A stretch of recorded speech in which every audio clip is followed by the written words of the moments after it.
have many sources of income in Nigeria, and that if our leaders are honest and truthful and they are ready to work, Nigeria will be among the best country in the world because we have what it takes.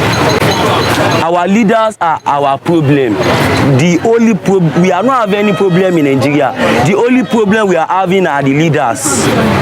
Even me as somebody, I'm saying it publicly that if they can just do mass burial for all our leaders, and even me as somebody, I'm saying it publicly that if they can just do mass burial for all our leaders, even me as somebody, I'm saying it publicly that if they can just do mass burial for all our leaders, even me as somebody, I'm saying it publicly that if they can just do mass burial for all our leaders, and let we the youth start ruling, you will see that everything will go the way it should go. Our leaders are our problem. I'm telling you, they can come and arrest me. If they should kill me, 1,000 people like me will still stand in this country. So that's it. Our leaders are our problem. We are not having any problem with our leaders. Our leaders, they are our problem. How can someone be, see, I don't even know what, because the issue is even annoying. How, even under normal circumstances, apart from their salary, they're not supposed to be giving them wardrobe allowance, all this allowance, all this what is the meaning of that? The money our leaders are collecting a month in some country of the world, some presidents are not collecting it in a year. I'm saying it publicly. So that's all. Someone even compensate me for talking and give me water.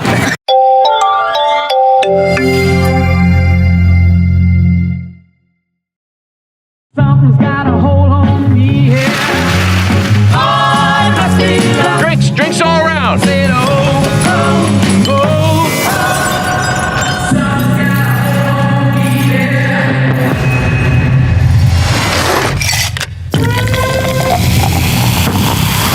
Family, you don't get to pick the one you get.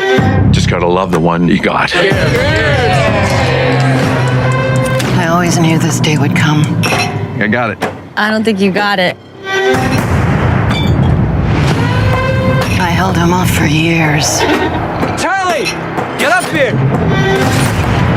He's a relentless son of a bitch. Won't stop till he finishes the job.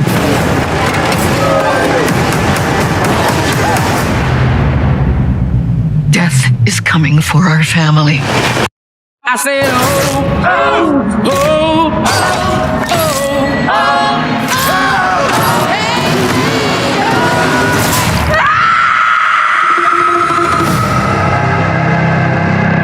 Grandma, what's happening to us? Years ago, I had a premonition that started it all. I saw what death was about to do.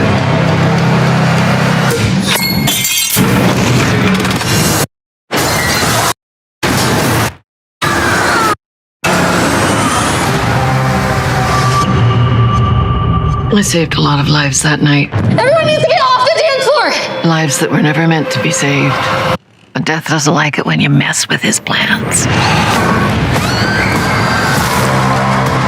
This book, it will show you everything you need to know to keep our family safe. It all started with Grandma. Death is coming for us because we were never supposed to exist. It all started with Grandma. Death is coming for us because we were never supposed to exist.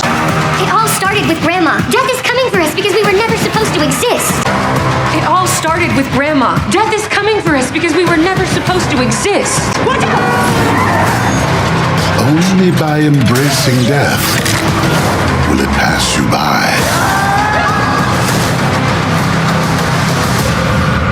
Maybe death's not actually coming for our family. Because that would be crazy.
Evening. Please lock your weapon. Expect a big ping, brother. The whole body's a weapon.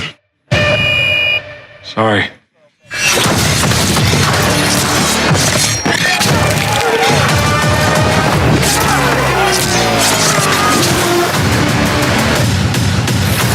When they start to kill me, run.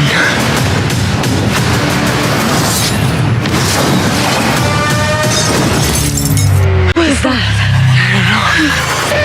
My name is Sarah Connor. I hunt Terminators. He's the most lethal Terminator ever created.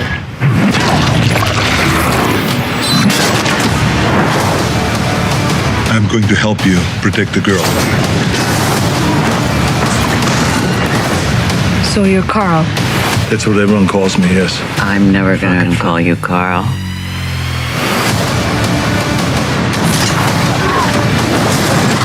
If we don't win this one, it's all over.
So, because the evil black elites know that people are starting to understand that there is something wrong with the water, and the only way to make your water good enough for you to drink, so you do not take all the poisons that they put in water, in either bottled water, tap water, or any type of water, because they've been deceiving us for so long about the reason why we are so sick and obese. Is all because of poisons. Because, for example, way back, people used to understand that eating fast food makes you obese. What they did not understand is the fact is that the fast food contains a lot of poisons in fluorine. The evil black elites do not want you to know that. So rather they just tell you fast food is bad, but they don't tell you the reason why. For example, a lot of people get obese and they will blame it on soda and so on and so forth, but soda contains a lot of the fluorine poisons. That's why, for example, if you drink any soda, pay attention.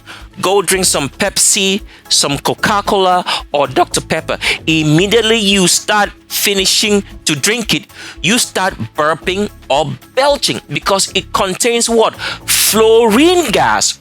We are going to get into that part because we're in the science section of the video right now. So continuing on, you have to distill your water so that you remove a lot of the poisons. The poisons are going to form as sediments in your distiller. But here is what they don't teach you.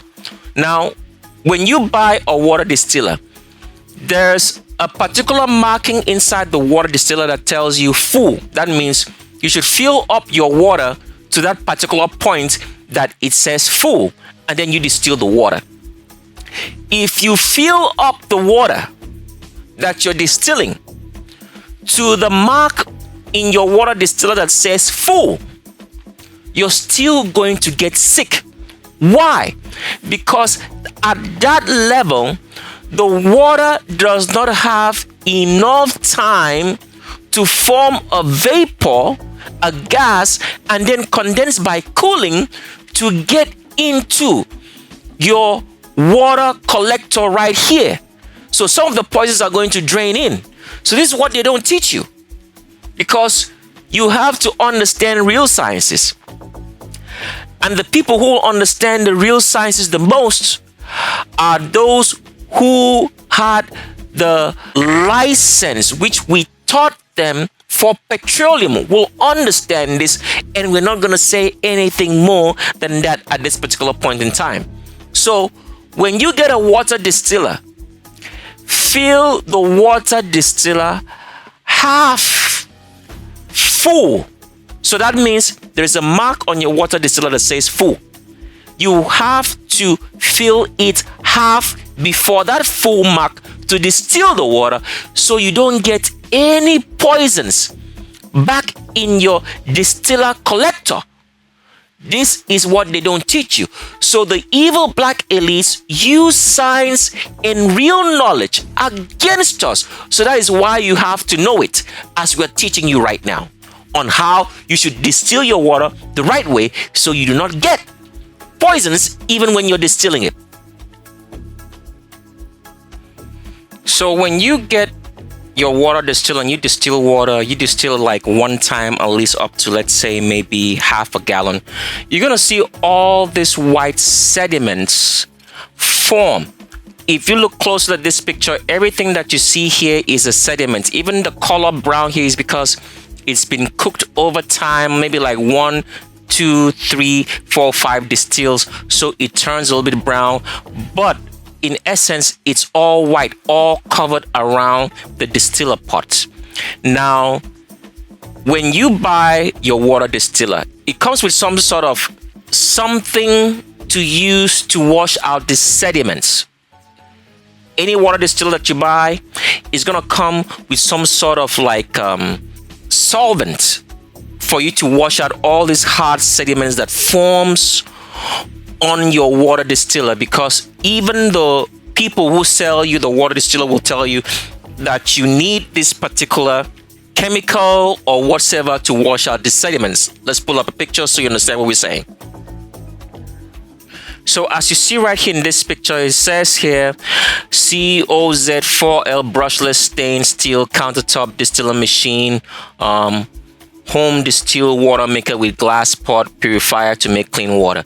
Now it comes with a little container like this that they say that you should use to wash out your sediments. Now as we read here about what is in this particular container, it says this cleaning power can remove buildup, all right, on internal surfaces on tanks and caps. And it gives you instructions, say pour in hot water until all residue is covered, add 1 to 4 teaspoons as needed, wash with the soft cloth, rinse with the clean water while not allowing electrocution. Now here, when you read here, because this is the water distiller that we got from Amazon, it says easy to clean.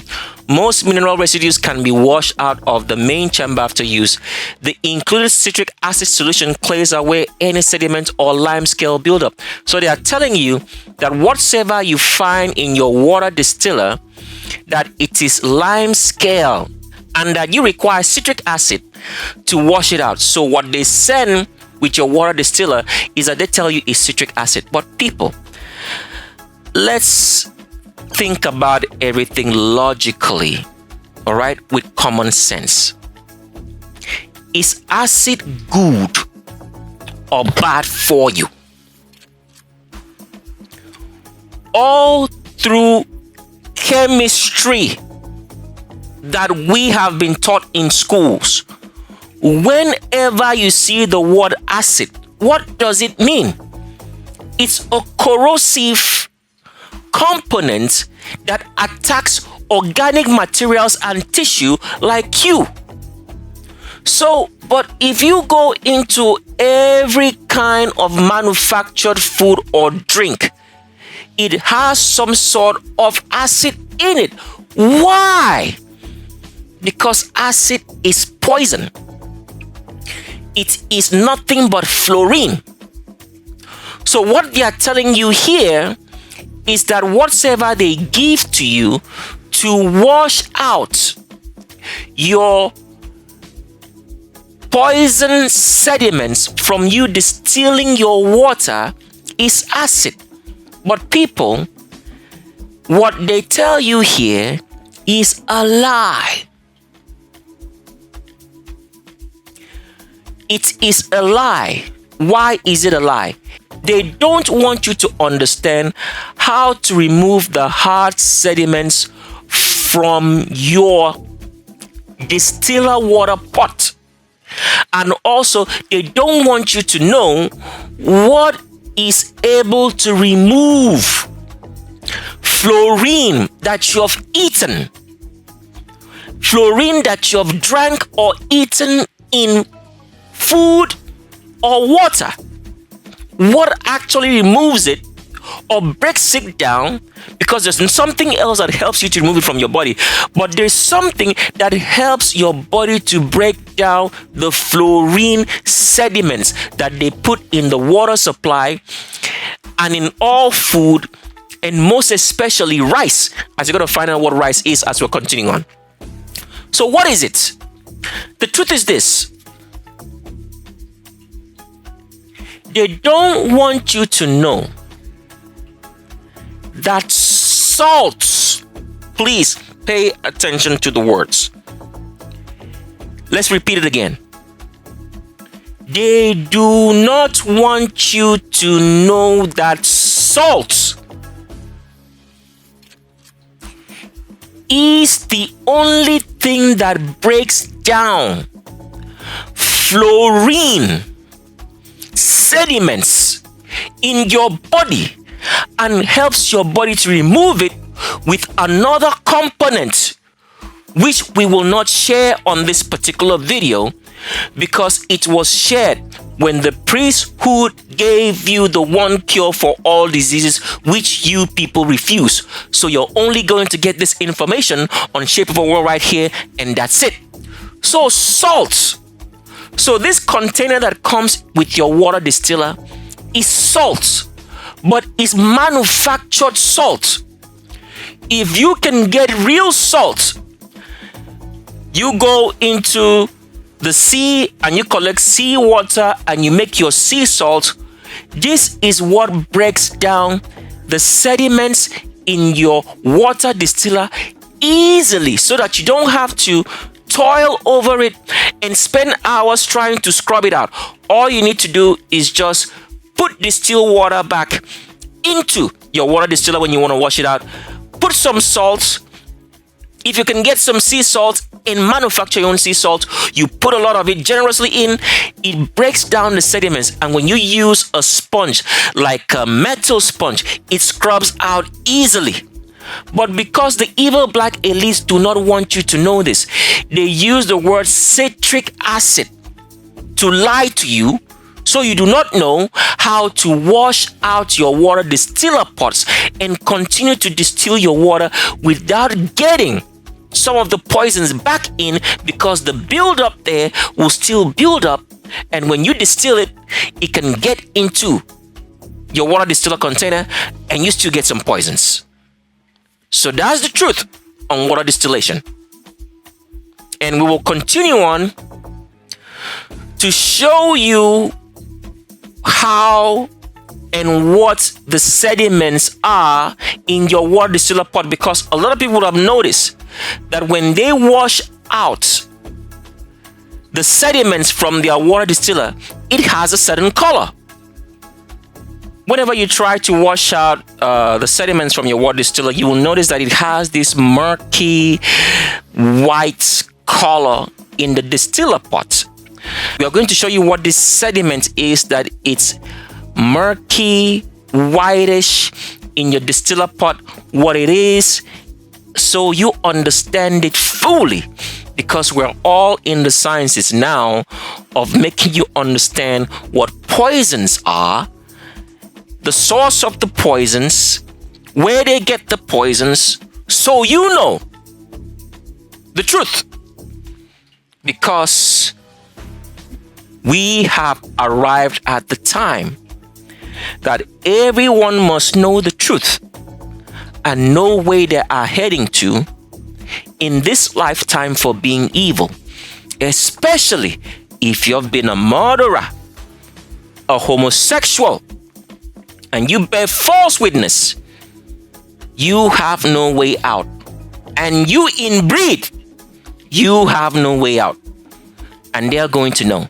But now let's continue with the sciences of explaining how fluorine gas, which they put in a lot of soda drinks, and they call it carbonated drinks, in that when you drink and you start belching, so you understand what's going on. When you eat all these poisons, as I have consumed it, and so many people, and then they have bloating, and when they eat food, they feel like they're going to throw up the food, and they actually do throw up the food because the food doesn't stay in their tummy. Let's explain all those sciences for you to understand right here on Shape of a World. Let's continue on.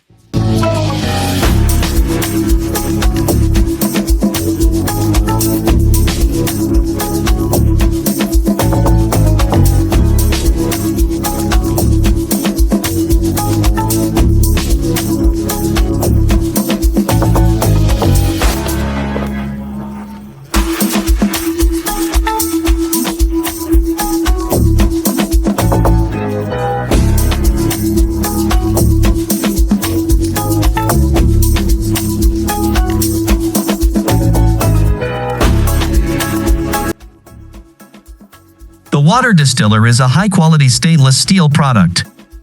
Here are a few common issues and simple tips to improve your experience. Tip 1. Top condenser pot. You don't need to keep the water in the top pot cold. Some users add ice to the top pot or pour out existing hot water to replace it with cold water. This can slow down the process. Just keep the water level topped off every few hours and never cover it with a lid. Tip 2. Bottom pot. If the water in the bottom pot gets too low, it can boil dry without notice. A simple trick is to add a few marbles to the pot.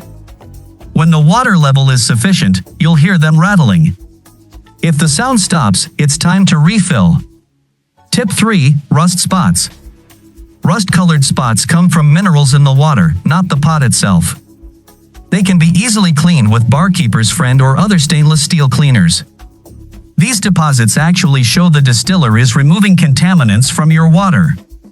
Tip 4. Aggressive boiling. When water boils too rapidly in a distiller, it can spit or surge upward. This typically happens when the heat is set too high. Adjust your stove or heat source to find the level that maintains a steady boil without spitting. This also helps prevent any contaminated water from reaching the collector pan.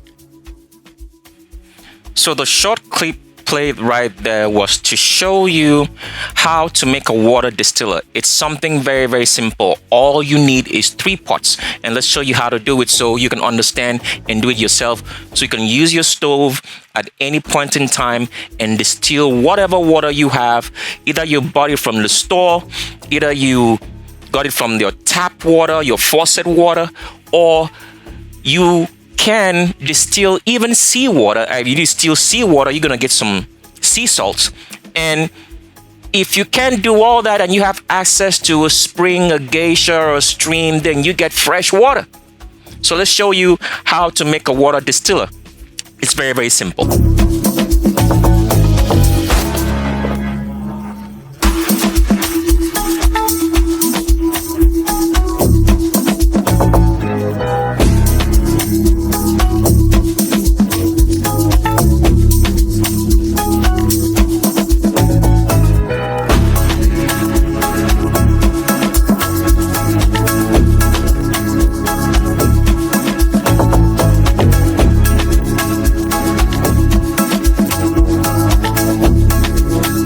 So a water distiller requires 3 pots.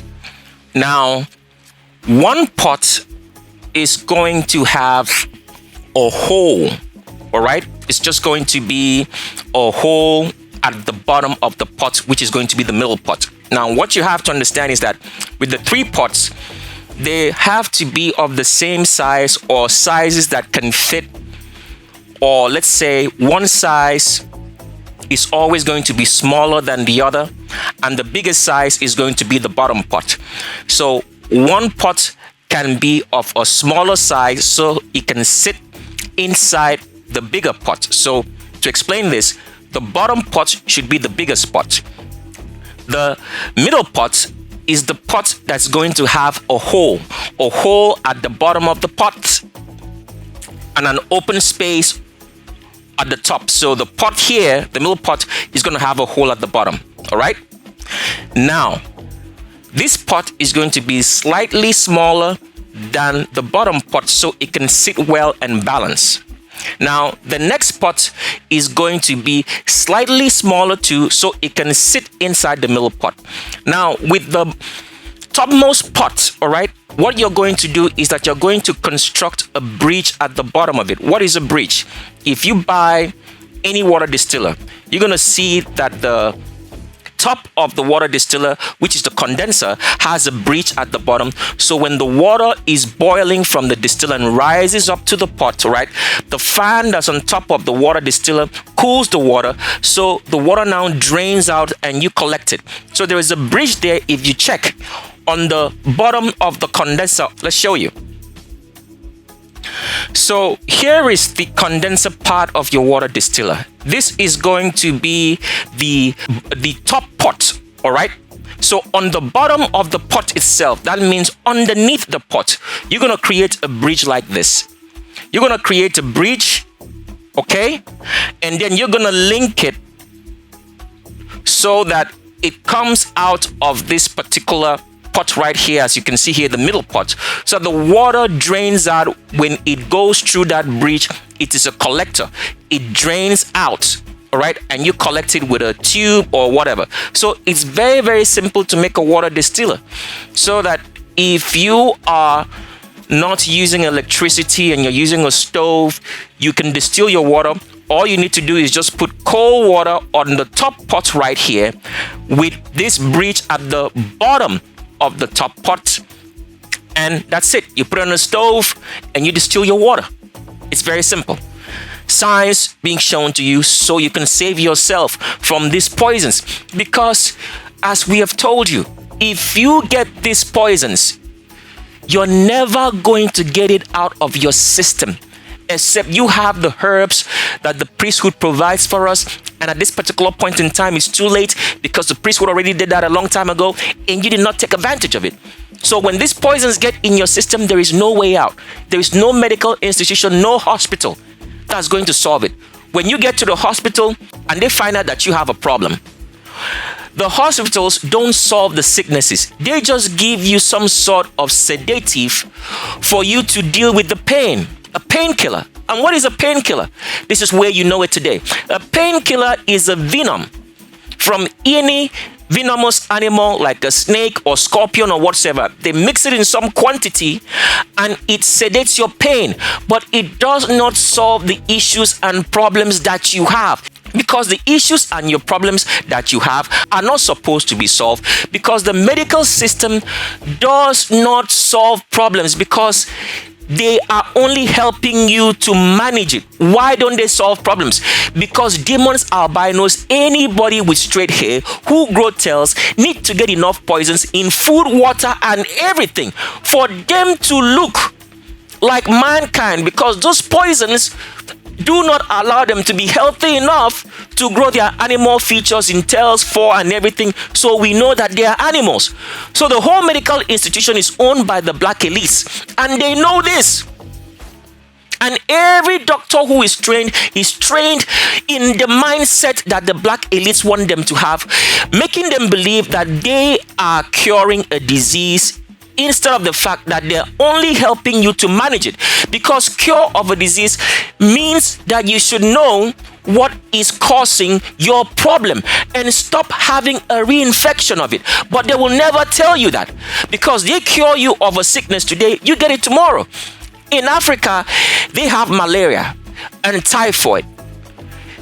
They have malaria and typhoid, they go to a hospital, they cure it today, a month later they get it back. It's the same thing that happens with any disease in this world, because they do not want to cure the diseases, because the diseases are there in poisons. So demons, albinos, anybody with straight hair who grow tails, when they get enough poisons in their body, in the animals, demons, albinos, anybody with straight hair, the Caucasian, the white man, whom are not Orientals, they will not grow those tails and animal features, and they will continue to be used as the scapegoat and the slaves, so that the black elites are not known that they are the ones running the world, because everybody is looking at the white man, the demons, albinos, anybody with straight who grow tails, that they are the ones running the world. And that makes the black elites to be able to stay behind the scenes. If you go attack any demon, albino, anybody with straight who grows a tail, they kill you. They are the ones killing you, the black elites. And they are all Africans, as you're going to find out as we get on Shape of a World right here, which we have already revealed on Act 1, on Act 2, but we still have to continue to show you, because there is too much information on Shape of a World such that we don't have time to keep repeating the same messages. But at some point in time, we have to repeat it and bring it back in so you have full understanding. So now let's continue on to show you how all these poisons which they put in food and water affects us. It causes a fluorine gas to be formed in your tummy. So when you see people with pot bellies, obese, and everything else that has to do with sickness, they have a lot of fluorine gas, besides the fact that the fluorine gas also causes all those stringy things which you have seen on the Dr. Ruby show, in which I have showed you as the narrator that I pulled out of my mouth. Those things form in your body and cause all kinds of sicknesses. So now let's show you how the fluorine gas, because as I have told you and you have heard Cedric McMillan, there's this burping and belching when you get in contact with these poisons, which does not allow your food to digest, and you want to throw up everything, and the food sits in your tummy and feels like a contamination and causes all sorts of issues. So let's show you how that fluorine gas does that in your tummy with a short clip, and then we come back and explain what it is and how and what the fluorine gas is with scientific experiments, so you understand, because they put this in everything.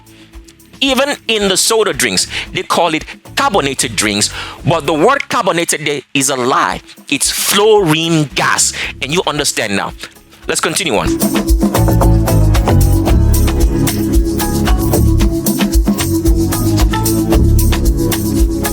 How to get rid of trapped gas. Gas trapped in the intestines can be incredibly uncomfortable. It may cause sharp pain, cramping, swelling, tightness, and even bloating. Most people pass gas between 13 and 21 trusted source times a day. When gas is blocked from escaping, diarrhea or constipation may be responsible. Gas pain can be so intense that doctors mistake the root cause for appendicitis, gallstones, or even heart disease.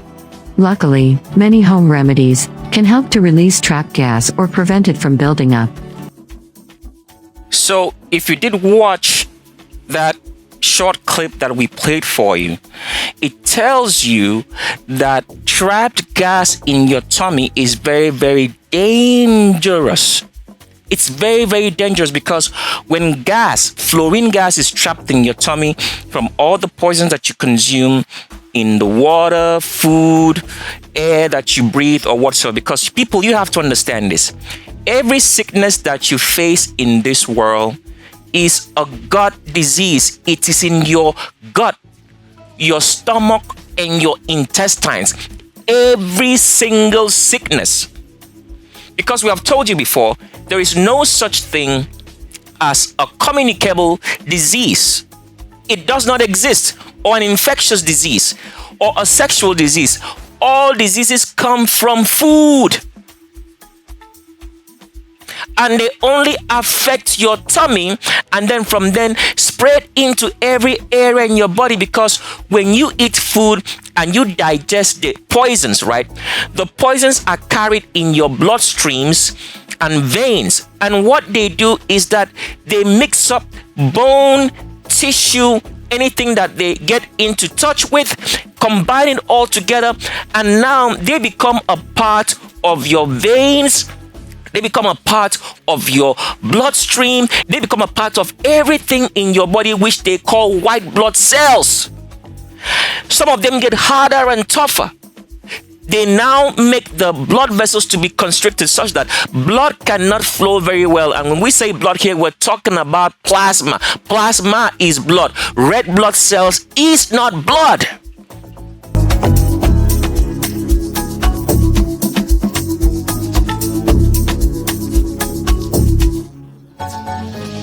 Which you're going to know when we continue on. And we've already told you this on certain acts of Shape of a World, but we are repeating this here for you to know.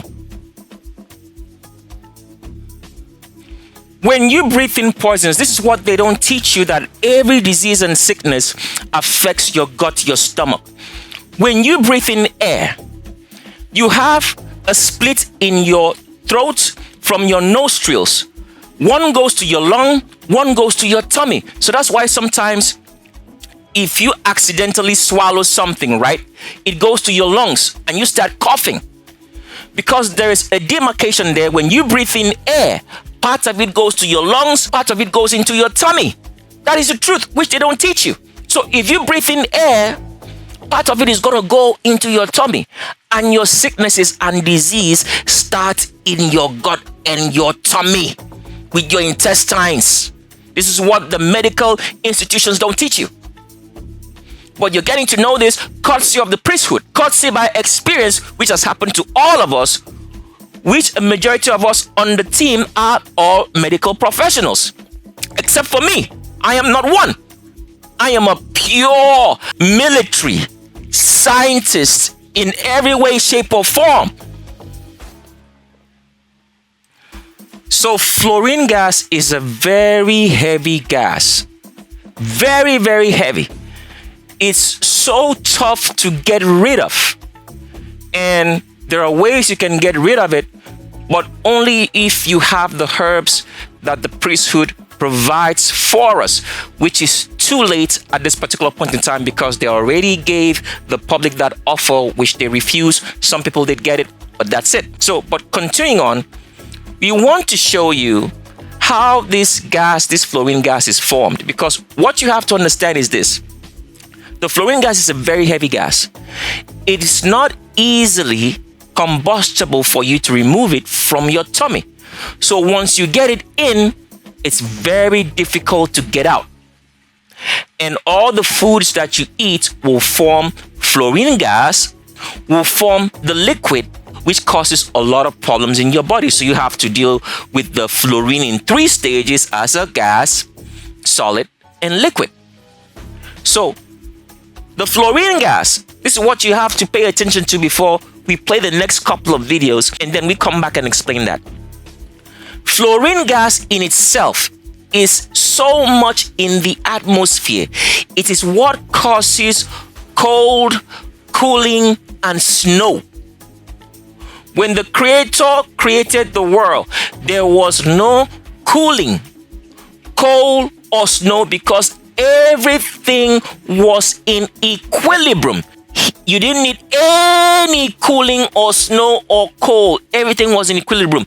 The air was perfect. And you understand this as we get along on this particular part of Shape of a World, which we have already explained on Act 6 of Shape of a World concerning Satan. So all fluorine gas that we have in this world, which causes snow, causes cold, causes ice, causes hailstorms, all come from one animal, Satan, who has been breathing this cold fluorine gas out upon us because of eating the tree of fluorine, which nobody was supposed to consume as food, but use it in mixing things if you're trying to make construction. And we've already revealed that to you on Shape of a World right here, but we are going to go through it again because we have to repeat these things over so you understand. So I want you to imagine that one animal has existed, a corrupted, evil, abominable animal has existed. Let's say this world has existed for 7,000 years, not in the Gregorian calendar, but in the real accounting of time. Over 7,000 years, this animal has been breathing fluorine upon us every single day.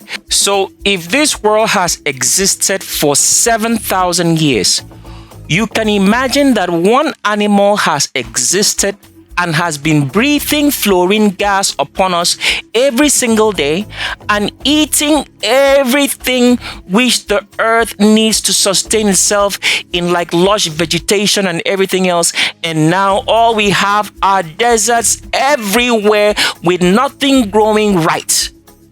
This is what this animal has done to us and to the earth. And this animal has children which are doing the same thing in demons, albinos, anybody with straight hair who grow tails. But now let's continue to show you what fluorine gas is. It is a very heavy gas. We want to show you scientifically before we come back and continue on into showing you what rice is. Because people, you have to know this. One thing that you have to understand in all of this is this. They tell us there is something as genetically modified food. By the spelling used, genetically modified food means the food has been grown, something has been done to it to make it to look a certain way or taste a certain way. That is what we understand by genetically modified food. But hear it and hear it now for the very first time in your whole entire life. Genetically modified food means this and this only. Manufactured food. Just like you have spaghetti, which is manufactured, macaroni, or noodles. It is manufactured. Genetically modified food means that. But because we have been so far away from history in that we were never close to our parents, grandparents, and great-grandparents, so we do not know that genetically modified food just means food that is manufactured. But today, with the spelling that they have given us by those words, genetically modified food, we actually think that it is food. Grown food natural food, that something has been done to give it a certain way it looks and a certain taste. It is not so. Let's continue on.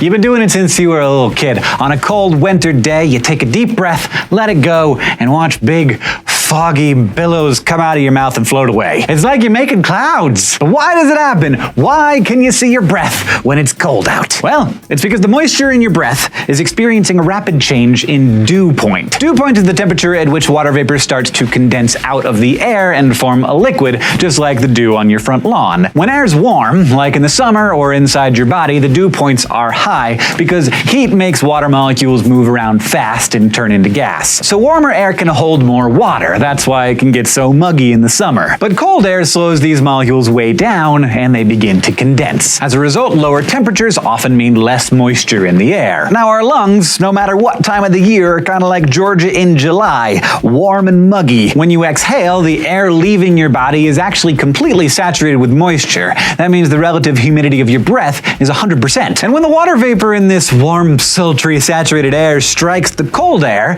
those water molecules slow down and quickly condense into liquid. It's the same mechanism that causes fog. Masses of warm, humid air striking cold air, causing condensation. But here's the thing, in order to condense, those molecules need something to stick to. So they actually attach themselves to tiny particles in your breath called condensation nuclei, or even cloud seeds. These provide a solid platform for water vapor to condense into a droplet, and your cloud seeds are composed of all kinds of things. Soot, dust, cell particles from your lungs, even bits of your proteins and DNA. In fact, scientists are developing a way to analyze our exhaled breath condensate, or EBC as it's called, to look for the presence of air pollutants or signs of respiratory illness. But when you see your breath on a cold day, it's born from the same phenomena that form clouds and fog and dew. Thanks for asking.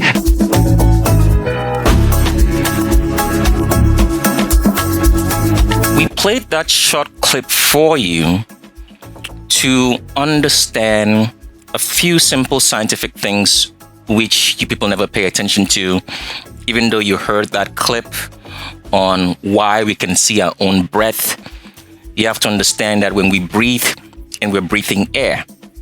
Now, to start with, so we can get to the basis, because what we are trying to explain to you right here, the hearer of this video, is how fluorine gas is formed, what causes it, all right? How do you get fluorine gas, which causes a lot of issues when you breathe it in? And as we have taught you already, for you to understand that every sickness or disease that you have happens in your gut, because when you breathe in air, air also goes into your tummy as it goes into your lungs, because at your throat, at the dissection of your nostrils, you have a passageway. When you breathe in air, part of it diverts into your lungs, part of it goes into your tummy. So that's why sometimes when you eat food or you swallow your spit or saliva, you mistakenly swallow it and it goes into your lungs, because there is a pathway for air or anything that you chew from your mouth to go into your lungs as well as it goes into your tummy. So even when you chew food, when you start masticating the food in your mouth, whatsoever chemicals that you masticate, some of it goes into your lungs, some of it goes into your tummy. But the ones that go into your tummy is the majority of the issues. So every sickness and disease that you have happens in your gut. So as long as you can keep your gut clean and good and free, you're going to be healthy. So that's why when you walk around, you see a lot of people with very big guts, big stomachs. Why? They are sick because all the poisons are settled in their tummy.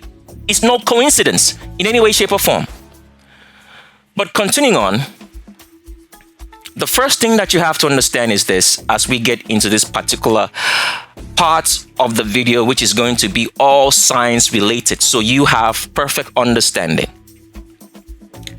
The air that we breathe, please pay attention.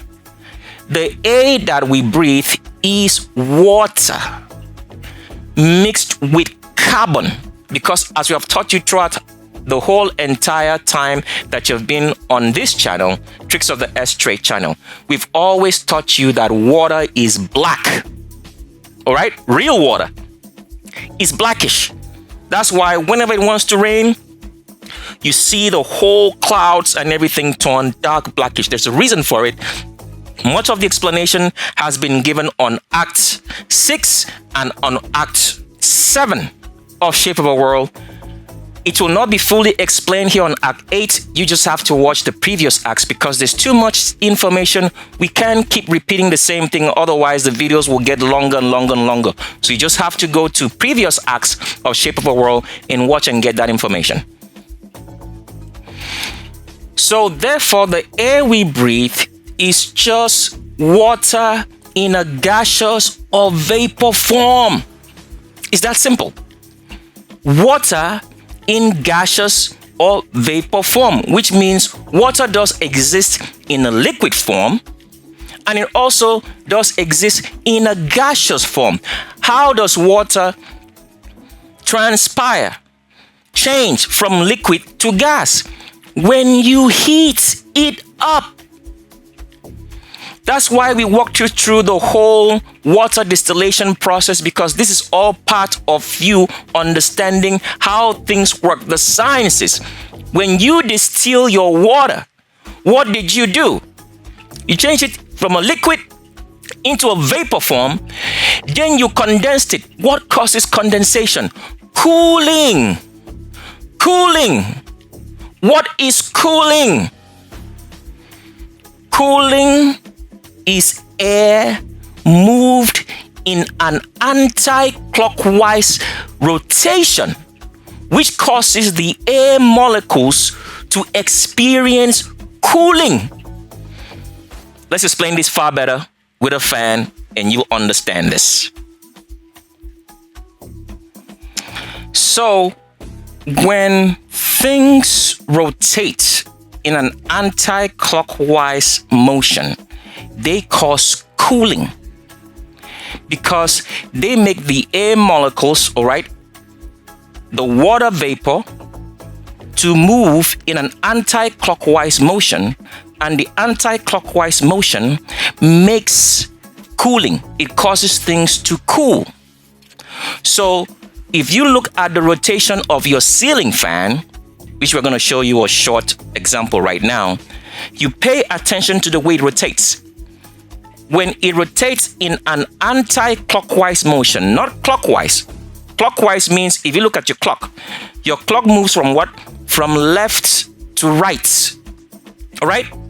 Left to right motion. And that is the motion of the sun, from left to right. Now, if you cause things to move from right to left, it causes cooling. Let's show you a short clip of a fan rotation so you can see what we're trying to say here in what causes cooling, because all of this is going to make sense to you in a very short minute.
So we know you've never really paid attention to the motion of your fan.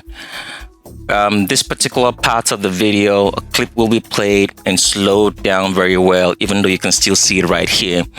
You will notice that your ceiling fan moves in an anti-clockwise direction, which means it's moving from right to left, and that causes cooling.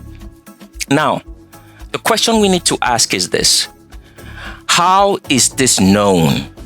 This is known by study of the world, the universe around you. When you get up at nighttime or daytime when the sun is up, anywhere you are in the world, when you look up into the sky, you're going to see that the sun always moves from left to right, regardless of where you stand. The sun moves from the left to the right, clockwise. That is why the clocks, your watch, moves in the same direction, because it's moving in the same direction as the sun is moving, from left to right. The sun always moves. Everything in the heavens, the stars move from left to right. The moon moves from left to right. No matter how you stand in the earth, that is what you're going to see is the motion of the sun, the moon, the stars. All right?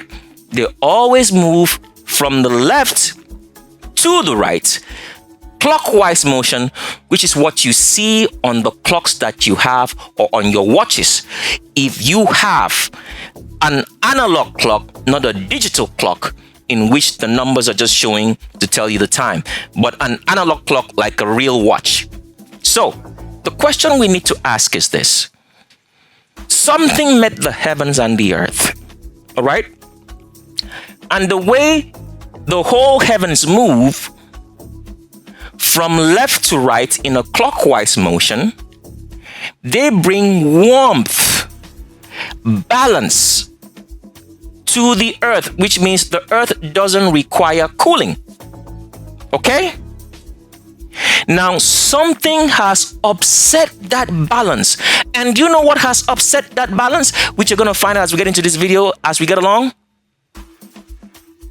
Evil in Satan and his children, the physical ones we can identify by the fact that they are animals, in demons, albinos, anybody with straight hair, who grow tails, who are not orientals, whom the orientals who have straight hair are corrupted by a mixture. And we'll get into that part later, as we have already gotten into that part already on certain acts of Shape of a World, but not on Act 8 right here.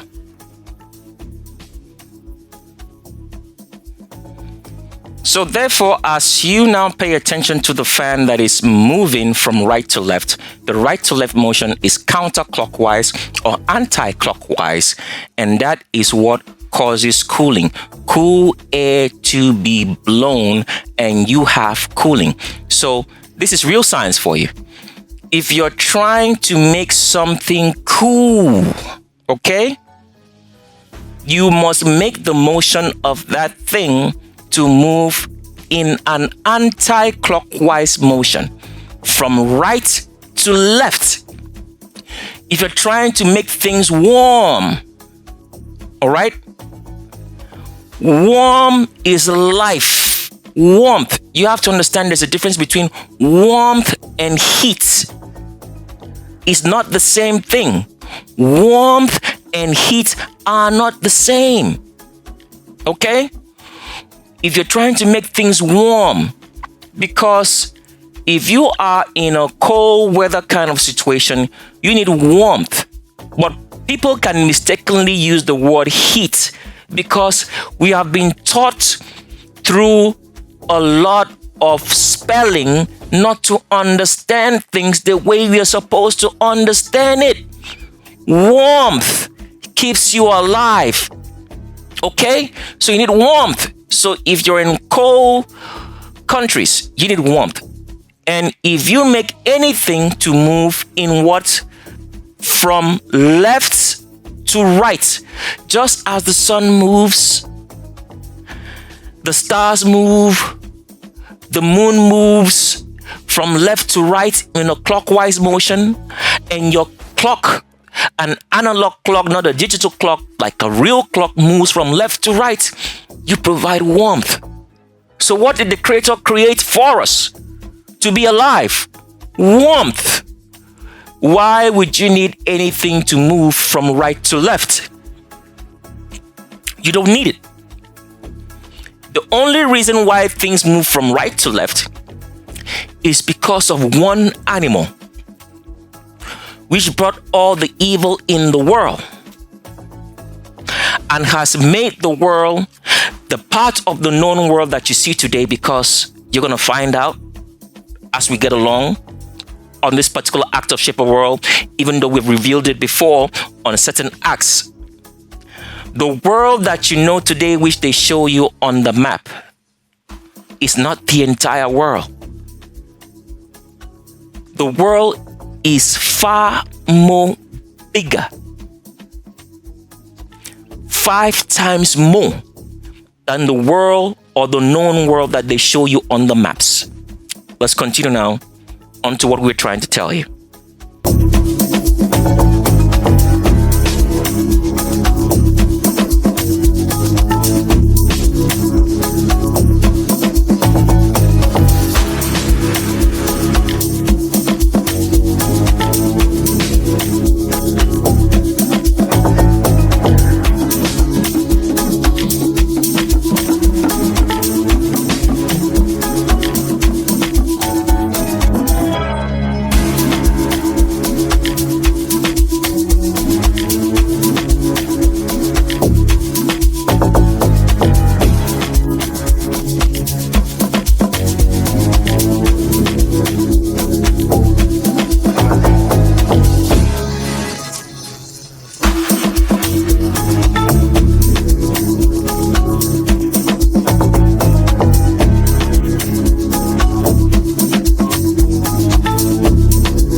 So we're trying to make you understand, first and foremost, how fluorine gas is formed, all right?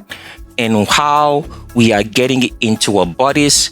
And the first thing that we try to make you understand is that gas just means that something liquid through heat is turned into a vapor or gas.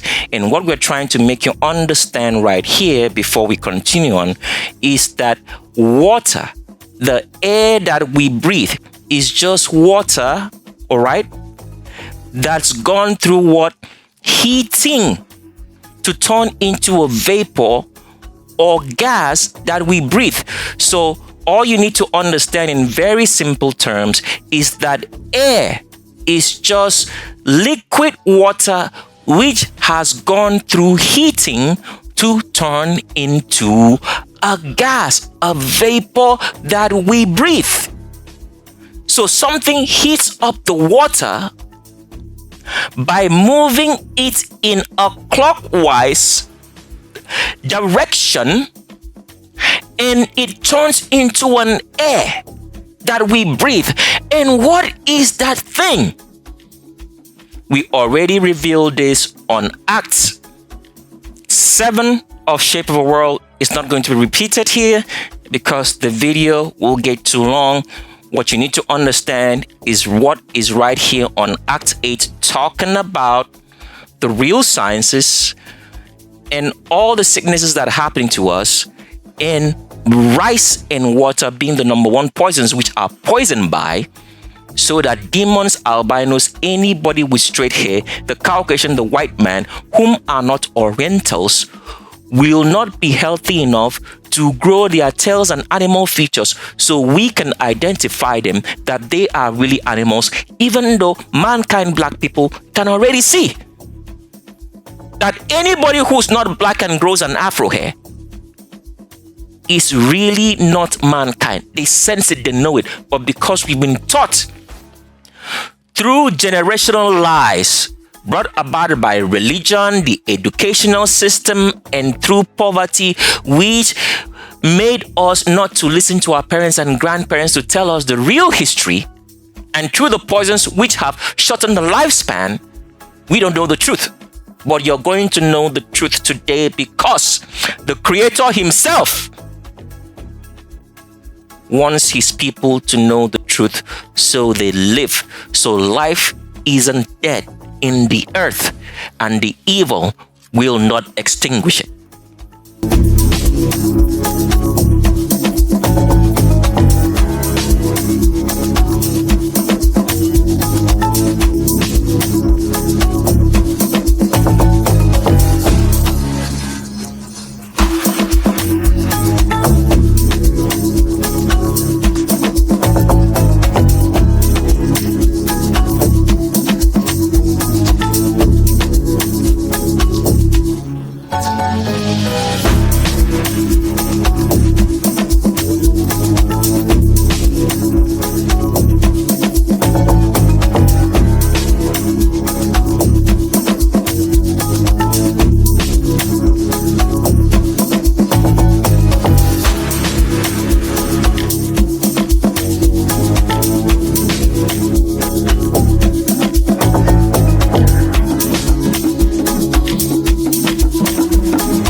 So before we continue on to why we played that short clip for you in which you watched and how they told you how can you see your breath and the consequence of you seeing your breath and everything else, which we are going to explain in a short minute. The one thing that we have to explain to you in the sciences is this, because you people have no idea about the sciences, but you're going to understand it fully at this particular point as you've understood a bit of it so far. You have to understand this. The sun, the moon, the stars all move in a clockwise direction. Clockwise means moving from left to right. And as we have explained, moving from left to right provides what? Warmth, all right, for you, okay? And we have explained that your fans, cooling fans, because every fan that is made, the majority of them is made to move in an anti-clockwise direction, which means they are moving from right to left to provide cooling. And as we have also taught you, in that the air that we breathe is gas, all right? Gas vapor that we breathe. And so for you to make a gas, you have to heat up the water and it turns to gas. All right? When you heat up the water, what do you understand by that? As what we've taught you.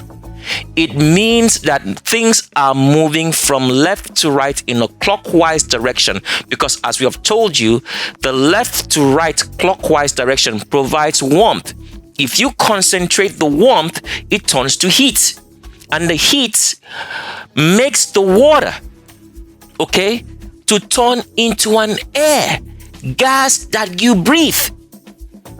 So that is what is happening in how we get air. We've already explained this to you on Act 7 of Shape of a World, so you understand the real sciences of how that works and what causes that circular motion to heat the water up so that it turns into air that we breathe in the earth. Now, continuing on, this one thing you people never pay particular attention to, because the evil sciences which are known only by a few evil black elites at the very top of the pile, which pictures are going to be shown in a short minute on the senior Illuminati members. But now pay attention to this. If you look at your intestines, as they show in the medical sciences, and your stomach is placed on the left side of your body. Go into your medical sciences if you think you're a real doctor and see that. And let's ask you the question, why? So, as you can see right here, it says the stomach is located in the upper left side of the abdomen. Do you think that's a coincidence? The sun, the moon, the stars move from left to right. Your stomach, which digests every single food that you eat, is where? Left of your body. And your intestines, which are connected to your tummy, in what direction are they made or put in your tummy?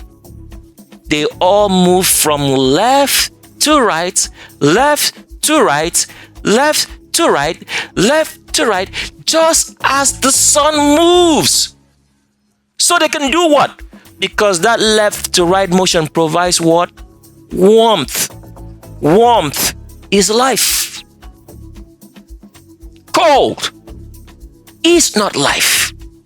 Now, one other thing that we have to explain so you fully understand this. Okay? When things move from left to right, just as the sun, all right, they have what? A settling point. They will always come down and have rests. They will always come down and have rests. If things move in an anti-clockwise direction, from right to left, as your fan moves, they will always go up. So, let's ask you a question now, because you're going to understand this, because the priesthood is supplying you information so you understand how to make things and make things right. Because if you've paid attention through this whole entire part of the video, you'll understand that the priesthood is teaching you real sciences.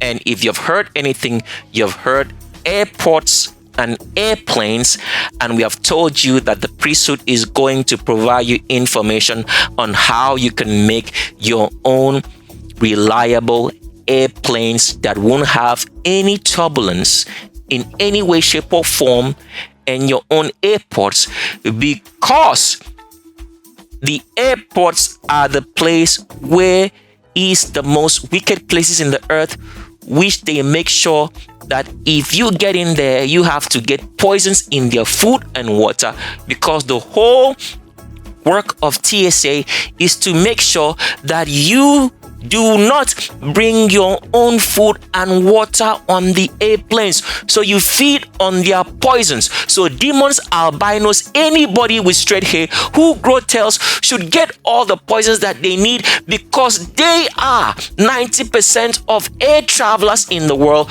So they continue to deceive us by the poisons that they take, and they do not grow their tails and animal features, so we do not see that they are animals indeed and not mankind.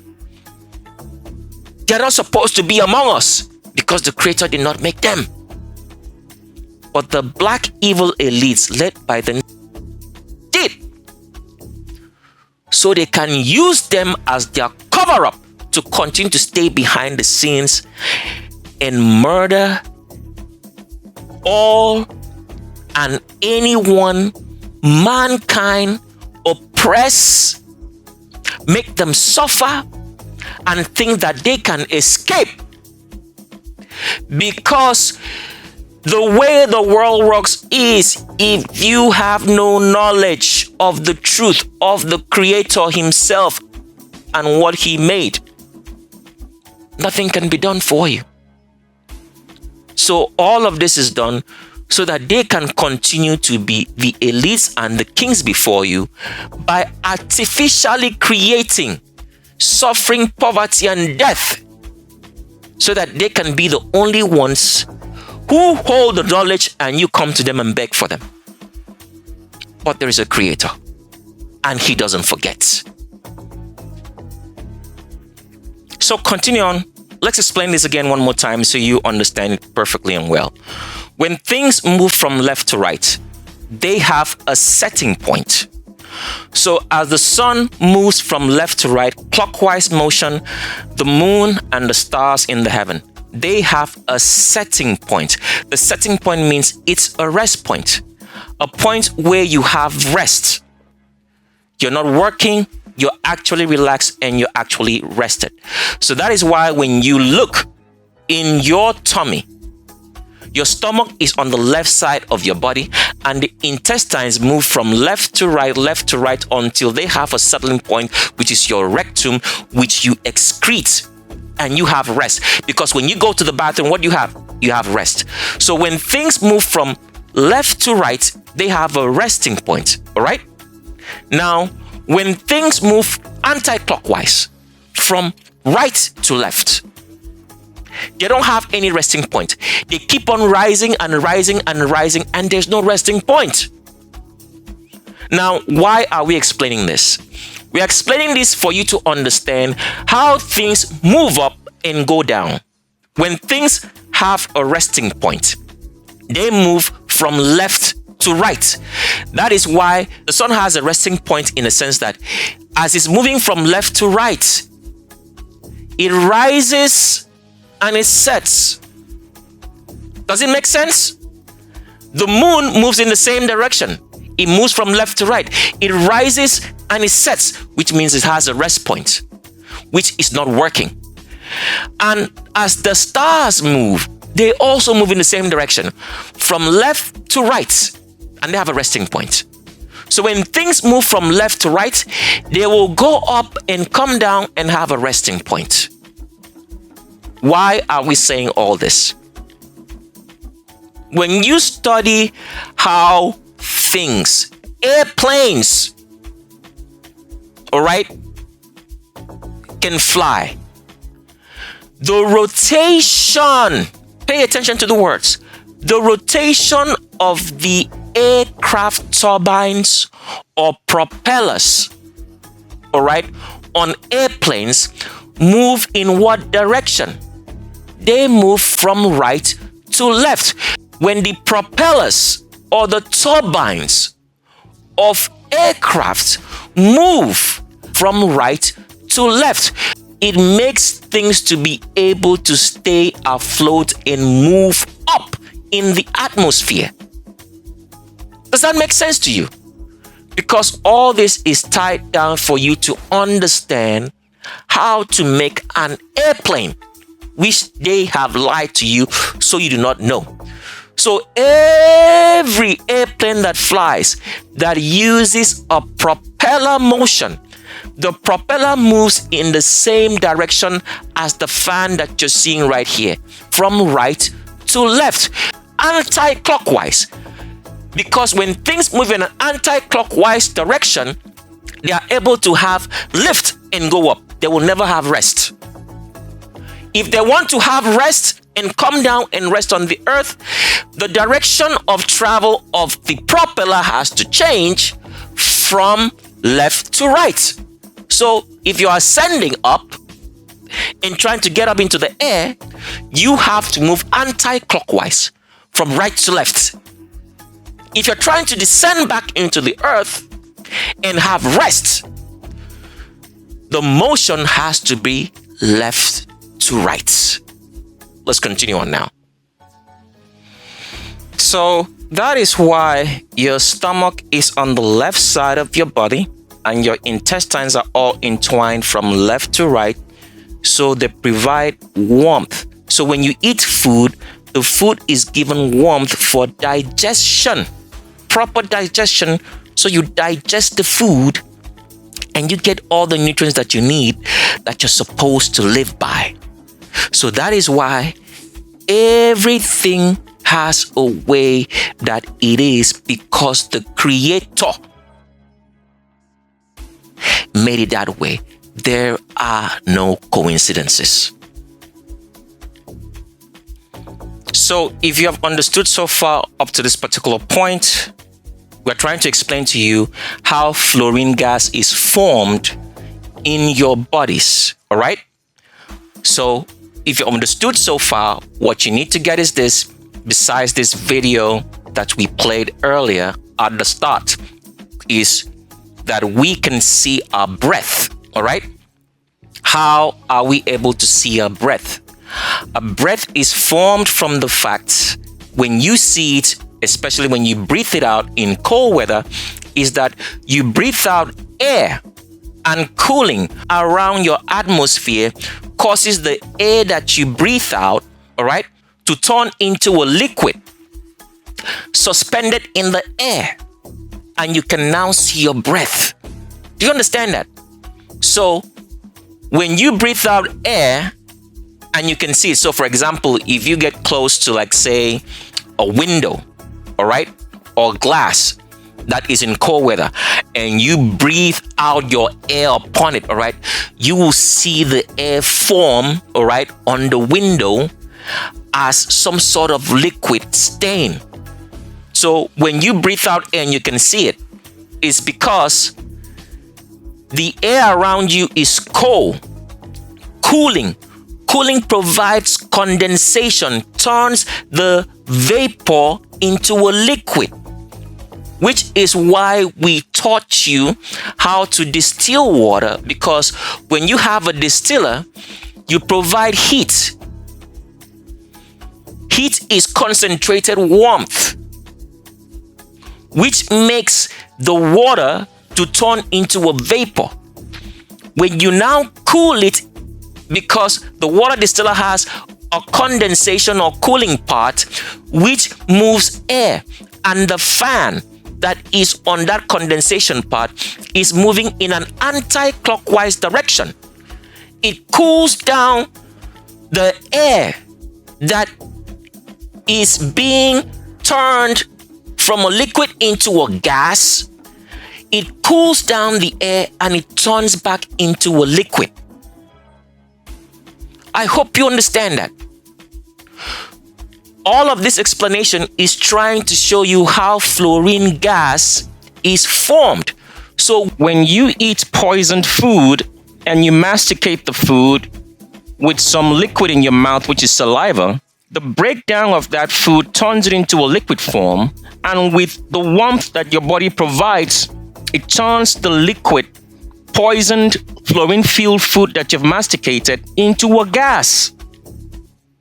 And this gas is a very heavy gas that stays in your body and causes a lot of damage, besides the liquid fluorine which you've ingested in the water supply and food that you eat, which now does more damage with the fluorine gas.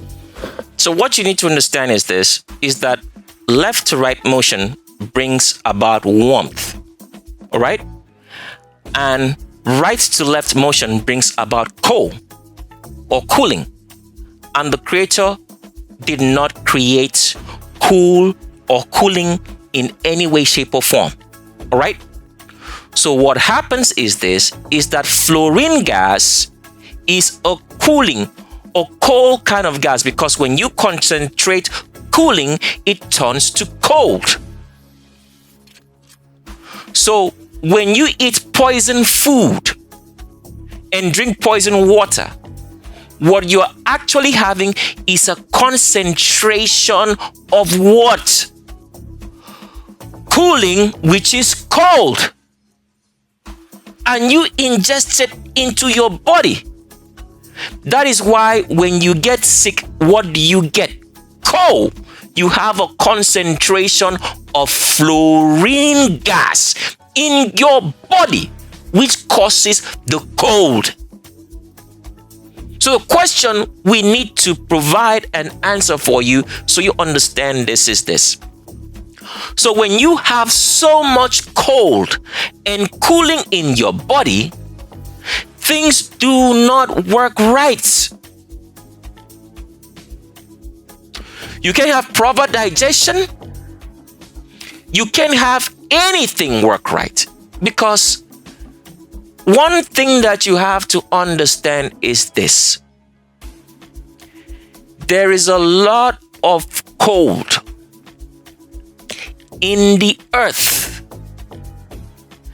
Where is this cold gotten from?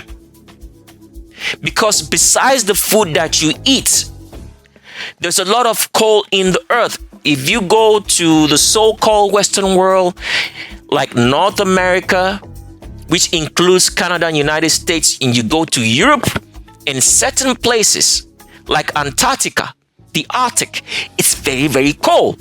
What causes all this cooling? Cooling and cold in the earth is caused by one animal alone. That animal is Satan. An adapted flying bull which the evil black elites have protected. And this animal, by continually breathing cold air upon us in fluorine gas, causes a lot of health issues. Causes the earth, because the earth needs warmth. Plants and everything needs warmth for them to grow. So that's why, for example, if you study any bird that lays an egg, when they lay the egg, they sit on it, provide warmth to the egg for the egg to have life and hatch. If any animal lays egg and does not sit on it, it digs the ground or buries it deep somewhere in the ground where there is warmth, because warmth is life. Cold, cooling, cold, concentration of cooling is death. And it all came from an animal eating of a tree that we are not supposed to eat, because it was not supposed to be consumed as food, but used to make mixtures for construction of whatsoever that you want to do. Just like people construct airplanes, televisions, so on and so forth. That was the only need for that tree which the Creator made. So now let's continue to show you how the evil black elites have protected Satan and what Satan is, even though this has been revealed very, very well on Act 6 of Shape of a World. But let's show you, before we now explain what the fluorine gas is and how it works and causes all sickness that you have, because the fluorine gas is what is used even in the medical laboratories. So if you go, all right, and they want to have surgery on you, they give you that gas either in a liquid form or in a gaseous form for you to be passed out, so they can do the surgery on you and you have no idea. And sometimes it does not work, because the gas itself in fluorine gas will make you die. That's why there's so much accidental death in surgeries. People going to surgery and never come out, because our bodies are all different. You could have already had a lot of fluorine gas prior to your surgery, and now when you get into the medical institution and the surgeries, they give you fluorine gas and they think that based on your weight and certain calculations that this is going to be okay. They give it to you and you pass out. That is why the whole entire medical industry is a fraud. So let's get into it now and show you how the evil black elites have been protecting Satan, who has been breathing a lot of this fluorine gas on the earth, on the part of the world which is the known world, which is not the whole world, which you'll find out sooner as we get into it, causing them to be deserts and everything which cannot grow, because all the deserts have been heavily affected by the fluorine gas, which kills and does not allow things to grow. And this animal has been doing it for as long as the Creator made the earth, up till this particular point in time, and they refuse to kill him and they protect him. Let's show you now so you understand what we're saying before we come back and explain what the fluorine gas is scientifically, and you will see it and hear it from them. We did not say this. We are just teaching you what they know.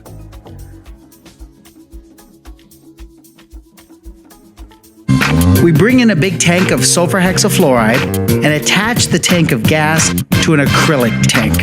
What did I ask you to make? Well, I used your aluminum foil and I made a boat. And a fine boat it is. All right, so would you see if you could just float the boat right here in the tank? Of course not, right? Because it's just the air that we breathe. What we want to do is to fill the tank with sulfur hexafluoride. Sulfur hexafluoride is going to come this way. It's invisible, but it's going to push all the lighter gas out. Kind of dumb looking at something that you can't see. Let's see if I can. It doesn't even smell any different. And my voice does. Oh, my voice does sound a little. Does my voice sound? Oh, it's getting there. Okay, here's what we're gonna do. I'm gonna slowly take off the lid because I don't want to create any air currents. I think that this is now filled with a really heavy gas. Will you pick up the boat? Okay, here's the secret. Hold on to it here like this. You hold on to that end. Okay, ready? Let's just set it in here like this. And we're gonna let go. Ready, set, let go. It's floating on a sea of sulfur hexafluoride. So cool. Does that look like magic or what? All right, so I want you to sink the ship. Ready? Reach down here and scoop up some gas. Does that feel dumb that you're scooping up gas? Now pour it in here. Did you see that? Do it again. Scoop up some more gas. Now slowly pour it inside. Do you see it? Keep it. There it is. Yes. You sank it. All right, so to prove that this is really true, here. Ready? Let me scoop some up. Okay, here we go. Good. It feels like you're playing imagination, right? Yeah. All right, here. Open your mouth. Okay, ready? Here we go. Breathe it in. Now talk. Sulfur hexafluoride is sick. It is. And my voice sounds awesome. It is 9:46 on this Saturday. Time to imagine it, and all three of us are here. Carl Nelson being the third, and this is an extraordinary chance for us to do something extraordinary this morning. Tell us about it, Carl. We're going to talk about how sound propagates through different materials. Okay. So sound is just vibrations, and sound travels through the air at a certain speed. It travels through this table at a certain speed, through water at a different speed, and we make sound by pressing air through our vocal cords, through our sinus cavity, and we all have a unique voice. Right? It all sounds different, and because we're all working with the same gas, which is air. So I thought it'd be interesting to exchange that air that we're normally making our voices with a couple different gases. Okay. Now, I do have to say right off the bat, this is not something to try at home. Right. Carl is a trained professional. He knows what he's doing. So again. And that's, it's great to do on TV, but it's not something you want to do at home. The gases we're using, one is helium, one is sulfur hexafluoride. They're both 99.999 purity gases. So they're very, very clean. And it turns out that the speed of sound in helium is actually about 2.5 times faster than that of regular air. Okay? So Tony, what I want you to try to do is take that balloon. Okay. Go ahead and, here, I got my little device here on the bottom to seal it up. So I want you to go ahead and take that. Okay. Go ahead and exhale and then inhale a little of that helium gas. Gotcha. And again, please do not try this at home. Hello, everyone. This is how I sound when I'm inhaling helium. Exactly. So now, go ahead and take a deep breath and flush it out of your mouth. Oh, yeah. Oh, that didn't help at all. Stop it. All right. Okay. So you're back to normal. All that helium gas is gone. Now that increases the speed of sound coming out of your mouth. Now another gas, the sulfur hexafluoride, is about 6 times heavier than air. Oh boy. Tina, go ahead and pick this up. Can you feel how heavy that balloon is? Oh yeah. Yeah, I mean, even with that weight on the end, it feels a lot different than... Noticeably heavier. Yeah. In fact, I filled up this little aquarium with the sulfur hexafluoride. This has air. I filled it from my mouth. And I'm going to see if we can just place this balloon right inside the aquarium. Whoa! And gives you an idea how dense that gas is. Sulfur hexafluoride and maybe a little bit of air on top, but the balloon will not sink. It's filled with air. It's not helium, just air. So, Christina, what I want you to try to do is, since you have a naturally higher pitched voice, I want you to take a breath of the sulfur hexafluoride gas, and we'll see how that changes your voice. Now you got to speak. Oh, wow. Wow, that's odd. Okay, well, I started... Do that again. Take a little bit deeper. Don't try this at home. A little bit more. Okay, now talk. Okay. Oh, it sounds like one of those voice recorder things. Oh my gosh, is that weird? Keep talking. That's very odd. Okay, so I just need to keep talking? Luke, I'm your father. Okay, I get it. Keep talking. Okay. Okay, I feel like I'm coming back to normal. So now you're back to Gotcha. normal. Now, the danger in doing this, we should Yes. address that, is that these gases don't have oxygen in them. If you were to breathe these gases in repeatedly, Yeah. you would starve your brain of oxygen and you would then probably pass out. The danger in doing this, we should address that, is that these gases don't have oxygen in them. If you were to breathe these gases in repeatedly, you would starve your brain of oxygen and you would then probably pass out. The danger in doing this, we should address that, is that these gases don't have oxygen in them. If you were to breathe these gases in repeatedly, you would starve your brain of oxygen and you would then probably pass out. The danger in doing this, we should address that, is that these gases don't have oxygen in them. If you were to breathe these gases in repeatedly, you would starve your brain of oxygen and you would then probably pass out. So definitely not something. So just something that we did as an experiment, but not something that we want people doing at home or anything like that, because it can be very dangerous. Or you can take it right from the container like that, and as you're talking in your voice, you can see my voice gets significantly deeper, all because of the sulfur hexafluoride gas. The speed of sound in sulfur hexafluoride is about 1/2 that of regular air.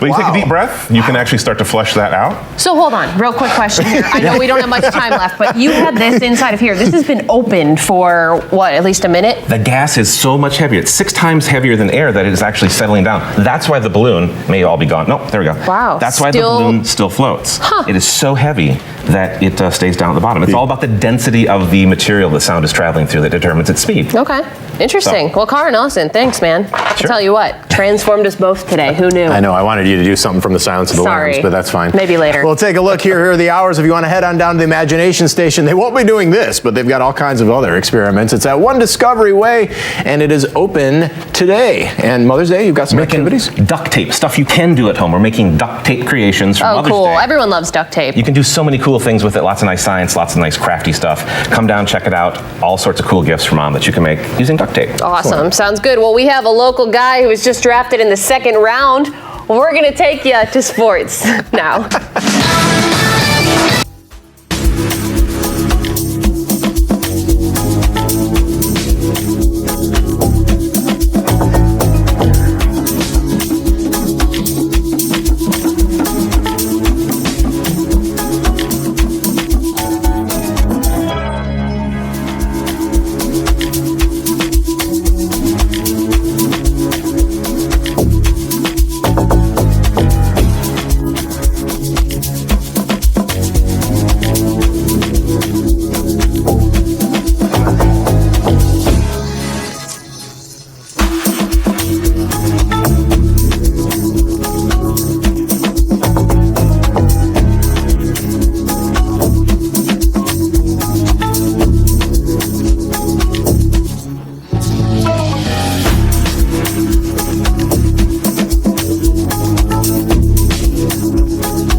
So the clip we played for you of how you can see your own breath and explaining what makes you see your own breath, you would have heard such terms of the fact that the weather or environment around you has to be cold.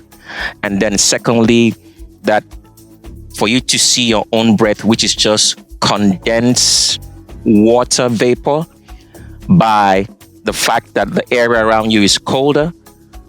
Another thing that you're going to learn on how you can see your breath also includes the fact that the breath the water vapor, which is condensed for you to see, needs to hold on to something in the atmosphere. And if you paid attention to that clip, it made mention of the fact that there is stuff like, let's say, soot. Soot means carbon.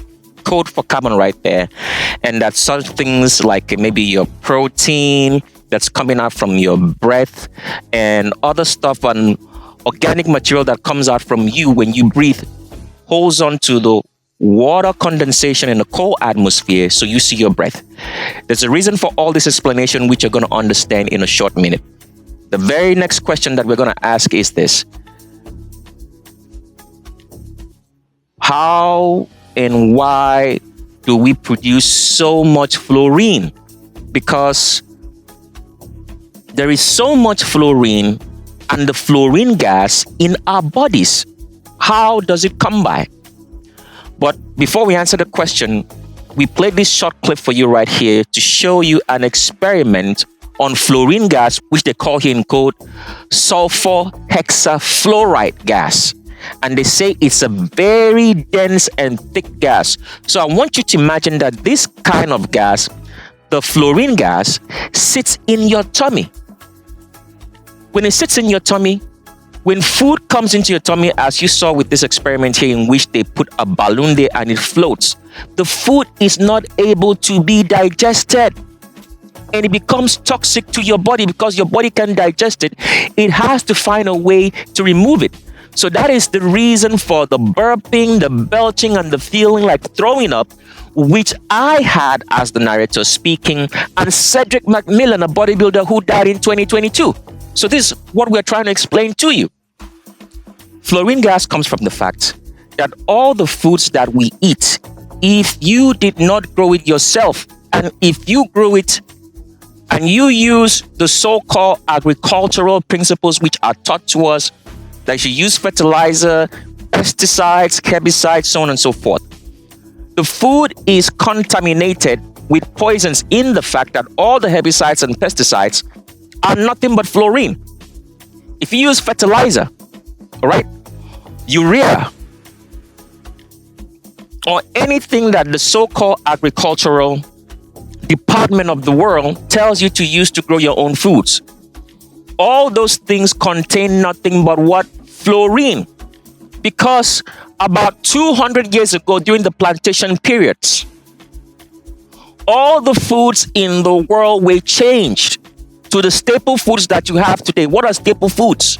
Staple foods are the foods that you go into a store and you're going to see maybe some yams, some potatoes, some rice, some beans, some corn, and all of them do not have any iodine because about 200 years ago, during the plantation period, all the foods that we eat were changed gradually, and they ran people out of business whom were growing natural food by making those plantation food so cheap, such that the farmer who grew natural iodine-filled foods could not make money, and therefore they had to go the route of also getting the plantations foods and growing them themselves.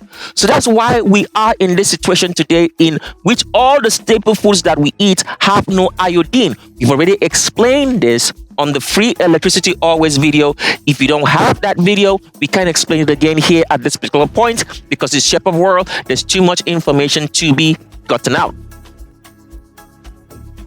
So firstly, when you eat all the staple foods that you grow today, because you have no idea about what real food looks like, we've already explained that for you on the free electricity always video, and this is Shape of a World, that real food has to be colored blue, purple, otherwise it's not real food.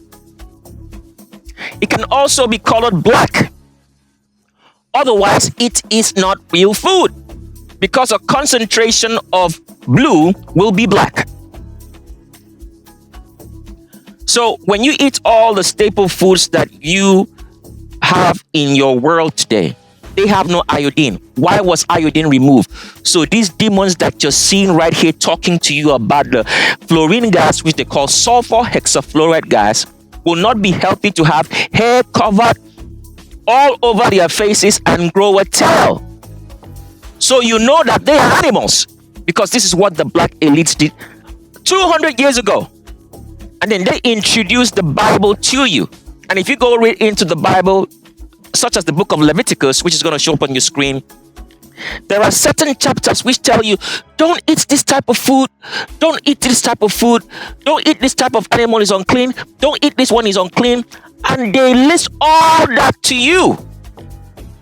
And the stupid, evil blacks of America and the Hebrew Israelites all tell us that eating certain types of animals will make you sick also.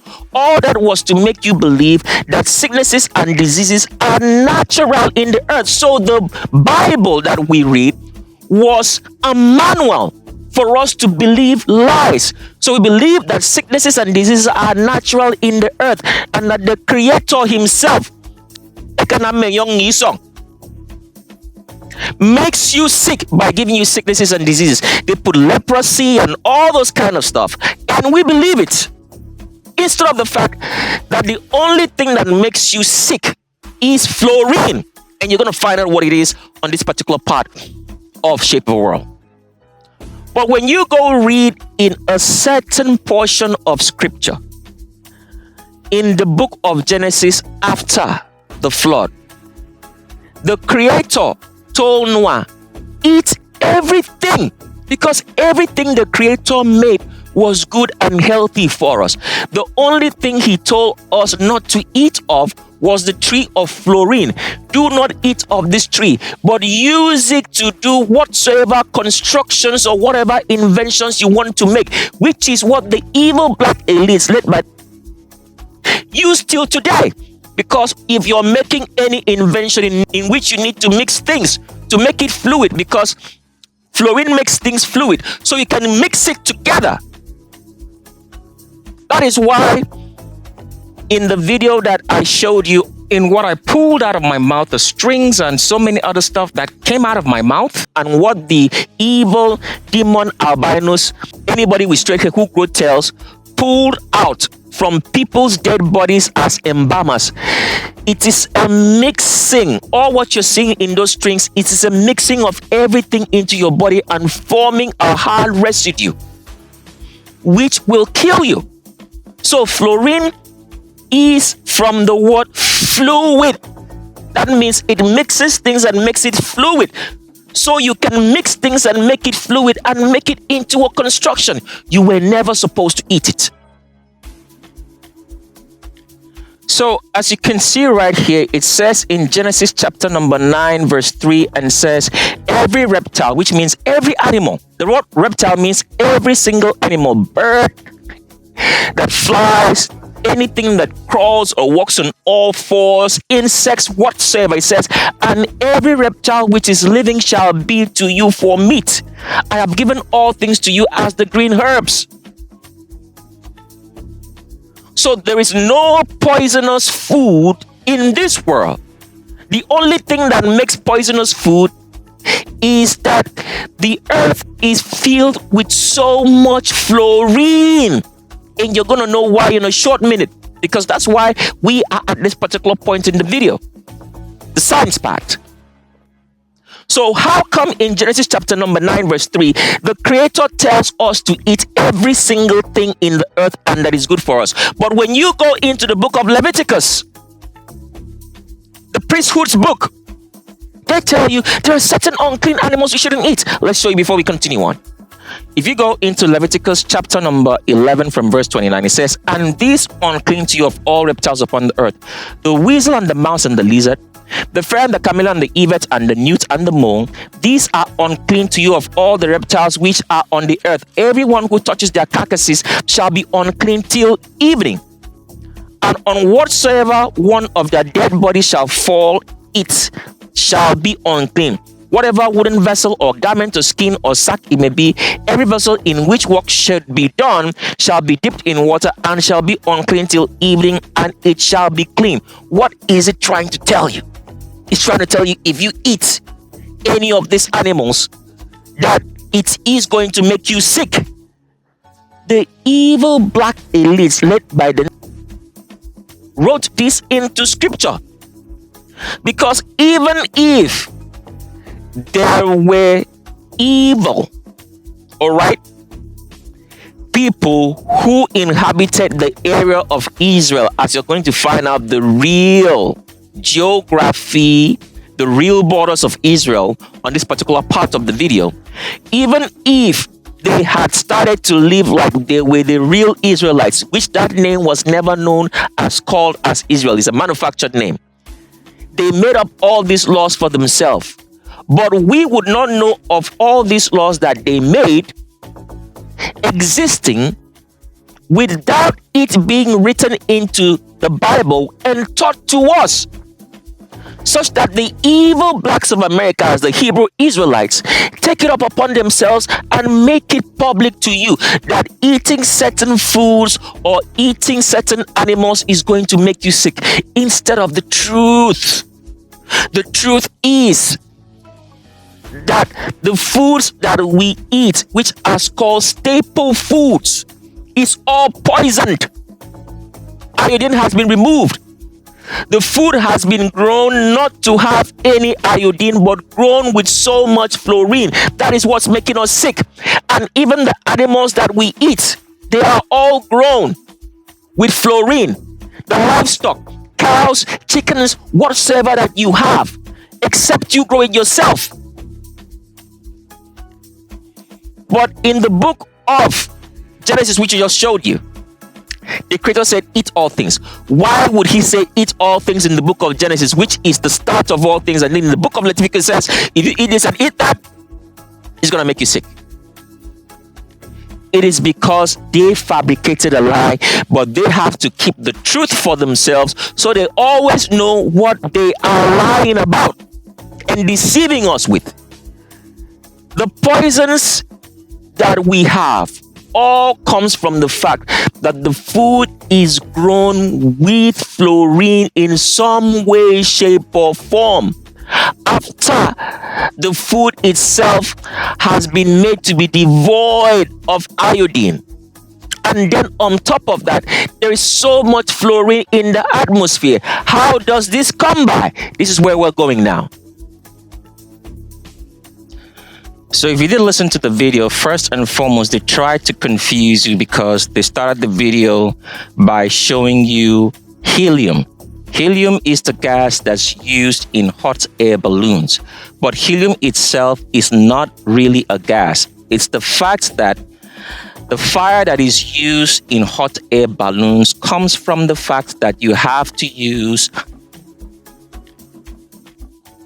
for propane, for cooking gas, for helium per se, for ethane, for methane. There's so many various names for helium, and only if you have the petroleum information will you understand all those facts as we have mentioned here. Helium in itself is not really a gas. It's just the fact that it's used to heat up air to make it even more lighter, because when you heat up water vapor at extreme temperatures, it makes it very, very light, and it will keep floating up into the air because anything that's lighter will keep on floating. So they wanted to confuse you not to understand what they were going to talk about, because everything else they have talked about, sulfur hexafluoride, it's all about fluorine gas. Helium has nothing to do with it. As you watched in this particular video, in which these animals, demons, albinos, anybody with straight hair, the very reason why we are suffering and is having a lot of fluoride gas in the earth, they are the reasons for it. Because as we taught you, when you breathe out air, what you're breathing out in essence is water vapor as a gas, but it comes with other constituents. That's why we played that clip for you to see it. They said when you breathe out air, you breathe out proteins, certain other things. When you breathe out air, when you're inhaling and exhaling, as you're exhaling out air, you're also breathing out what? Fluorine gas. That's what you have to come to understand here. And why are we breathing out fluorine gas? It is because of all the poisonous food that we are eating, which is filled with a lot of fluorine, besides the fact that the earth itself at this particular point in time is filled with a lot of fluorine gas, which they have nicknamed here sulfur hexafluoride. So you don't just know it's fluorine gas. So they added that word as a spell, sulfur hexa, to confuse you. Because sulfur in essence, which you've never heard before in your whole entire life, sulfur is blood. It's yellow. It's plasma. It's the real blood that keeps you alive. Red blood is not blood. That's why when you go into hospitals, they have now changed it over time that what should you give? They ask you to donate your plasma, and plasma is yellow. That is real blood. That is what a nursing mother feeds the baby. When a nursing mother presses out milk from her breast, take a look at the color. What is it? It is yellow. Plasma. So fluorine is really what is the problem. All right? But they just add that to it to make you think and have a spell in your mind, as you've come to understand what spell is, so you don't see that all what they're talking about is fluorine gas. Now, as you're watching this video, the attributes of fluorine, it's a very heavy gas. It does not easily evaporate out. So when you eat all the foods that are filled with fluorine, it forms a lot of fluorine gas in your tummy. And then when you breathe a lot of fluorine, which is in the atmosphere here because of Satan, which we're going to explain in a very short minute, you're going to understand. You have all the fluorine gas. It causes all the issues and all the sickness and diseases that they have in this world. Whatever name that sickness is, it doesn't matter. It's all from fluorine. But they give the sicknesses so many different names because the way it acts with your body based on the food that you eat. Because fluorine acts and reacts with the food in different ways. So each food, when it is grown with fluorine, reacts in a different way. So you eat beans, which is grown on fluorine, it acts a different way in your body. It's going to be there.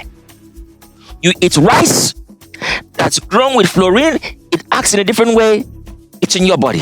You eat veggies grown with fluorine, it acts in a different way. That reacts with your body. You drink water that has been filled with fluorine in poison, it acts in a different way in your body. So every food grown on fluorine acts differently, and you consume all of that into your body and you can't get it out. If you did not have the herbs and the cures and the precautions that the priesthood provided for you in the one cure for all diseases, you will never get it out. And it's too late for you at this particular point in time. So other attributes that you learned on this video about the fluorine gas, which they spell and purposefully call it sulfur hexafluoride just to confuse you so you wouldn't know what is that if you did pay attention, they told you that if you breathe in sulfur hexafluoride, which is fluorine gas, that it doesn't have any oxygen. And after a while, if you breathe in constantly, you're going to pass out. So what does that tell you? The evil medical hospitals and doctors, all right? Because if you're a real doctor, you would know the truth. You would pay attention to the details and find out that the reason why people get sick and everything else is because of there is fluorine in the food and water they drink. But the doctors have no idea because all the doctors are trained with the false medical information provided to them by the evil black elites, which is their manual. They have no time to sit down on their own and really study and know the truth. Because for me, for example, I have been in the military for a long time. I trained. I don't want to get into too much details at this particular point in time.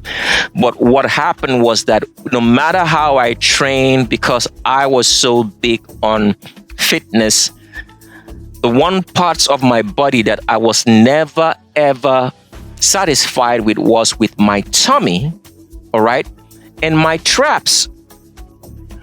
It's only when I got out of the mindset of being a military personnel that I started training myself just by sitting down and thinking naturally, what's the best way to train your stomach?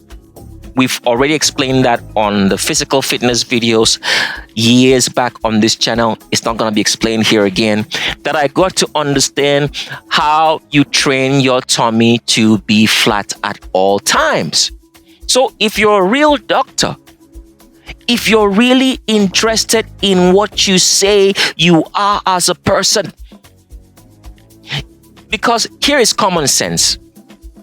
If you do certain things and they don't provide the results that you require, you just have to scrap it all out and say, let me start afresh. Let me start from scratch and see why what I did does not provide results. That is science, real science.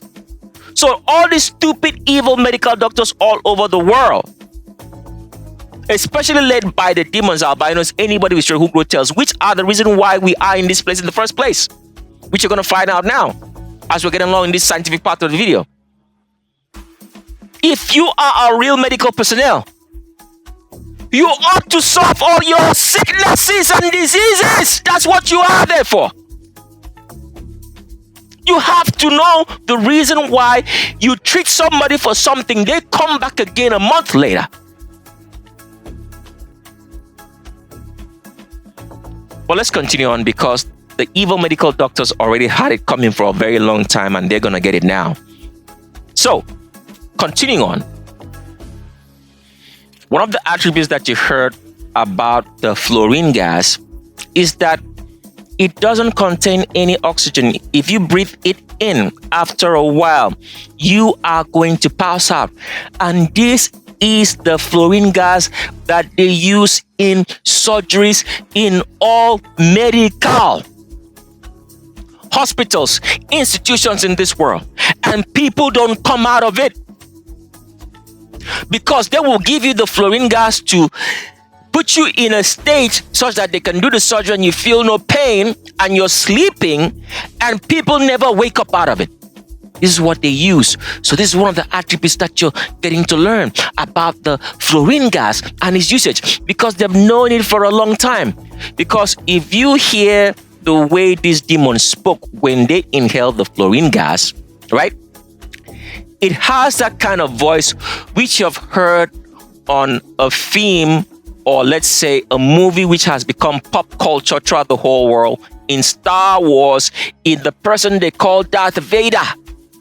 Now go take a look at the first installment of Star Wars. It was acted way, way back in 1977. So in 1977, because when you hear the voice of the actor who was voicing Darth Vader by this evil black elite who died, whose name is James Earl Jones, the voice there is as of a fact of using fluorine gas to make it sound that way, which you have heard on this particular video right here, which we played for you. That when you breathe in fluorine gas, it makes your voice sound so much gurgly, because it's a very heavy gas. So the evil black elites have known before 1977 about fluorine gas and its effects, that they could even use it in a movie called Star Wars and made Darth Vader's voice, played by James Earl Jones, to sound that way. And James Earl Jones does not sound that way in real life, even before he died. So what does that tell you? It's been long known before now. How did they long know before now? Because of the writings of Moses about what fluorine is. You shouldn't eat it, you shouldn't drink it, you shouldn't consume it. It is the source of all evil in this world because one animal did so and raped our great mother by making her to become organic. So you would have seen all the attributes of the fluorine gas, which they falsely call sulfur hexafluoride, and you understand that in a short minute, but just bear with us right here. So all the attributes are shown to you. It's a very heavy gas. So that's why if you take it in through breathing it in, eating food, and it sits in your tummy, it takes a while for it to get out. It causes all the burping and belching in your stomach.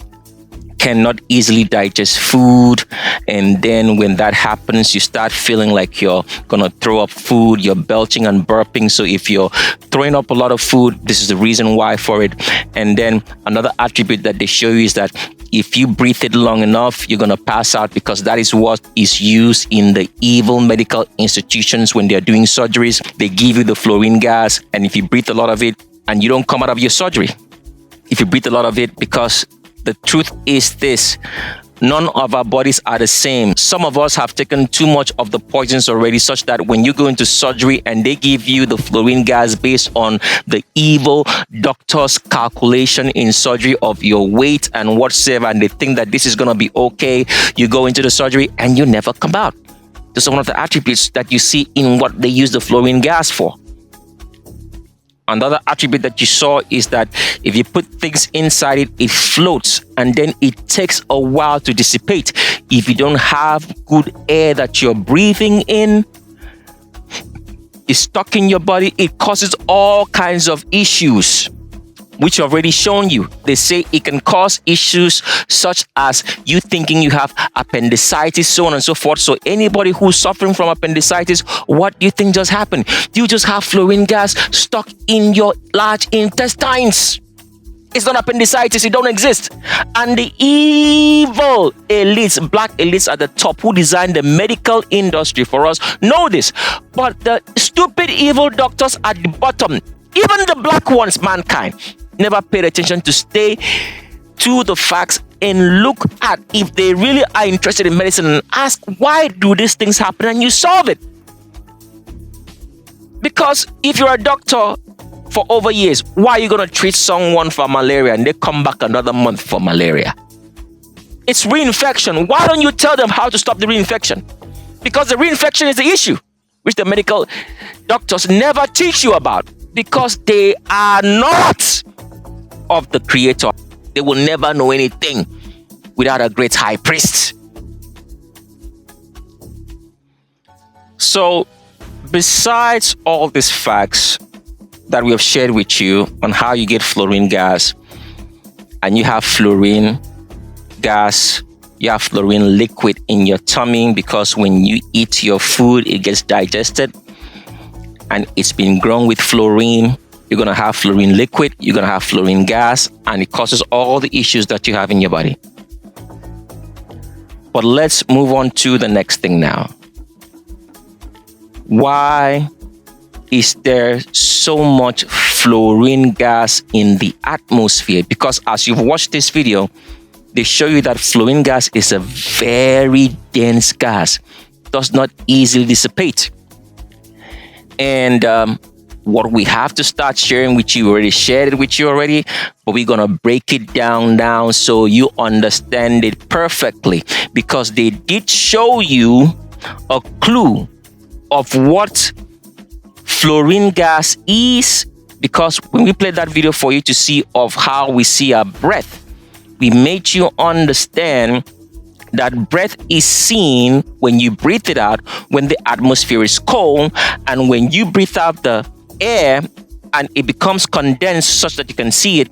The condensation also has to stick to such things as soot, dust, your own organic material that you breathe out from yourself, so it can be seen. And there was a code in that particular video which you never paid attention to. It says it's like clouds. Hear it now before we continue on.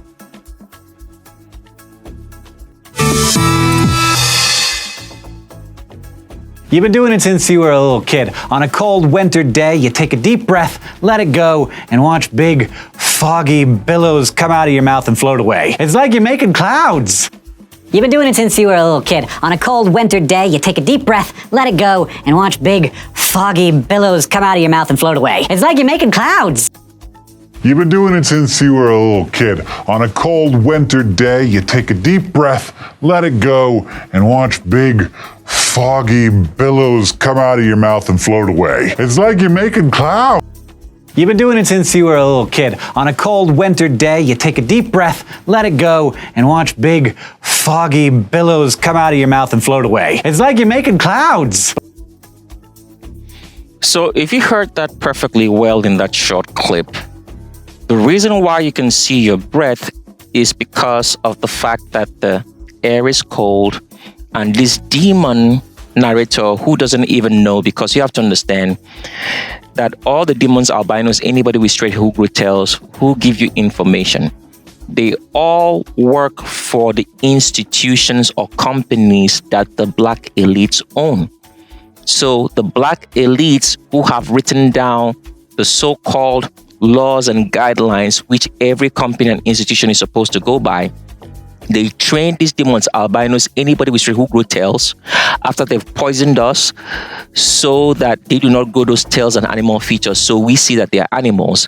And they give us all this information based on what the evil black elites, led by the richest, wealthiest people in the world, so that they provide this information for us. So because everything is a secret, compartmentalized, the demons don't even know what they are doing, because they are just working by the guidelines which the institutions, the companies that they work for, tell them to do.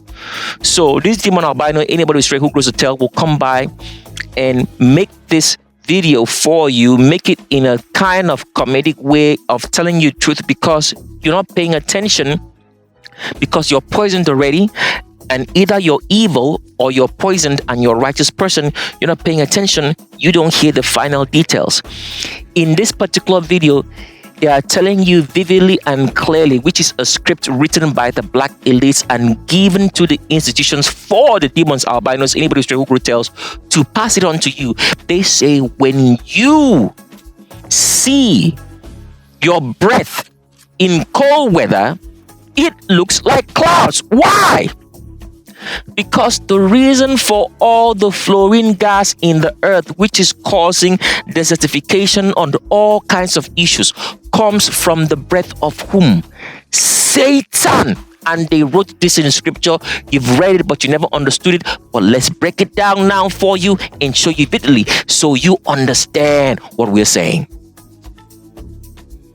So we're reading from Job chapter number 37, and we're reading from verse 10 in the Greek Septuagint Bible. And it says, from the breath of the mighty one. Who's the mighty one? Satan. Satan.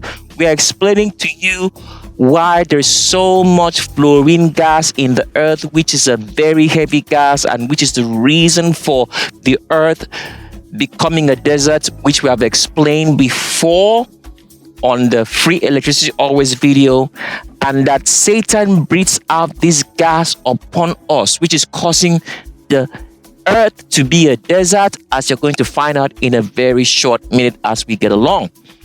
All the fluorine gas in the earth, which is a very heavy gas, as the video showed you, is coming from Satan. Not just from Satan, but from all his kids.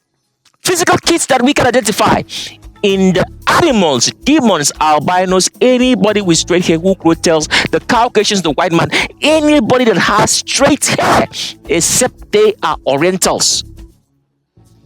They also breathe fluorine gas upon us, because when you look at this video we just played for you, all the demons here, whom are animals, talking about fluorine gas. All right, a very heavy gas, doesn't easily dissipate, and we've already explained to you what it does when it gets into your body. The reason they are here is because we are being poisoned day and night, so they don't grow all the fur and tails they're supposed to grow, so we recognize that they are animals.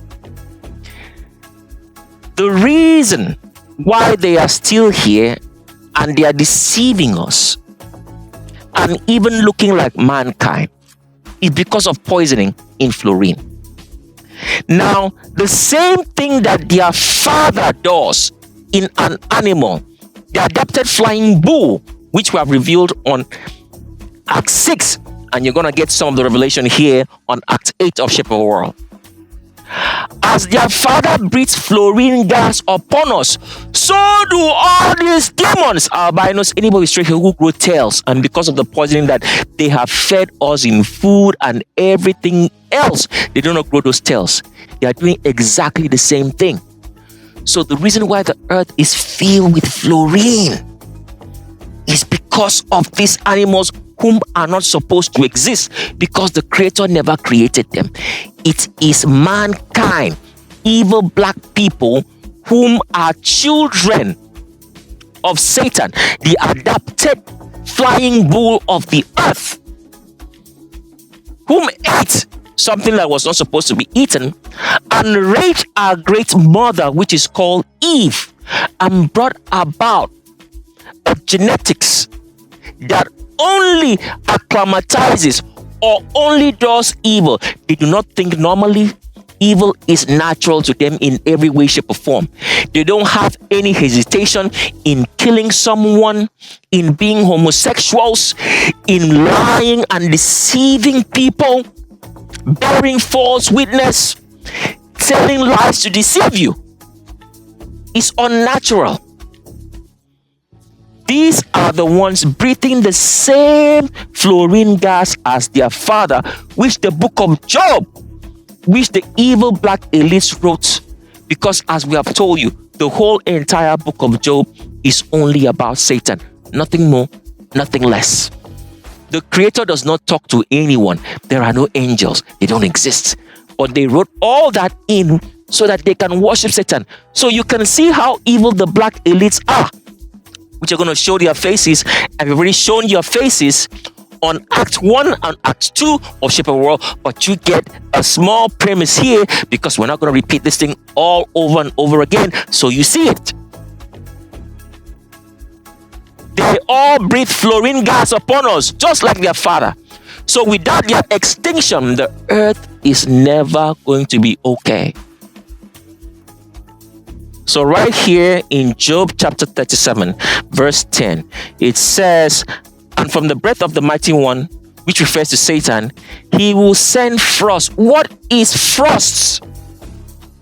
Let's go into Google, type out frost for you to see what it means so you understand this perfectly. So we're on Google right here and we type the word frost etymology. It says the word frost originates from the Old English force of frost, dating back before the 12th century, which refers to frozen water vapor. What does that mean? Frost is a gas. And as you're reading here, and we have told you in the book of Job, chapter number 37, verse 10, it says, "From the breath of Satan," mighty one here means Satan, "he will send what? Vapor, gas, frost." Frost also means cold, freezing, when you look at the etymology. So all the fluorine gas that we have in the earth comes from Satan. Now I want you to imagine this.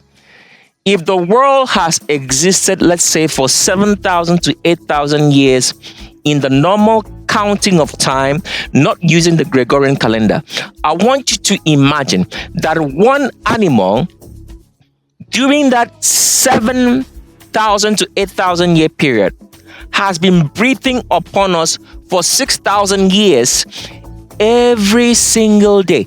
Besides the fact that during the times before the flood, when evil black people ate of the tree of fluorine and were sleeping with certain species of animals which belong to the species of animal which Satan belongs to, and brought about us being organic. Now, I want you to imagine this, that this animal in Satan has been breathing upon us every single day for 6,000 years plus, not in the Gregorian calendar.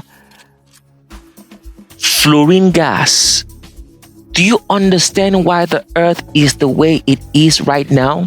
And then on top of that, the evil black elites who want to remain kings and say there's no creator when there is one, and they virtually can see that, because when you look around you at the world, the order shows you that there is a creator. They created demons, albinos, anybody with straight hair who grew tails, the Caucasian, the white man, whom are not Orientals, right? And these demons, albinos, anybody with straight who grow tails, whom are not Orientals, have to feed so much fluorine for them to deceive us that they are mankind by not growing all their fur that covers their faces and everything else, and growing their tails so we can recognize that they are mankind. They are also doing the same thing, breathing fluorine gas upon us. So all the fluorine gas causes the earth to be a desert. Plants cannot grow. Nothing grows. We become sick. As we have shown you in the experiments that they showed us, that fluorine gas is a very heavy gas. If you breathe it in, that you're going to pass out and die. And that is what is used in the medical hospitals and institutions for surgeries, when they try to make you pass out so they can do some surgery on you so you do not feel any pain. And sometimes people do not come out of it because why? Some people would have breathed the fluorine gas, eaten so much of the poisons already, and when they get extra fluorine gas in the surgery, they can't come out of it. It doesn't matter what calculation they make, because the whole entire medical profession is fake. So you can imagine what's happening now? And then on top of all this,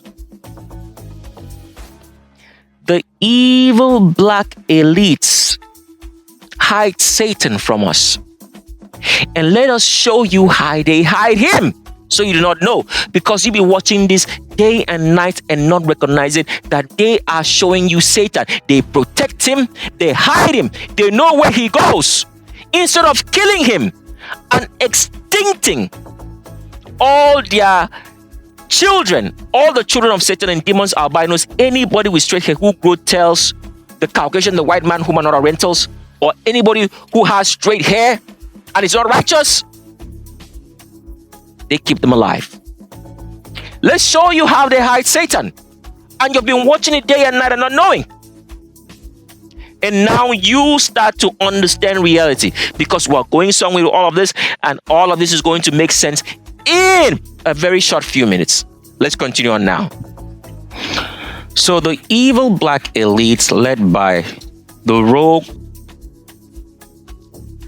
hide Satan from you because they are sick mentally. Because as we have taught you, the black elites are the richest, wealthiest people in the world.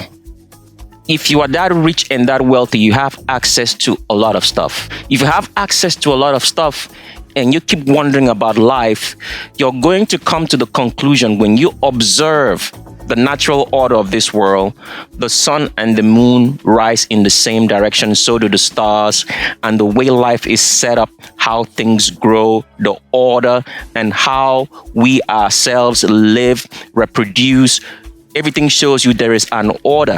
There is no chaos, because if there was something not ordering life, there would be chaos, as we've explained before. In the so many videos that we have showed you earlier, that there is a red and blue side to the black elites, and they all do things differently. That is why there is so much chaos in the world. Even though there seems to be some order, but it's chaotic. You have left-hand drive, you have right-hand drive, you have Airbus, you have Boeing, you have so many things that are made differently, because there are so many creators of products. All right? That is why there is so many creators. It means there is chaos. But if there is only one creator, the whole world is ordered in one exact manner. No changes. So therefore, The evil black elites, led by the richest, wealthiest people in the world who have access to everything. With all this access, you will come to one conclusion, that there is a creator. But rather than choose to honor the creator, because the creator does not need your worship. The creator does not need your worship. All he needs is your honor. Honor in the sense that you honor life. All right? So with all the access they have, they choose not to honor the creator, but choose to honor an animal in Satan. An animal, not even a man, an animal, they honor Satan. So they themselves, to show you that they are sick, because if you're a normal thinking person and you come to the conclusion that there is a creator, you will honor the creator.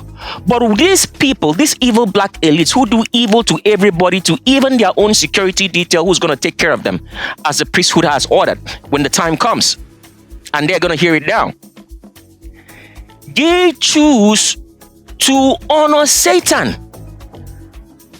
Because people are not aware of this. A lot of the books that you read in the Bible is talking about Satan. They will impute some truth there because people know there is a creator, even though they can't identify it, but he's all around us, as we have taught you. A lot of the books of the Bible that you read are honoring Satan. They just use some truth about the creator to make you to keep honoring Satan. So why would they choose these evil black elites, after knowing the facts, evidence, and everything that there is a creator?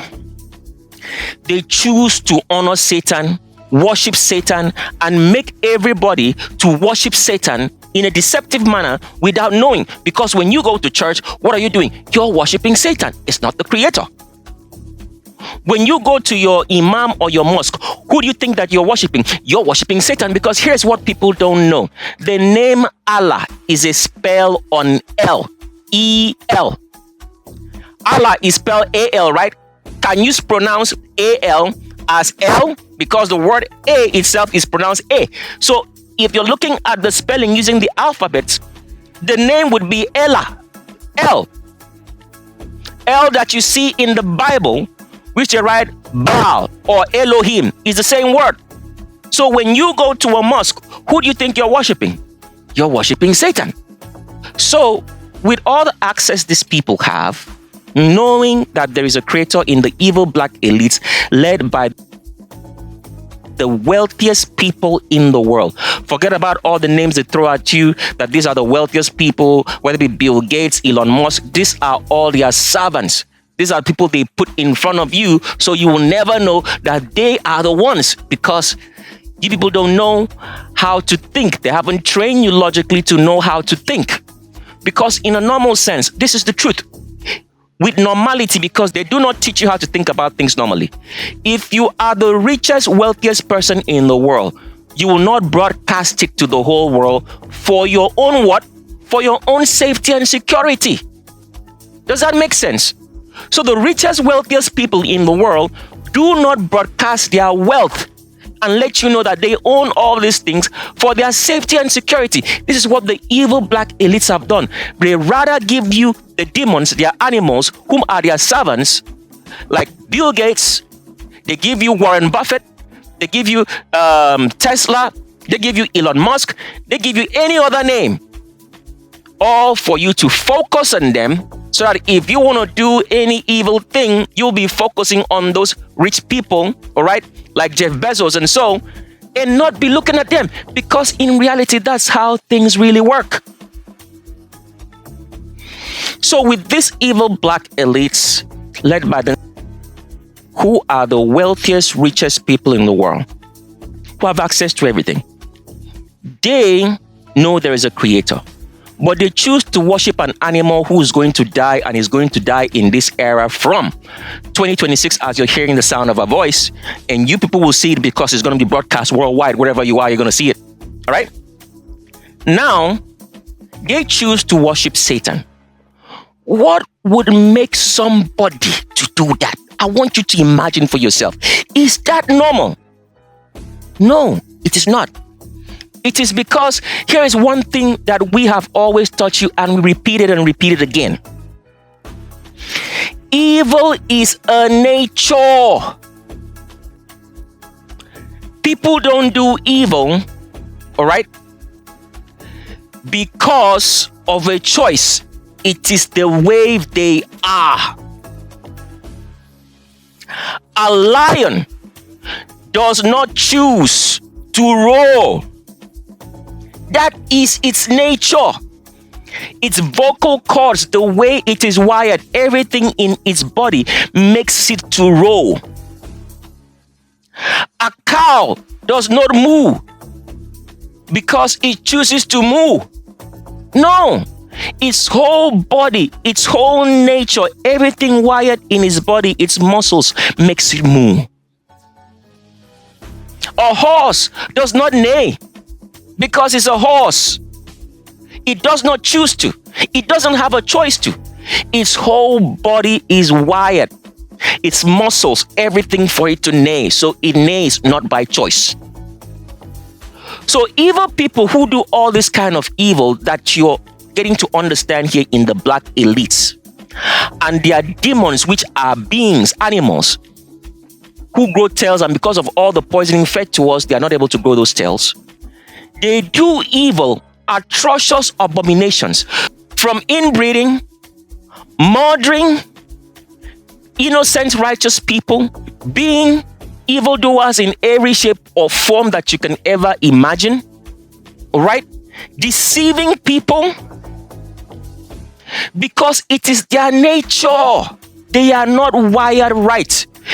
If a righteous person's veins moves, all right, from the left side of the body to the right side of the body, with evildoers, the way their veins are wired is from the right to the left side.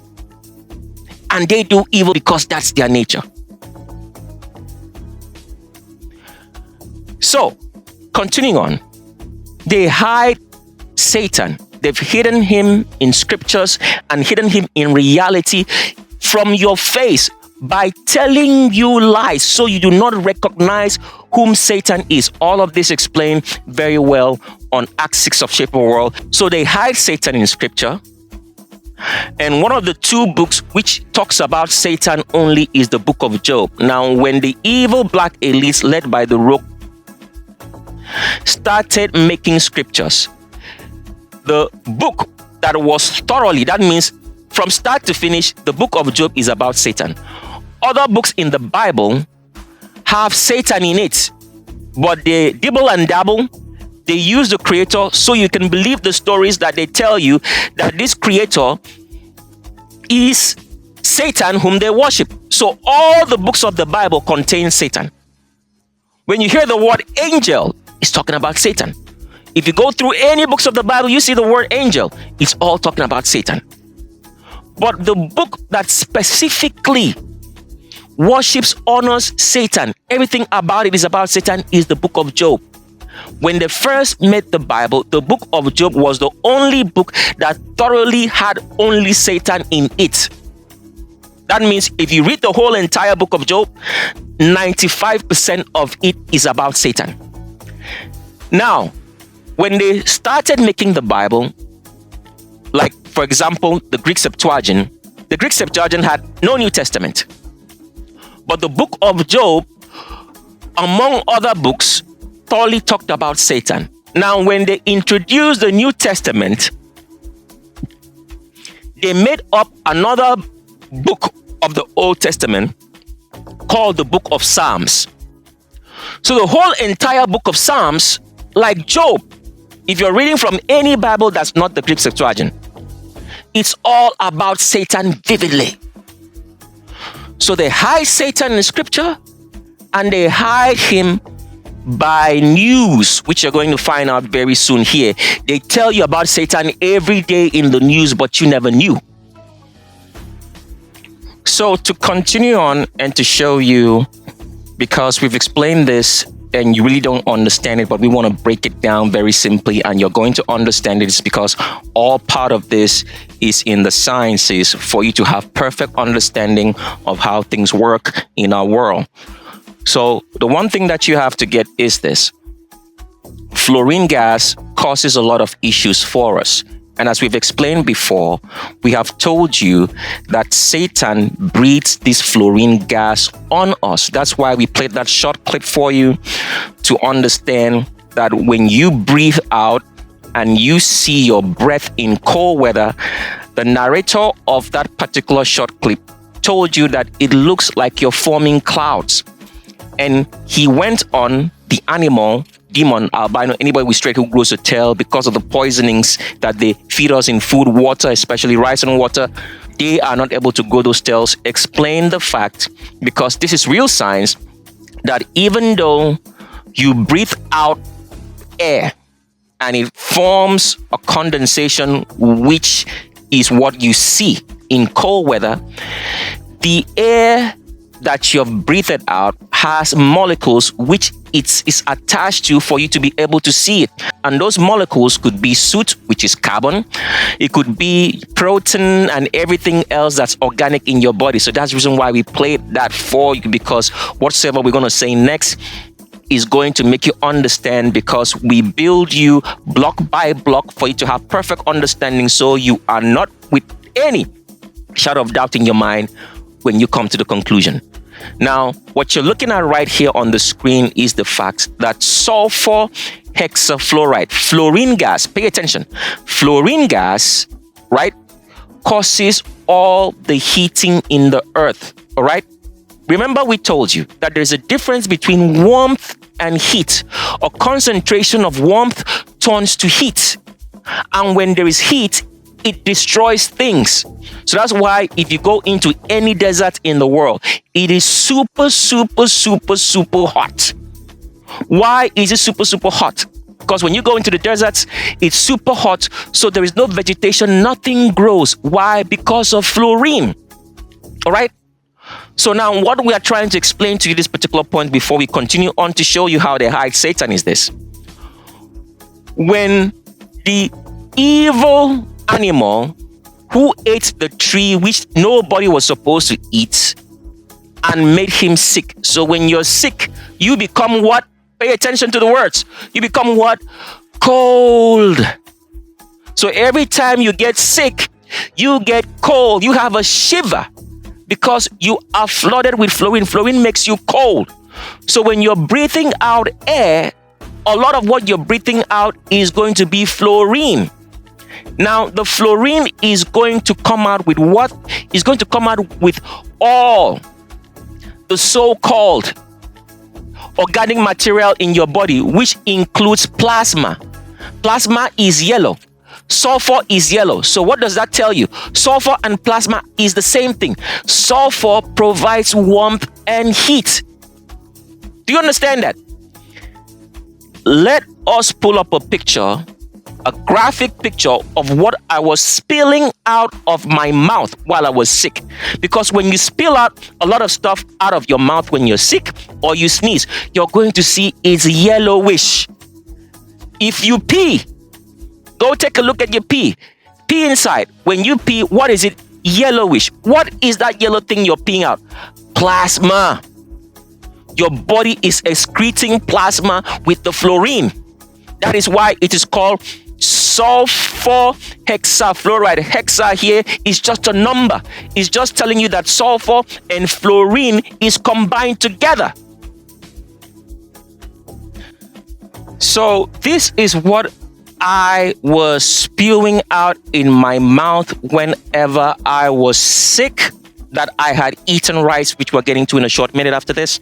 As you can see, the color is yellowish, right? Now, if you sneeze, you have a cold, and you sneeze out, most times you're going to remove a yellowish thing with the sneezing that you sneeze out from. Your nose when you have a very bad cold. When you go to the bathroom and pee, what color is your pee? Yellow. What is that yellow? Sulfur. They have many names for sulfur, which people don't know because things are very simple in the sciences, but because the evil black elites don't want you to know what is what, they use a spell. They call the same thing many different names, so you do not know it's one and the same. They call fluorine so many names. They call sulfur so many names. And one of them is plasma, as you're finding out. So sulfur or plasma provides heat, provides warmth. Pay attention. Sulfur, which is the same thing as the plasma that's running in your body, which is blood, provides warmth. Now, a lot of people are going to say, okay, what is they trying to say? Because I'm just telling you information that the priesthood have provided for us on a script and have taught us so we can narrate these stories to you better. If you're doubting us, I want you to look up at the sun. What color is the sun? The sun is yellow. It brings about what?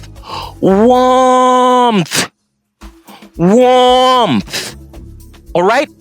Now, why is the earth heating up? Because this animal in Satan, who is a sick animal and is always cold, and you're going to understand this in a very short minute. When you're cold, you breathed out a lot of what? Fluorine gas, and is going to mix with plasma, as we have shown you in what that came out of my mouth as the narrator whenever I coughed out when I was sick, on that when you sneeze and you're very sick, your sneezing is going to have some yellowish, and when you pee, you're going to pee some yellow stuff out. So I want you to imagine this, that for if the earth existed for 7,000 years in the normal accounting of time, not the Gregorian calendar, that this animal has been doing what? As a sick animal, breathing out fluorine mixed with what? Sulfur, which is plasma, the blood that runs in your body, which keeps you warm. As we've explained, that when a nursing mother feeds, if your nursing mother, go take a look at your breast milk. When you give your baby breast milk, what color is it? Is yellow. You're feeding the child plasma to keep it alive and keep it growing, which provides warmth for the baby. So when you're sick, what you're going to be pulling out of your mouth is a combination of your plasma, which they call sulfur also, with fluorine. So imagine that this animal in Satan has been pulling out plasma, sulfur, and fluorine, because it's a sick animal, for over 7,000 years in the normal accounting of time. And the concentration of plasma, because plasma brings about warmth, the concentration of it brings about heat. So when the sun shines with this fluorine gas, which is mixed with sulfur, concentrations of it, which they call plasma, it causes the earth to heat up because of one animal. And that is what causes vegetation to die. And you have deserts all over the world, as you're going to understand now here, because this already has been explained on Act 6. We're just going through it over again so you understand. So that heating causes the vegetation of the earth to die together with fluorine, which does not allow things to grow. So we have a lot of deserts all over the world because of what? One animal in Satan, who's a sick animal, breathing fluorine gas with the concentrations of plasma for over 7,000 years. And that is what his children, in the demons, albinos, anybody with straight hair, are doing also, because they are also sick. Because for them to not look like the animals that they are supposed to, when you look at their hair, straight hair like the hair of all animals in the world, and the only people who don't have straight hair are mankind in black people who keep afro hair. What does happen? They have to be fed poisons. So they are doing the same thing. So that's why we have told you before in previous videos that the things that are making you sick, if you live in a neighborhood that's filled with demons, albinos, anybody with straight hair who grow tails, you're going to be breathing so much fluorine extra into your body, and it's going to make you sick. Because as we have taught you, and we have to keep repeating, when you breathe air, it doesn't just go into your lungs, it goes into your stomach. And that's where all your issues of sickness comes from. Every sickness that you have is a gut sickness. That's why you have people walking around with big guts, big stomachs. When people are fat, where are they fat from? Their stomachs. Let's continue on now to show you how they hide Satan.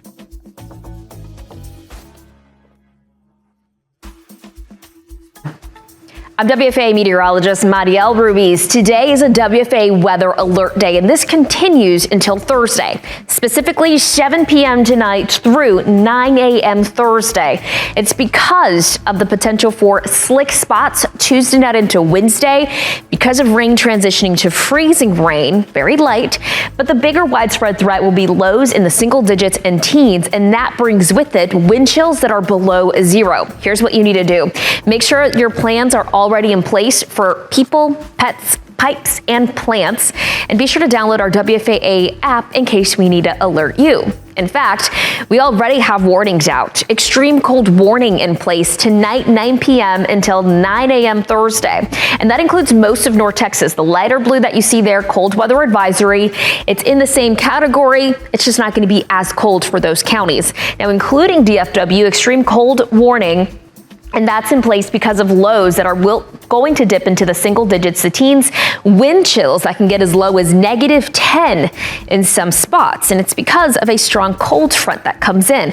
Let's talk about how long we're going to be in freezing conditions. Freezing is achieved at DFW Airport at 6 p.m. Tuesday. This evening. The high on Wednesday only makes it to 29. That means all day Wednesday, it'll be freezing. Thursday's high, 32, still freezing. It's not until Friday around noon that we make it to above freezing, and that'll be 33 degrees. That means we spend a total of 66 hours with freezing conditions. This is not at all a record for us. Record was actually set in the 80s at 295 hours and 139 most recently in 2021. In addition to that cold, we're also going to be seeing that rain transition to a freezing rain or drizzle. That's why a winter weather advisory is in place from 5 p.m. to midnight, including DFW, including really areas just to the south, including Johnson, Ellis County. And this is for light freezing rain, less than 5/100ths of an inch. This is not going to be a lot at all, but this could be enough to create some slick spots on bridges and overpasses. This morning, just seeing the light liquid rain, and we're seeing it really scattered in the area. Now, coverage is going to go up the closer we get to noon as that front is approaching. So this is it right here, noon on your Tuesday. You see about 60% coverage of this rain. As this front pushes through between noon and about 1, 2 in the afternoon, we'll see these strong north winds behind it really push a lot of this moisture out, but temperatures also dropping at this point. Where you see that white line, that's the freezing line. That's where we could see some of that pink. That's a mix. That's freezing rain moving in. So around 2, 3 in the afternoon, we could see this in Wise County. We could see that transition for Denton and Tarrant County around 5. And I do think that we make it to freezing at DFW around 6 p.m. It's at this point when we could see this transition also include areas of Dallas, Collin, and Rockwall County. So we'll be watching for that potential. Again, accumulations with this won't be a lot. And because of that strong north dry wind behind that cold front, it's going to help dry things out rather quickly as this front pushes towards the south. By midnight, it's completely done. In fact, I'm only expecting us to see a brief window of opportunity for the rain to transition to a freezing rain. I would even call it a freezing drizzle at that for this evening. Sometime between 5 and about 10 p.m. And that's exactly what this is showing. The high temperature of 47 today already happened this morning. We'll be at about 37 degrees around 4. We reach freezing at 6 p.m. Then we're looking at temperatures staying in the 20s through about midnight, but the teens by 7 in the morning, the wind chill down to about 0 at 7 in the morning. And we'll see those bitter cold conditions continue. 18 degrees for the low in Dallas, 17 in Fort Worth. The wind chill Wednesday morning below 0, possible thanks to that strong north wind. And look at Thursday morning, even colder. I think we could see some record low temperatures across the Metroplex with 14 in Dallas, 13 in Fort Worth. The feels like, or the wind chill, close to 0 at this point. And on the 14-day forecast, finally showing you those above freezing conditions as we approach the weekend with another round of cold weather on Saturday, 60s Sunday, but 70s next week.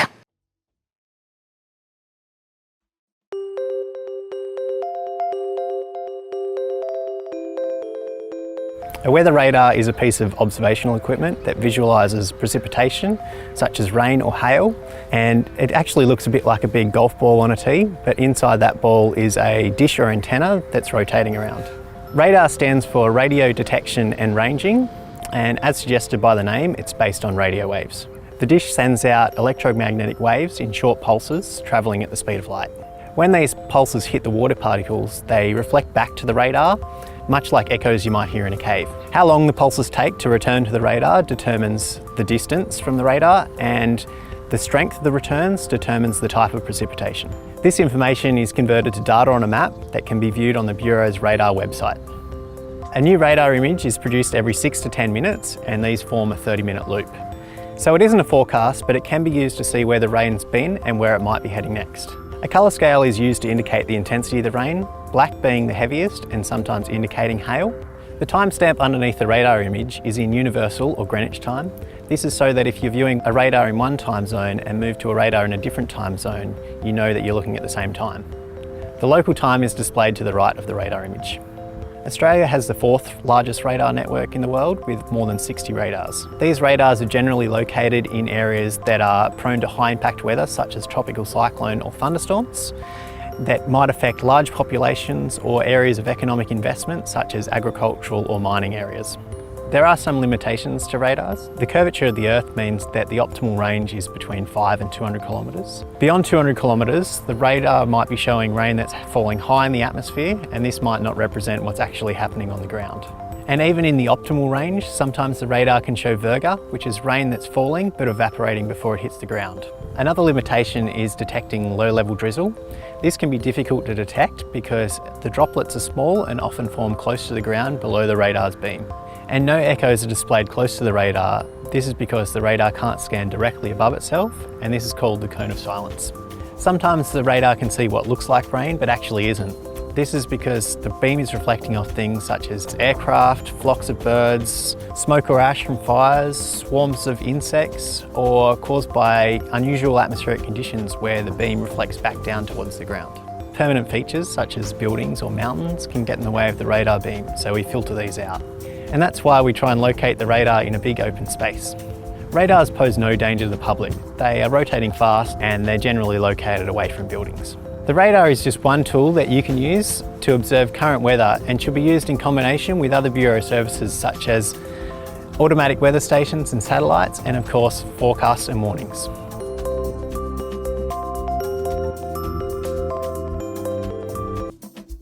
Tonight, tornadoes tearing through Texas and Oklahoma. At least 8 reported twisters in the last 24 hours.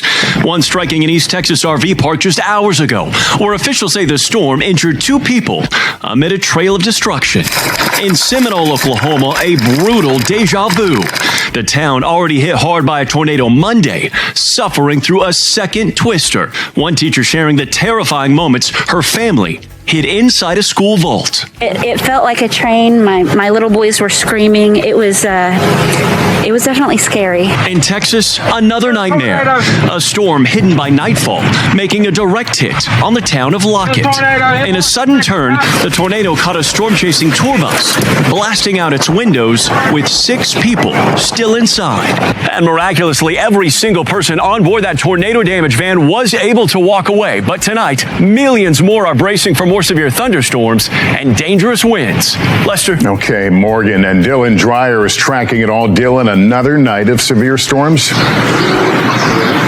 Lester, we've been keeping a close eye on this squall line of storms moving through Texas into Louisiana. We still have the threat of tornadoes tonight. Also winds over 70 miles per hour and hail 2 inches or more in diameter. Tomorrow, this whole storm system will shift to the east, bringing heavy rain, the chance of strong storms, especially through the Ohio and Tennessee river valleys and from the southeast all the way up to the northeast, especially down through parts of Alabama into Georgia. That's where we could see our strongest storms. Again, large hail, damaging winds, tornadoes can't be ruled out as well, but 38 million people are at risk of those storms tomorrow. We could also see about 3 to 4 inches of heavy rain, and that could lead to some flooding. Lester? Hi, Dylan Dreyer, thanks.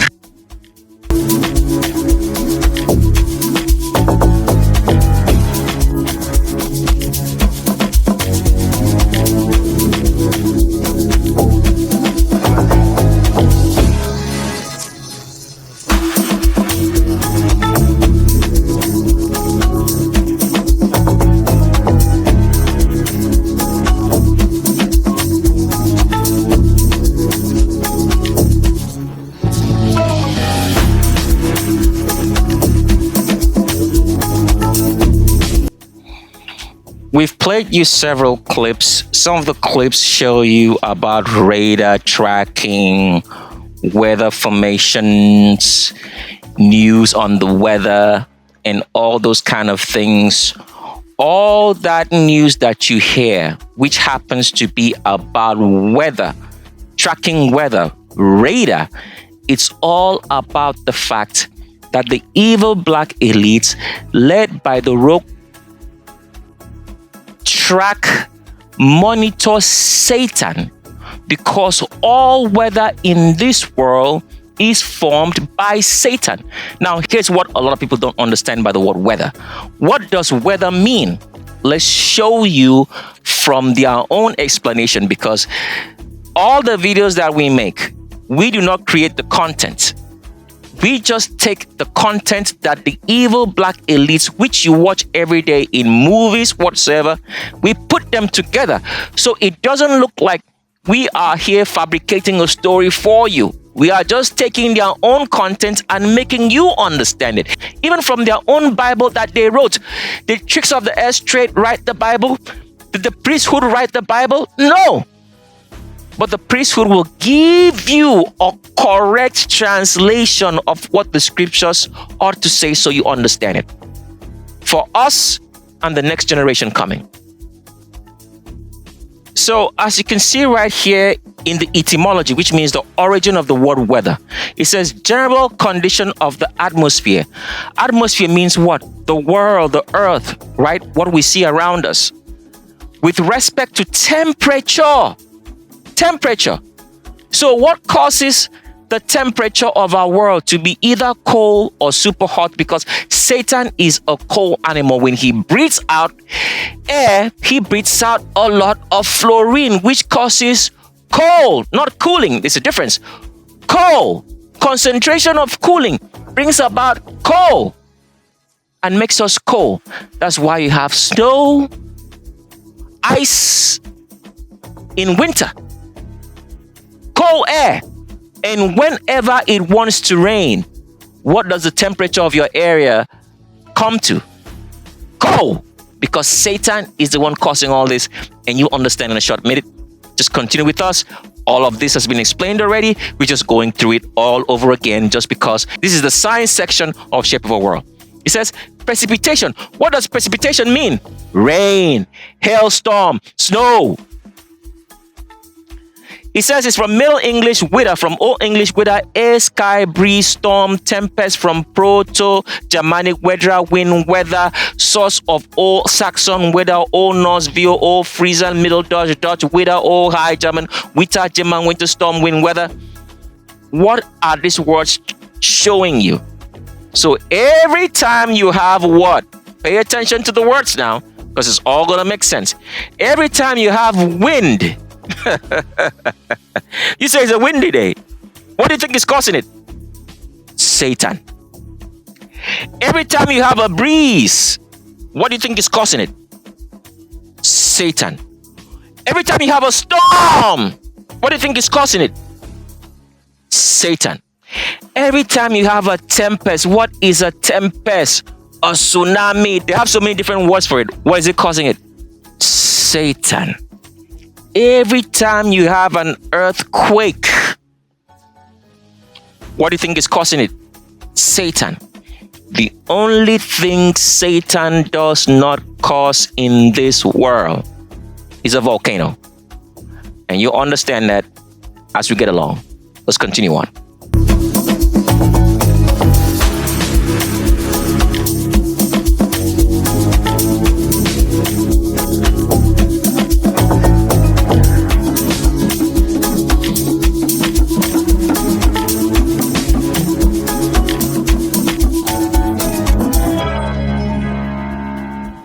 All what you're listening to right here is just a repetition of what has already been thoroughly explained very well on Act 6 of Shape of World, which is all about Satan. So you have a perfect understanding of the world. But we just have to repeat this over and over again so you understand. So one of the repetitions that we're going to make here is the fact that the word storm means stirring. So when you hear the word storm, it just means a stirring of the atmosphere. You'll understand this very, very well as we get along right here on Act 8, Shape of a World. So the word storm is the same thing as a tornado or a hurricane or rain per se.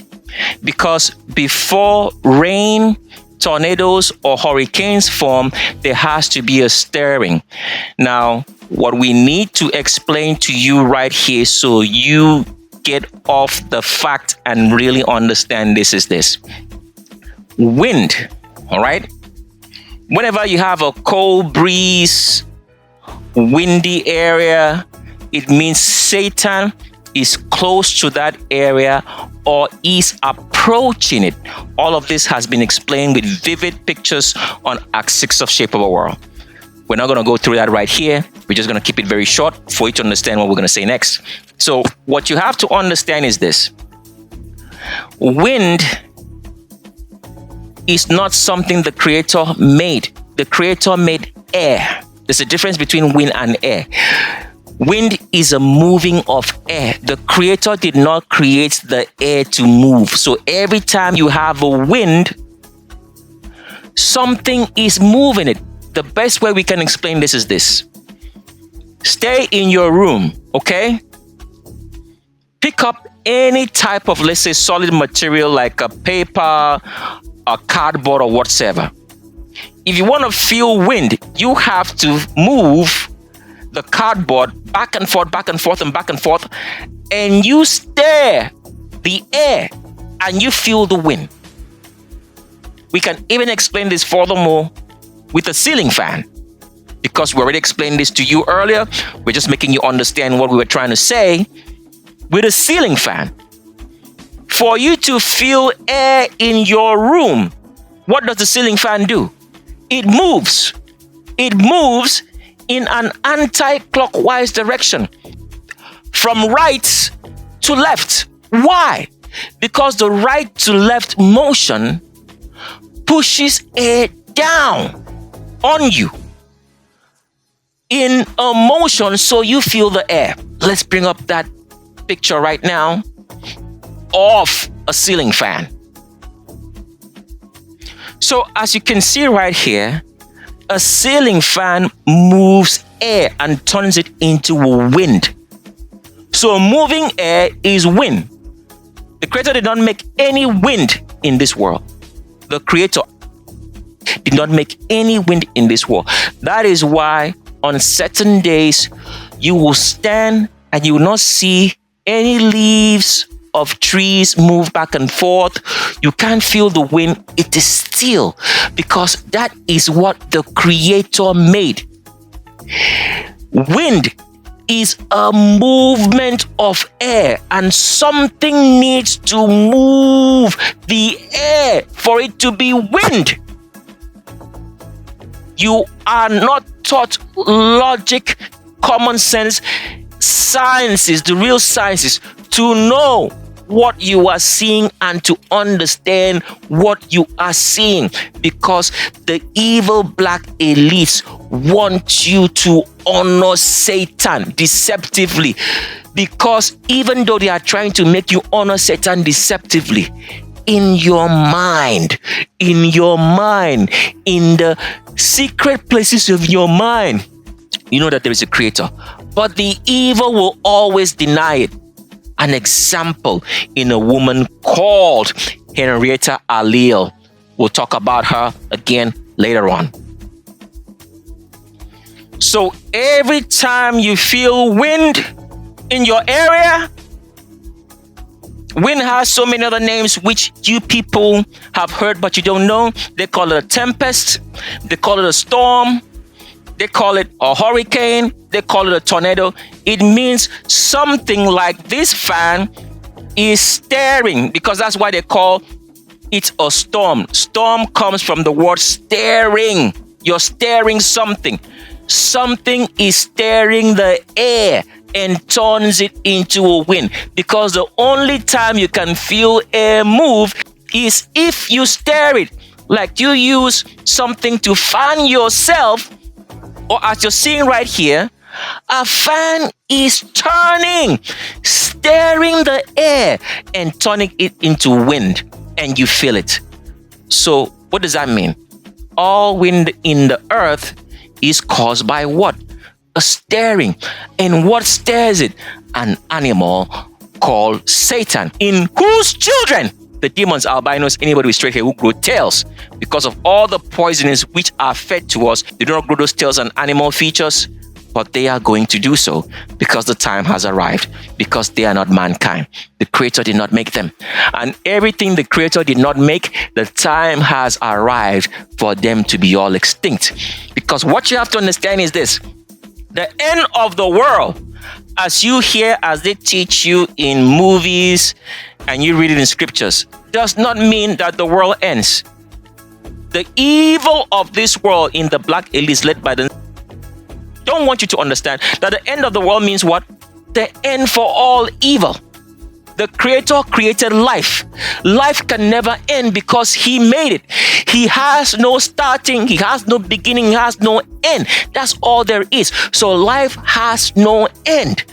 But there is an end for the evil of this world, the abominable of this world, the wicked of this world, who love doing evil, love making you suffer, love doing all kinds of evil. They become homosexuals, they inbreed, they do all kinds of crossbreeding, they deceive you, they steal from you. Their end is here.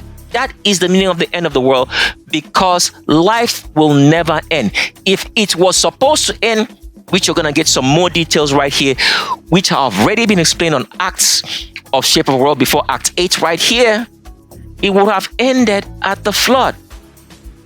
But there was no life ending, because the people in the boat of Noah survived, to show you that life will never end because the Creator made it. The end of the world just means the end for the wicked and abominable. You love to be a homosexual? Your end is here. You love being a murderer? Your end is here. You love deceiving people? Your end is here. You love talking bullshit about the truth and bearing false witness, like Henrietta Alleel, after hearing the truth, says that she no longer wants to continue the truth because she's a stupid woman. And she says, because in the stupid woman's mentality, as she thought, she is older than the narrator or people talking on this channel. We are just talking what the priesthood taught us. Are you older than the priesthood, Henrietta Alleel, who have existed since the time of Adam? Because Adam brought about the priesthood. They have existed since creation. And if in the normal accounting of time, this is 7,000 years on and going without the Gregorian calendar, are you older than them? The people who bear false witness and keep talking bullshit about the truth, instead of listening to the truth and doing it. Their end is here. And as the end is here for all evil people that we have mentioned, and you know that category, right? They will never exist again in this world.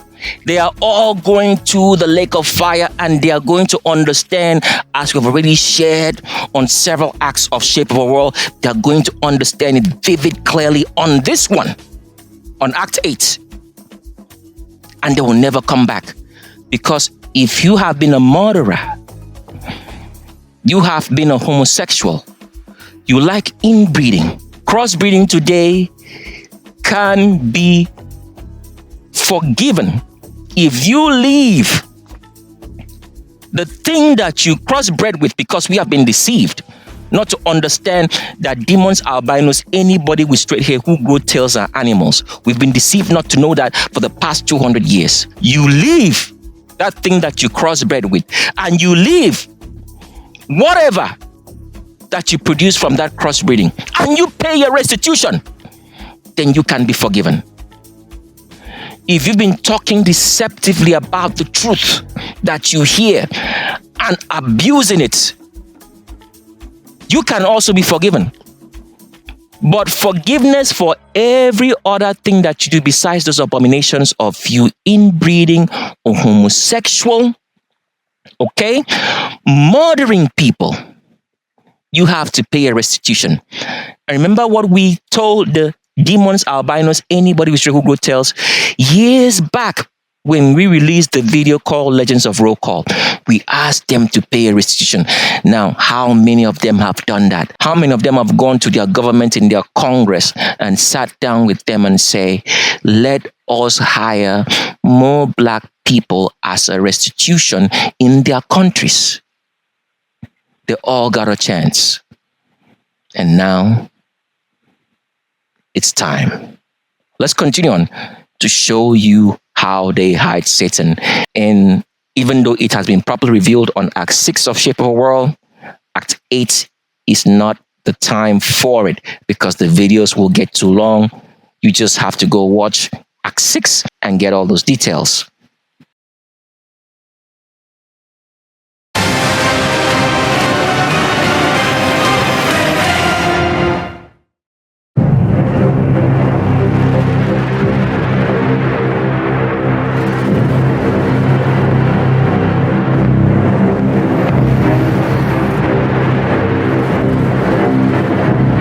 Days of fighting for the so-called greater good are over. This is our chance to control the truth, the concepts of right and wrong for everyone for centuries to come. You're fighting to save an ideal that doesn't exist. Never did. You need to pick a side.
So every time you turn on your television, oh my goodness, this is how evil the black elites are. And the funny thing is this, everybody who is working for them do not know the amount of knowledge that they keep and do evil to them as well. Because let me ask you a question. Because everybody in this world gets sick. In some way, shape, or form, you fall sick. A family member falls sick. Someone that you love, care about, falls sick, even when you are evil, and they die. Does that make you happy? Because all this evil is from the fact that the people that you respect and give honor to, whom are the evil black elites or the evil among you, are the one causing the evil to you. Does that make you happy? So that is why the evil black elites and their demons, albinos, anybody straight who grow tails, have had it coming for a very long time. Because even evil people that they hire to protect and keep them and do their evil deeds are going to turn on them. Because once they understand, as all the evil in this world understand the truth of what we're saying. Such evil people as Henrietta Allil, who heard the truth, knows the truth, but chooses to attack us day and night and says that she does not want to continue with the truth anymore because in her stupid evil mind, we are talking about women in a degrading manner. But we've never talked about women in a degrading manner. We're just telling you the truth. A woman is not designed to think logically at all. Think logically, correctly. She doesn't have it in her to do so. That's not an insult. A female goat gives birth, right? The male goat does not. The female goat is designed in every way to give birth. The male goat is not. So if we say that the female goat is designed in every way to give birth, is that something wrong we've said? Or it's literally truth? If you see a man have gray hairs and you say, sir, you have gray hair on your head, is that an insult or it is what actually is? Because that's the truth. Women are not designed to think logically and correctly about anything. They are designed to function as mothers, be protective to children, do anything for life to succeed. A woman will never think more out of that. If you put her in a situation in which she has to think logically, it will be a failure. So if we say the truth, is that degrading a woman? No, because as I have said personally myself on these videos, with the help of the priesthood allowing those parts to play and with the editing team, I have told you everything I am, the wisdom that I have, everything that I know, it's the women in my life that taught me. What does that say? Because the women that taught me, men, reputable men, taught them. All knowledge that a woman will ever have in this world comes from a man. So when you see any stupid woman like Henrietta Allil abuse, she heard the truth, continued with the truth for a while, then said she stopped. No more continuing, all because we said that women cannot think logically, just like we said. And it is the same statement that women give birth and males don't. That's all. No abuse. So, continuing on. If you are evil in this world, your end is here. Except you pay a restitution. What does it mean to pay a restitution? If you took $100 from someone, you have to pay $200. That is restitution. That means you have paid what you have taken and paid the interest on top for how many years or whatsoever you have taken that $100. Anything else, you are joking. You're going to the lake of hell and you're going to find out in this video in a very short minute. So whenever you watch the news, the weather channel, so on and so forth, as we have played for you a clip of radar tracking, all this is the evil black elites knowing where Satan will be by radar tracking. You can understand what radar is if you watch the Free Electricity Always video. They know where Satan is. They track him. They give honor to him in the scriptures, and they make us also worship him. All right? When they bring out such news like this of tornadoes, hurricanes, rains, clouds, because clouds are all caused by Satan. As you have come to understand now, what are clouds? Clouds are breath in cold weather. Satan, an evil animal, is always cold, so breathes out cold, and the area that he is always in is always going to be cold, because people never pay attention to this. You're going to be in very nice weather, and all of a sudden it starts to feel cold. What do you think happened? Satan is there, breathes out cold upon you.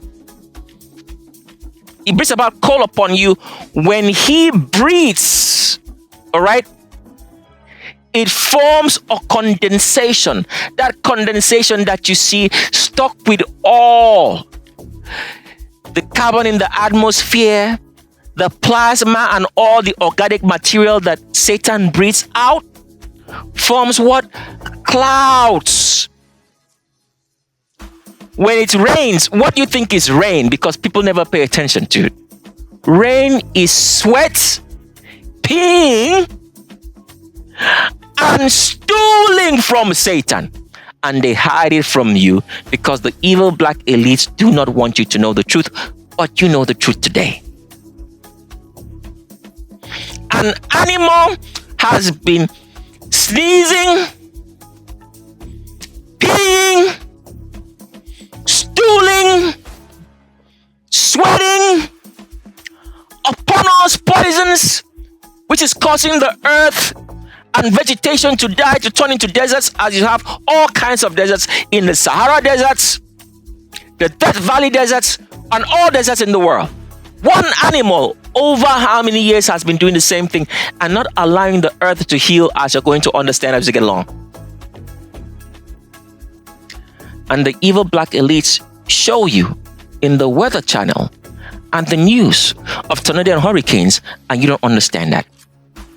But for us to continue to show you this, let's explain one thing which you've heard before and you don't understand, then we'll continue on. So now we explained earlier to you that for anything to come down and have a resting point, they have to move from left to right, which is the motion of the star, the sun, the moon, and everything that you see in the heavens. They all move from left to right, all right? If things are going to have an ascending point, they have to go from right to left. So that is why, for example, when you take a look at the airplane propellers that fly, for example, let's take at a single plane propeller right here so you understand what we're saying. So in this video that you're going to watch right here, a short clip is going to be played. You're going to find that this propeller plane, all right, single plane propeller, moves from right to left. For anything to be able to ascend up into the air, it always has to move from right to left. And as we explained earlier for you, the motion of the heavens in the sun, the moon, and the stars is from left to right. And left to right means here as you're standing and watching, because the evil black elites always want you to believe a lie. So they teach you some things in a reverse manner so that you don't understand. Because always remember this, the way to observe everything is when you are standing and looking at it. So if you go on the internet and trying to make research, because we always have to make you understand this, true research does not come from you getting information from the internet. True research is listening to people who exist in your parents, grandparents, and great-grandparents. anything that they teach you on the internet is all bullshit, because you never listen to your parents, your grandparents, and your great-grandparents. You really do not know history. So the only reason why we are knowing this history is because the Creator preserved all that knowledge in the priesthood. Without that, you will never know anything in this world. You've lived for so long. Let's be honest. Let's be very, very honest. If you were not on this channel, did you know anything that we taught you in a whole up to this point? You did not. That's the reality. How did we know what we know?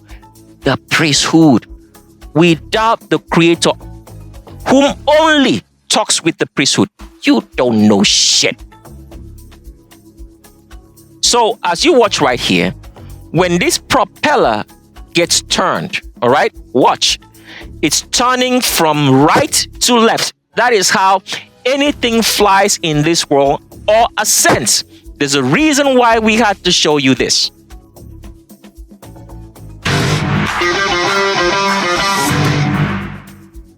There are lots of ways to mess this up, but hand propping can be a great way to start an aircraft engine, and with a vintage aircraft like this Kinner Sport Wing, it may be the only way.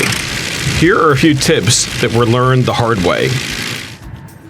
First, get some help. Having a qualified... Finally, step away from the propeller arc as you pull it through. Tailwheel airplanes are easier to hand prop because of their nose-high attitude on the ground. Metal propellers and low compression engines help too. Don't attempt to hand prop a tricycle gear airplane with a high compression engine. There's simply no good way to stay a safe distance from the prop disc. Other pilots have already made just about every conceivable hand propping error, so there's no need to repeat any of them. Dave Hirschman, AOPA Live.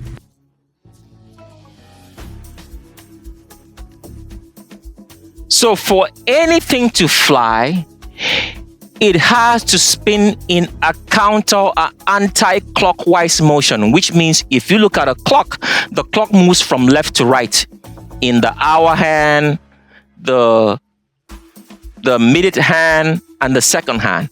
When you look at anything that wants to fly in the air, it moves in the opposite direction, counterclockwise. That's why you're looking at the screen right here. It says, helicopter main rotor blades generally spin counterclockwise on American-made helicopters. But this is how they confuse you. They say here, and clockwise on many European and Russian models Airbus when viewed from above. You see the word there? When viewed from above. You don't view things from above because we are on the ground. You view it from behind it. So what they are saying from above here means if you sit behind the cockpit, your propellers in your helicopter is going to seem to move from left to right, which is a clockwise motion, but it's not. It's moving anti-clockwise because we are on the ground. And when you look at the heavens, they move from left to right. When you stay on the ground as you're looking at the heavens, in the sun, the moon and the stars move from left to right. In the same manner, when you look at the propeller of an aircraft or the propeller of a helicopter, it's moving in the opposite direction, from right to left. Because for you to ascend, that means you want to fly. That is the only direction that you can move something in a circular manner for you to be able to fly into the heavens. Why is all this explanation to you? The reason is this. All storms in this world, they'll lie to you, but you're getting to understand the truth. All storms, hurricanes, tornadoes, all move in a anti-clockwise. The clocks move from left to right as the sun, the moon, and the stars, the hour, minute, and second hand on your clock. But all storms in this earth, tornadoes, hurricanes, move from right to left. But as you're reading right here on the screen, they will try to lie to you Just as they lied to you when we showed you that they show you that the helicopter which goes up, the blades of the helicopter always move what? Right to left. But if you look down, because you can never look down because you're not in heaven, you're on earth, it's going to look like it's moving because you're in an opposite direction, left to right. So as we are on the earth, looking at any storm, hurricane or tornado, it's all spinning in what direction? Right to left, anti or counterclockwise against how the clocks move. Why? Because it's trying to ascend into heaven. Because if it moves from left to right, as all the motions of heaven in the sun, moon, and stars, it will land on the ground. And you will see it for what it is. So this is science, physics, for you to understand that Satan, because it is not an animal that can fly, it adapted that motion to keep it in the air, so it does not land on the ground for us to see it. And being because it is a cold animal, and when it is cold, there's a lot of condensation around it in the clouds that cover it. So we do not see that there is an animal among us who is causing all the clouds, all the hurricanes, all the tornadoes, all the earthquakes, all the tsunamis, besides a volcano, which you're going to find out why. We've already explained this on several acts of Shape a World, but this is just going to be a summary, because when the science part of it, this is the animal that's causing all the so-called natural disasters in the earth. And all the natural disasters in the earth will stop. From desertification, the Sahara Desert would grow. There would be no deserts in the world.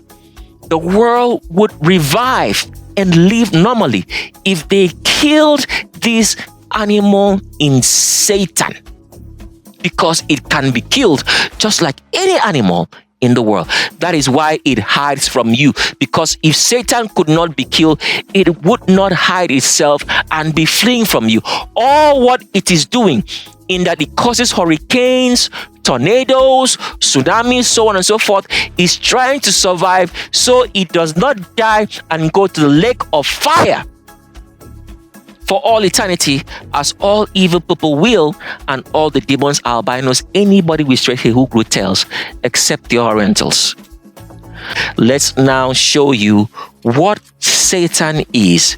Give you an explanation for you to understand all of this, and why we call it an adapted flying bull, because bulls are cows. Cows don't fly. But let's show you how and why it is called an adapted flying bull, so you understand where we're going next, because we're going to start to show you what rice is for real.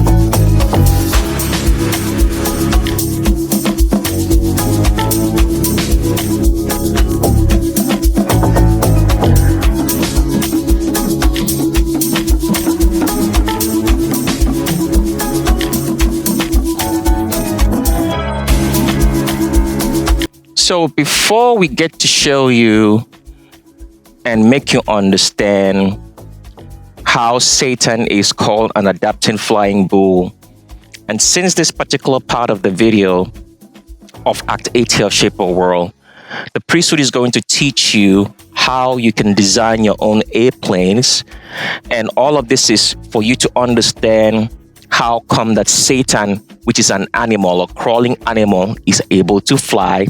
And we're going to show you examples. So this is like 101 for you to understand flight. So you'll never ever be deceived. And this will also give you full understanding on how Satan is able to fly. And we've already started showing you those basics, but we have to use an airplane from now on and use the airplane terminologies for you to understand flight. Now, what you're looking at the screen is a single propeller plane, all right? A single propeller plane. Now, this is how airplanes, when they started making airplanes way back in the 1900s, early 1900s, when they started making airplanes, that they used to have a single propeller airplane, all right? Now, I want you to pay attention to how the propeller is going to be moving. It's going to be moving from right to left. When the propeller is done moving from right to left, then we're going to use a ceiling fan to explain that for you, because this motion is going to make you understand certain things very, very well. So let the clip play, then we come back and explain what you just saw in that all propeller or all engines, turbo engines of airplanes always move from right to left. It is a single propeller. Pay attention to the words. If the airplane is made of a single propeller, that means only one propeller or one engine is flying the plane.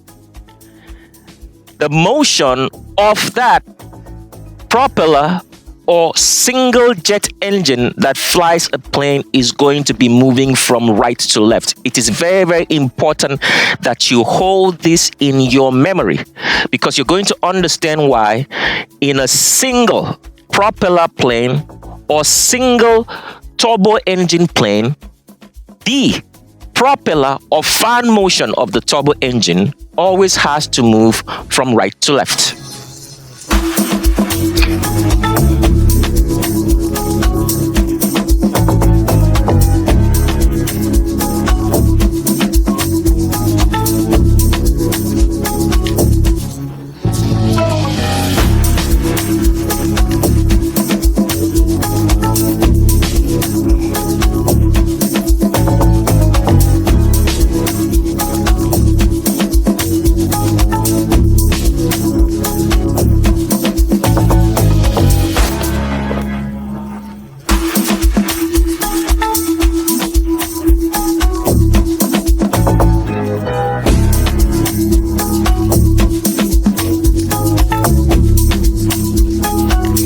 So if you did watch that clip on how the airplane, single propeller airplane is started, the motion of the propeller, all right, is from right to left.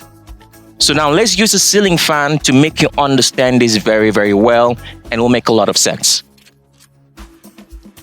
So a ceiling fan, the rotation of a ceiling fan is always from right to left, just like the propeller of a single airplane or a single jet engined airplane is always going to be from right to left. We're going to explain later on why in any aircraft, all right, that have more than one propellers or more than one engines, one of the engines or internally is going to move from right to left.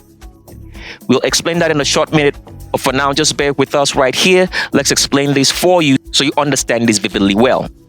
Now, when the ceiling fan rotates from right to left, as you're looking at the screen right here, it's going from right to left. Go turn on your ceiling fan, you'll see it does the same thing. The motion is right to left. It provides a movement of air or wind, because as we've told you, air does not move for any time for you to feel wind, because this is what the ceiling fan is doing. It's creating wind. There has to be a motion. Something has to move the air. And in this particular example, the ceiling fan is moving the air, so you feel it in the room as a wind. It's creating a wind. Now, the direction of the wind in which this ceiling fan is going to produce that wind is going to be downwards. It blows downwards towards you. Does that make sense? The ceiling fan blows wind downwards. It doesn't blow it upwards. Because when things turn in an anti-clockwise motion, they produce a wind effect or chill effect that blows downwards. In this particular motion, the ceiling fan is what is planted upwards, blowing downwards. Does that make sense to you? So another thing we have to teach before we continue is this. When things move in a circular manner, they don't want to stay still. They want to move according to the direction that they are turning. So for example, if you notice with any ceiling fan, as it rotates, it starts wobbling. It's wobbling about the center. From the hook on top of the ceiling, it's wobbling around the center. Why is it wobbling that way? Because as it's moving in an anti-clockwise circular motion, it wants to move towards the direction, all right, of its turn. All right? So, why do we need to explain this for you? So, for example, if you have a single propeller plane or single engine plane, as the propeller is moving, so as the propeller of this plane will be moving from right to left, the plane will also want to move in that same direction of the turn of the propeller. Okay? So what happens is this. There has to be a balancing effect. Otherwise, as this propeller of the plane is turning from right to left, this plane right here will also be circling from right to left because the motion is right to left. So it's going to be wanting to turn around, all right, right to left as the propeller is moving. All right. So there has to be a balancing effect for it not to turn around according to the motion of the propeller that is turning it. So what happens is this, in a single propeller plane like this, if you have a single propeller, single engine plane, the ailerons here have to be set in a motion that counters that motion of the plane wanting to turn from right to left as the propeller is turning from right to left on an aircraft. Does that make sense to you?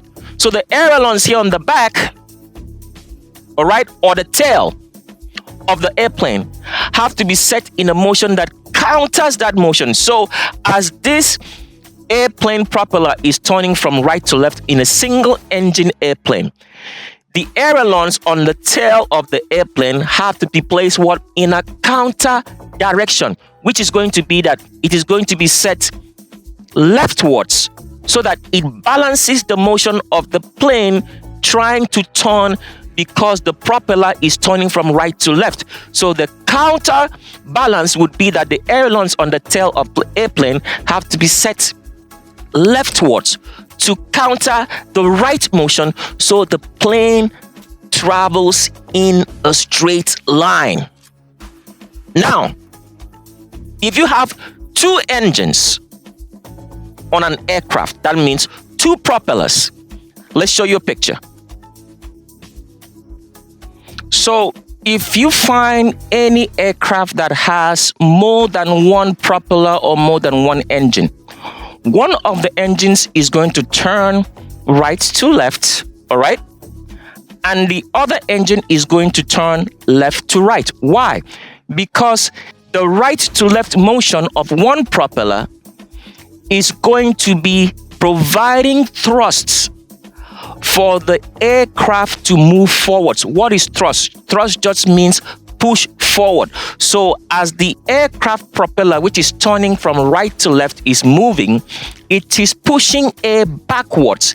It is creating wind, and the wind is pushing backwards and making the aircraft to move forwards.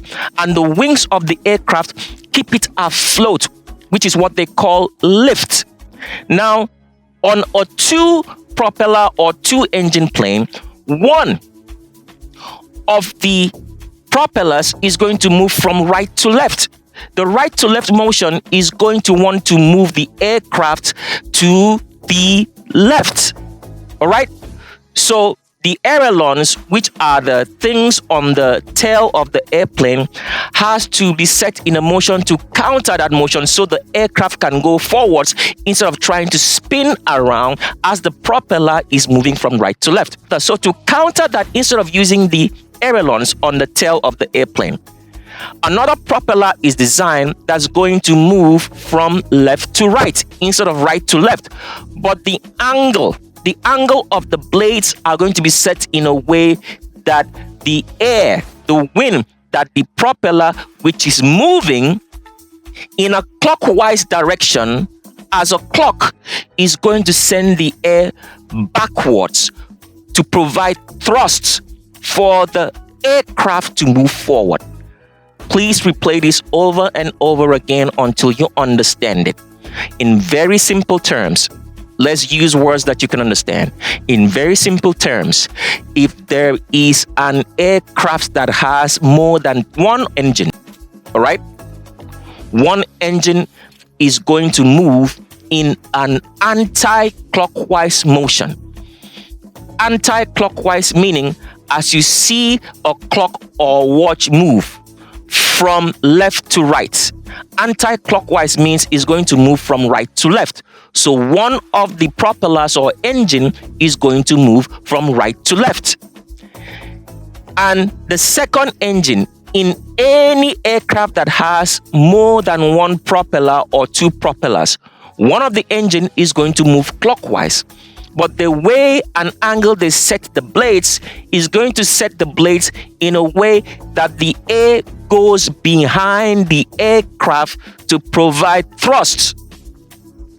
But in natural single motion, because all of this is trying to make you understand how Satan moves, it goes down to the ceiling fan. Because Satan is a single animal. For anything to fly, all right, adapt itself to flying when it cannot fly like a bird because it doesn't have wings. Satan does not have wings. It has to move in a motion that is what? Anti-clockwise. That is why all hurricanes, all tornadoes move anti-clockwise, because Satan is the one rotating around. Because when you move anti-clockwise, you push wind on the ground. So like the ceiling fan is moving right here in an anti-clockwise direction. It pushes air onto the ground, onto the floor, because it's stuck in the ceiling. By it pushing that air on top of the ground, this ceiling fan, if it were possible to remove the hook that hooks it to the ceiling wall, the ceiling fan would fly. Because as it's pushing air downwards, the air is keeping it afloat. So that is what you see when the animal in Satan is causing a tornado and turning around in tornadoes. Let's show you a clip. So with all tornadoes, as you're looking at the screen right here, it's moving in an anti-clockwise direction because Satan is in it. It's an animal. Because as we explained, air is still. For wind to be made, all right, something has to move the air. For example, we showed you in a fan. And if you're hot and you carry something to fan yourself, you're moving the air. You will be moving your hand backwards, and that creates air or wind chill effect for you to stay cool. Without motion of air, there cannot be wind. Now, one of the lies that they will tell you is this. They will tell you that tornadoes move in an anti-clockwise direction in the northern hemisphere, and in the southern hemisphere they move in a clockwise direction. This is because they all want to confuse you about the truth, because they do not want you to know that that is Satan, the stupid animal that they are worshiping, an adapted flying bull. So all tornadoes move in an anti-clockwise direction because there is an animal here adapting itself to flying. The reason why you don't see it is because there's Satan. Satan is a cold animal. It is always cold. So whenever it is cold, condensation forms and clouds form because when it breathes out air, it forms clouds. That's why we explained it to you with that short video that when you see your air in cold weather, it is a cloud formation. So as this animal is cold, when it breathes out, all right, because it's breathing out fluorine, that's why we took the time to explain all of that. Fluorine gas, all right? It's breathing out the fluorine gas. The fluorine gas is going to mix with carbon in the atmosphere, dust and everything, so you cannot see it, but it's right in there. Because this is the truth. The evil black elites led by throughout ancient history have always known this. So tornadoes move in an anti-clockwise direction. Do not be lied to, as Neil deGrasse Tyson will try to lie to you, that tornadoes move anti-clockwise direction in the northern hemisphere and clockwise direction in the southern hemisphere. They are covering up because once you know the truth, they don't have any power over you anymore. Let's continue on with more explanations.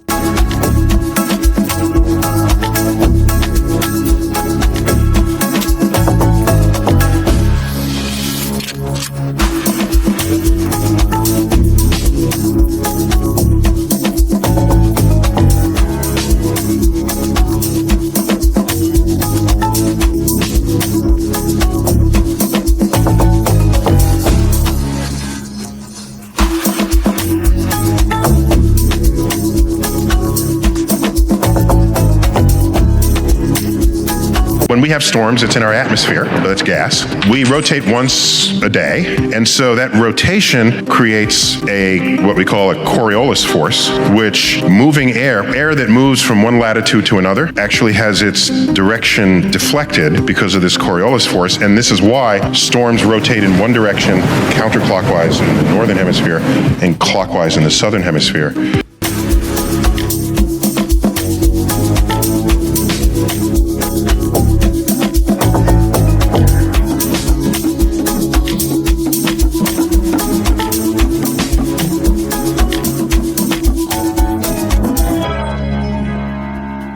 So these are just simple explanations for you to understand what we're saying here.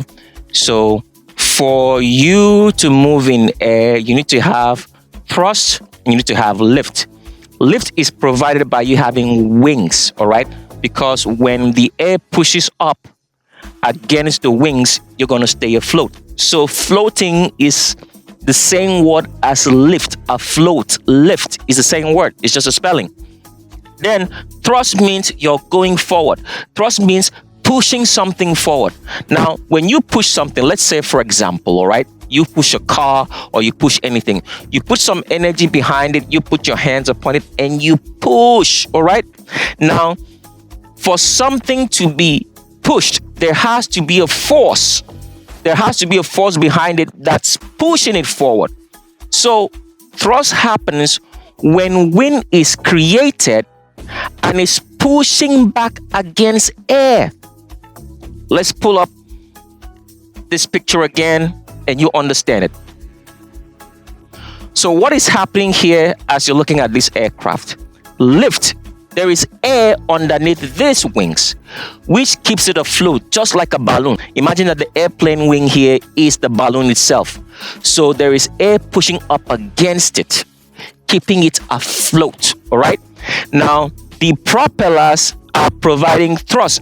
They are creating wind that's pushing back against the air and making it to move forward. Very simple. The same with an helicopter. With a helicopter, the blades here are rotating like a fan. They are pushing the air downwards. That's the direction.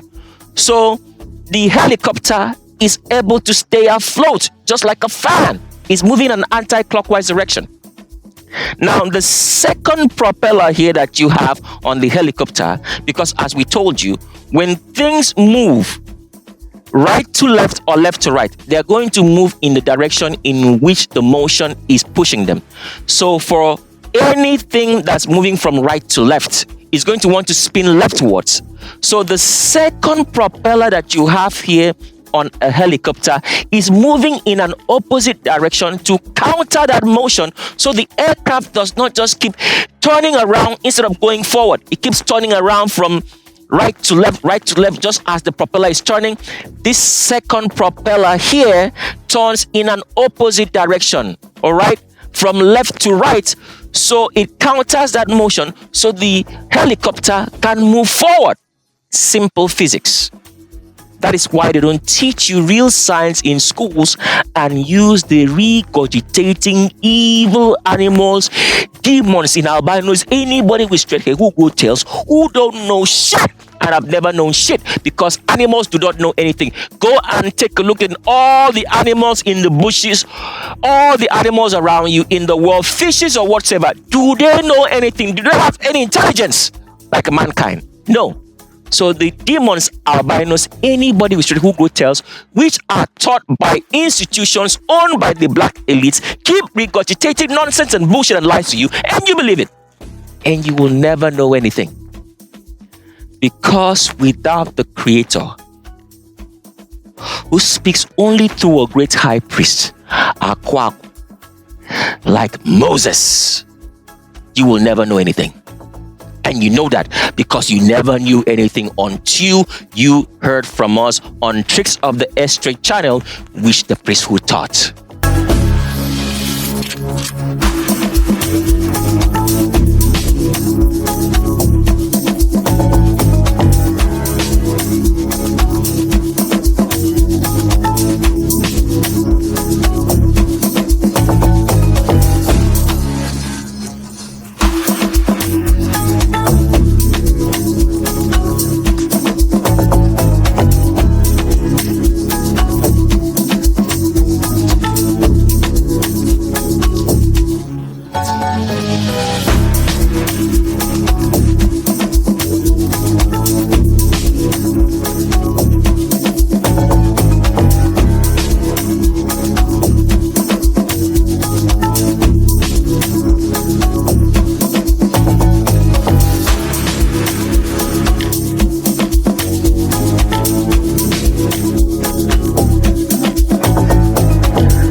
So by looking at this picture, you understand that thrust moves things forward, but thrust means something has to push you, all right? Just like you push a car, right? You push a car and it goes forward, or you push anything and it goes forward. But with thrust, what happens is that the engines of the airplane creates wind. Wind pushes against air, and the reaction force pushes the airplane forward. You have to understand this, because when you look at a circling ceiling fan, because all circling ceiling fans move from right to left anti-clockwise, they are pushing air downwards. That downward motions makes this ceiling fan want to fly off into the air. That's why you see it wobble, because it's doing what? It's creating thrusts. Thrust pushes the wind, because what happens is that as the ceiling fan is moving, it's creating wind. Wind pushes against the air, and the ceiling fan wants to go upwards and fly, because as it's moving the wind downwards, the reaction force of the wind pushing against the air wants to lift it forwards. So that's why we took the time to explain to you that when things move in a right to left motion, they want to go up. When things move in a left to right motion, they want to come down. That's why the sun, the moon, the stars move left to right, so they can come down. That is why they call it the sunset. The sun comes down, it sets, it settles because of a left to right motion. If it moves right to left, the sun would never set. So we would never see the sun in the world, because it would always be circling up, because as it's moving in an anti-clockwise direction as Satan moves, the wind and chill effect it creates will push it upwards and outwards. That is how Satan is able to fly. An adapted flying bull, because cows do not fly, and Satan is a species of cow. That is why they call him El, bull, Aleph, the so-called created word Aleph, fabricated word in Jewish language, which is all bullshit.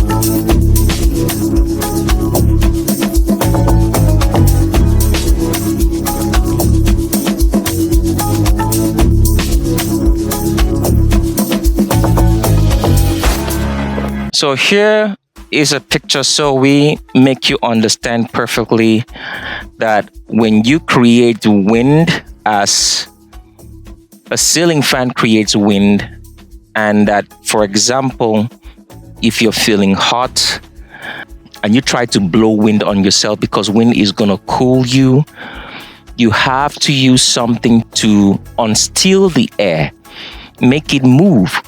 And you use something like a fan, a paper, or something hard, and you move against the air and you create wind. So for any wind to be created in this world, something has to move the air, because the Creator did not create wind. All wind is created by something moving the air. So you always have to understand this, because the evil black elites do not want you to understand anything, because when you understand how nature, which the Creator made, you understand how things work. So that is why they sent us to school in the false education, took us away from our parents and grandparents, and for 21 years of our life, which is the normal natural learning curve for a child to understand their world, they took us away from our parents, grandparents, and great-grandparents who would have taught us our history so we know who we are, and rather they taught us the bullshit in the educational system. And before the educational system, they used religion in the Bible to teach us nonsense and tell you you do not have to listen to your parents, grandparents, and great-grandparents, but that God, Jesus Christ, is the God, and He's the one teaching you, and that everybody else doesn't matter. And that's why we have ended up here over the past 200 years.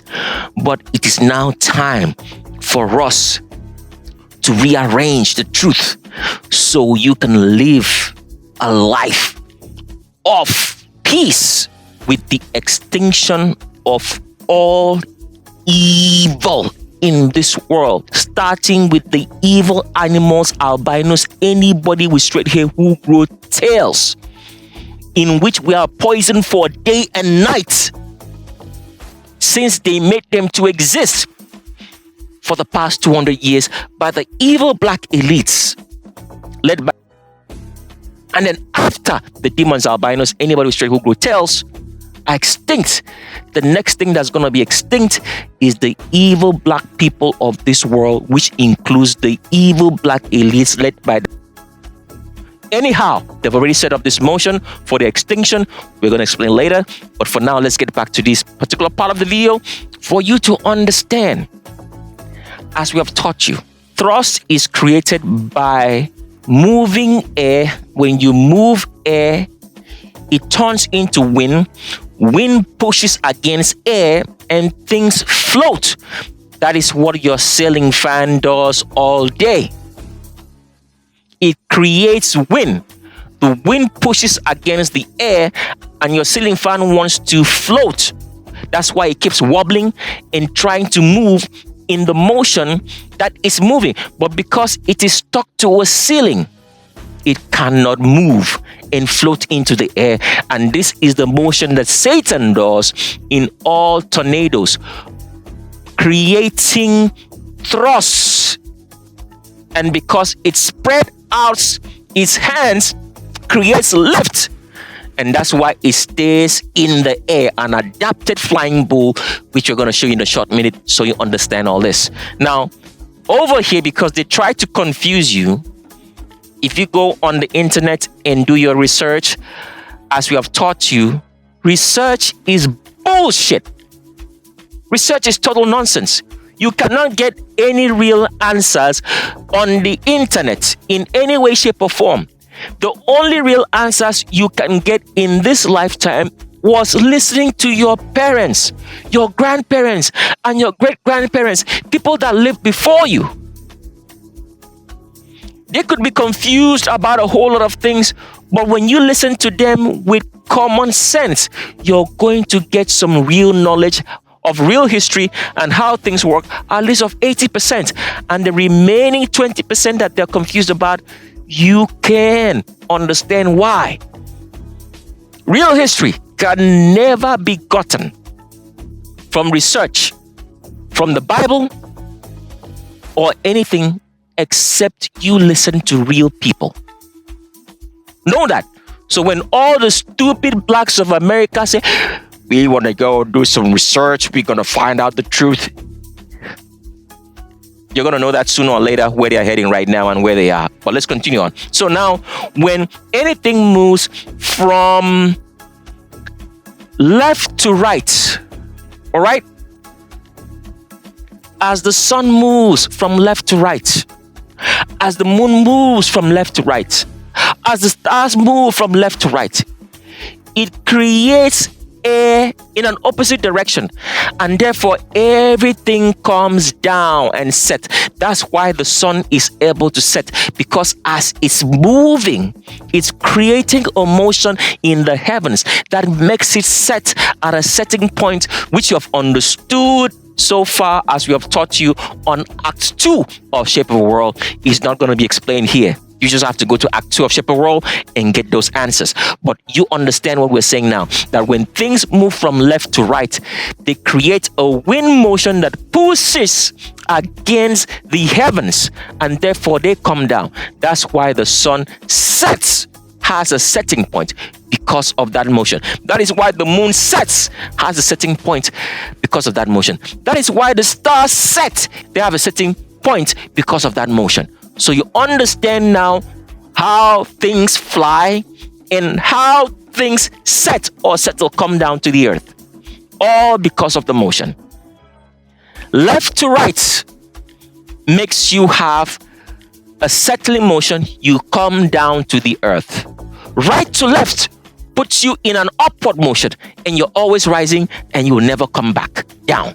That's all you need to understand. So with the ceiling fan here, what happens is this. When things move from left to right, as it says here, clockwise direction or clockwise rotation, as you see in winter here, the air is blown up against the ceiling, right? And it reflects against the ceiling, and it comes down and it feels warm. So if you go into their sciences, they will never teach you this, that the reason why you feel warm air when anything moves in a clockwise direction, as the sun moves, as the clocks move, when you look at a clock, that you have a clock, the clock always goes in the second, the minute, and the hour hand from left to right. It creates warmth. The warmth only happens because there is a reflection of the air, and it comes down back on the earth, and you feel the warmth. So that's what happens with your ceiling fan. When it moves in a clockwise direction, the air goes up, as indicated in this image, and it says air hits ceiling and is reflected back down into the room, and you can follow the arrows, and it says downward hot air flow. If you go into any internet search of the sciences, you listen to the idiots like Neil deGrasse Tyson, who is being paid, who functions of telling you lies. They have so deceived themselves with lies, even when they know the truth, just because they want to be the elite. The elites know the truth, but they want all of you to believe lies, and by doing that, they have soaked themselves into their own lies. But the truth remains, as you're going to know as we're getting along here. There is a hell, and it is real.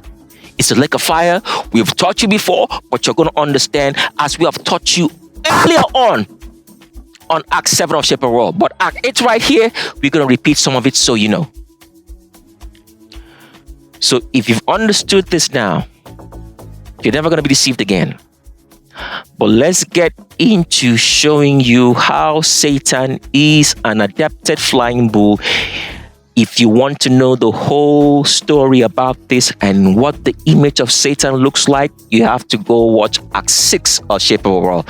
So let's continue to show you what Satan looks like now that you've understood the basics of flight, so you understand everything else that's going to be said later on.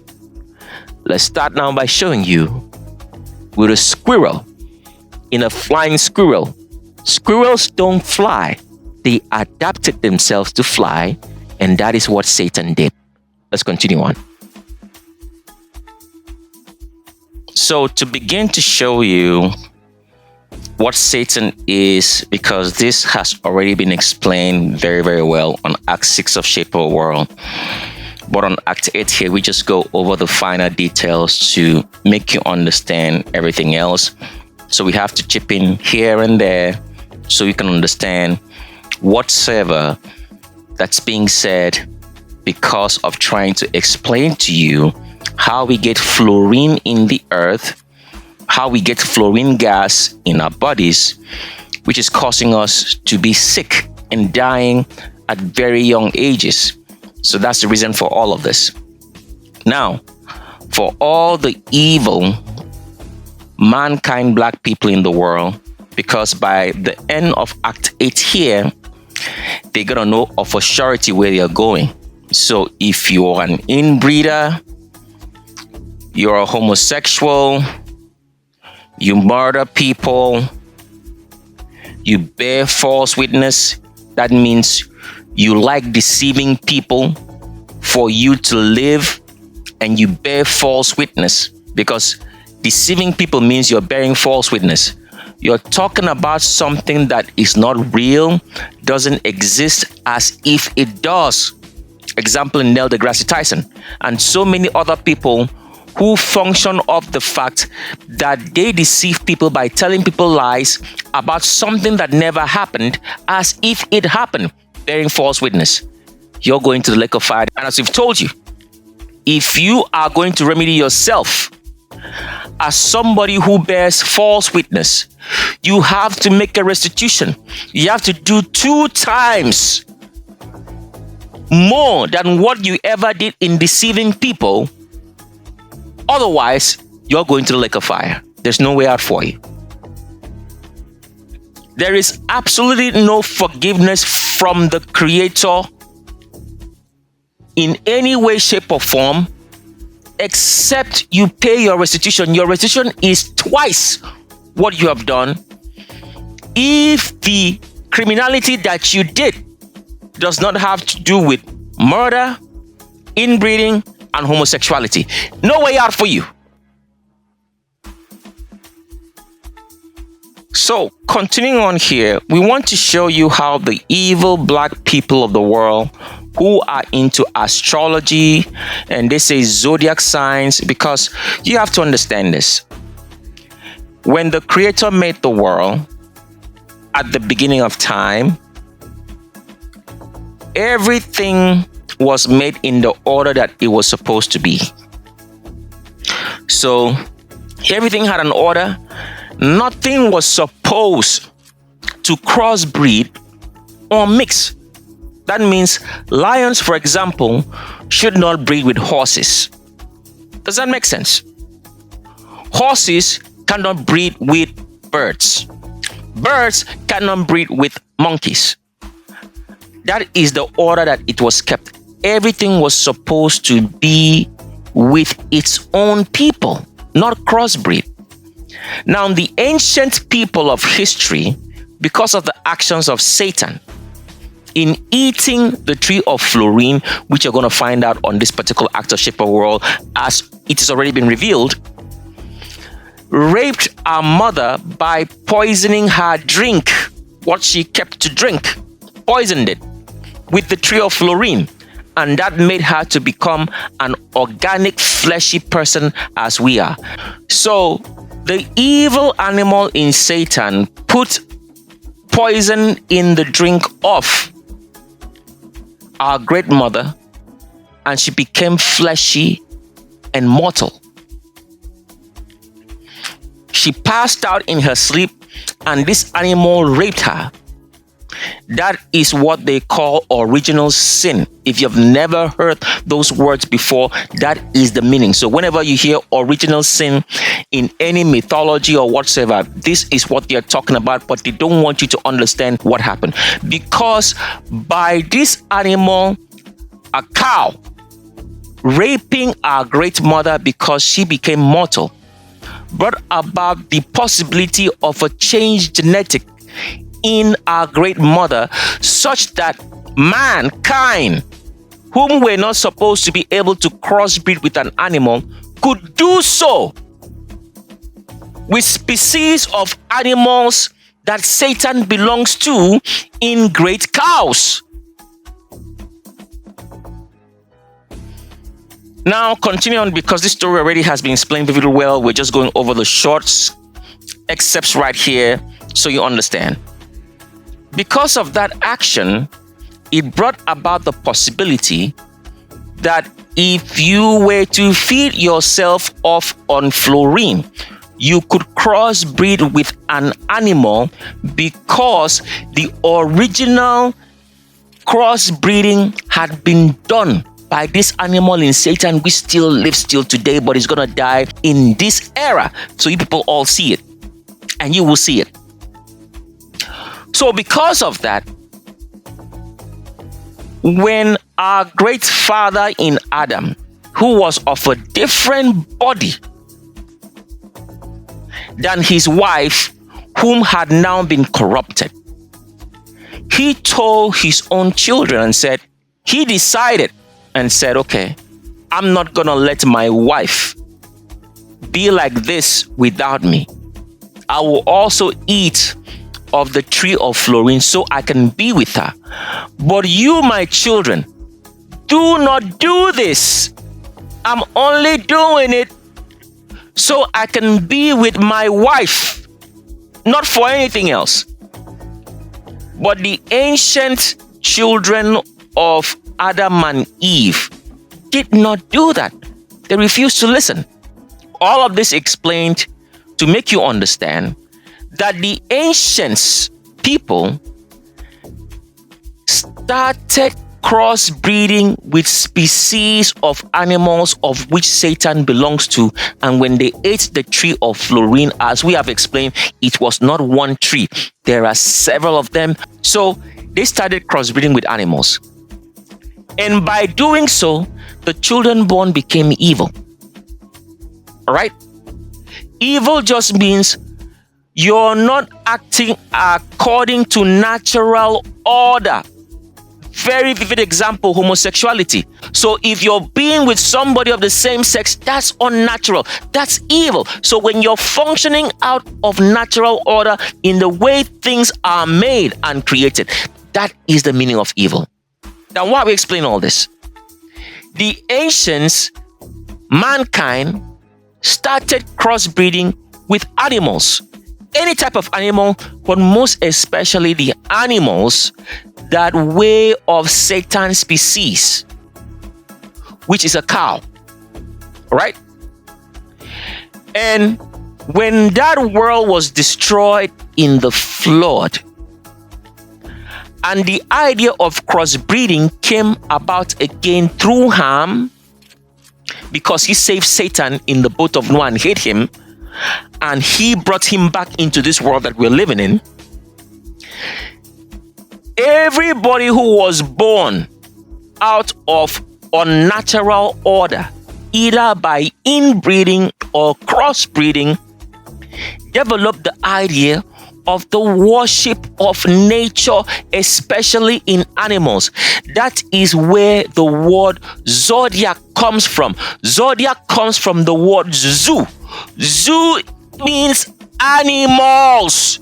So when you say you are an astrology and you're looking for your zodiac sign, what you are saying is that you want to identify the animal in you which your ancient parents led in the genetics of Ham and every other evil person crossbred with in the past, in ancient times before the flood. You see how evil people are? So that's why we tell you, and we've always told you, you act according to what your parents or grandparents used to do in ancient times. If you are a homosexual, know of a surety that your parents, grandparents were homosexuals. If you like deceiving people, lying and deceiving them, know of a surety that your parents and great-grandparents in ancient times were doing the same thing. If you're a prostitute, you like prostituting, you don't want to stay with any man, know that of a surety that your parents, grandparents and great-grandparents in ancient times were doing the same thing. We are only living embodiments of the ancients that lived before us. And all this is possible because of Satan and us feeding on fluorine-filled foods in water, drinks, and everything else. Because the more poisons you eat, the more evil is born. That is why in 2026, as you're listening right now, there is more evil people living than they were living in 2025. Or let's say in the 1980s or in the 1960s, all because of food poisoning in water and anything else that you're eating. The people who are most interested in zodiac signs are all, most especially, the evil black women of the United States of America and Canada. They are always interested in the zodiac sign because they are not mankind, even if they are black. Their actions show that they are not mankind. Do not doubt our words. We do not use words in any way, shape, or form carelessly. We choose it perfectly. Because we have told you America is going to be destroyed. And we have told all African people anywhere in the world today, if you find anybody who says they are American and they are black, and they say they are from where you are in Africa and they don't speak any African language, don't let them in. They are going to destroy your world. America is going to be destroyed literally, because the only way the world can move on and survive is if America is destroyed, because it's completely evil. And we've already told you the time period that you should get out. And we've already told you on different acts of shape of world how it's going to be destroyed. So as we're seeing right here, it says zodiac. We're trying to explain this to you so you understand why evil black people are into animals and they keep Satan, who's still alive till today, an example in Ham, and how all those genetics are passed on, because the ancients of times before the flood were crossbreeding with every single animal they could, especially of the species of Satan himself, which is a bull. Continue on, it says here, zodiac, belt of constellations around the ecliptic, within which the planets move. Late 14th century, zodiac from Old French zodiac, and directly from Latin zodiacus, zodiac, from Greek zodiacos, zodiac circle, literally circle of little animals. Zodiac just means animals. That is why you have the word zoo. They say when you're going to a zoo, what are you going to do? You're going to look at animals. So it's from the word zoo that you have zodiac, astrology. Do you understand that? The worship and honor of animals. Because the ancients before the flood were doing that, and they passed those genetics on, and all evil people do what? They worship animals. They give order to animals. They want to know what is your animal signs, most especially the evil black women of America. Let's continue on.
Astrology and zodiac signs is a total fabrication.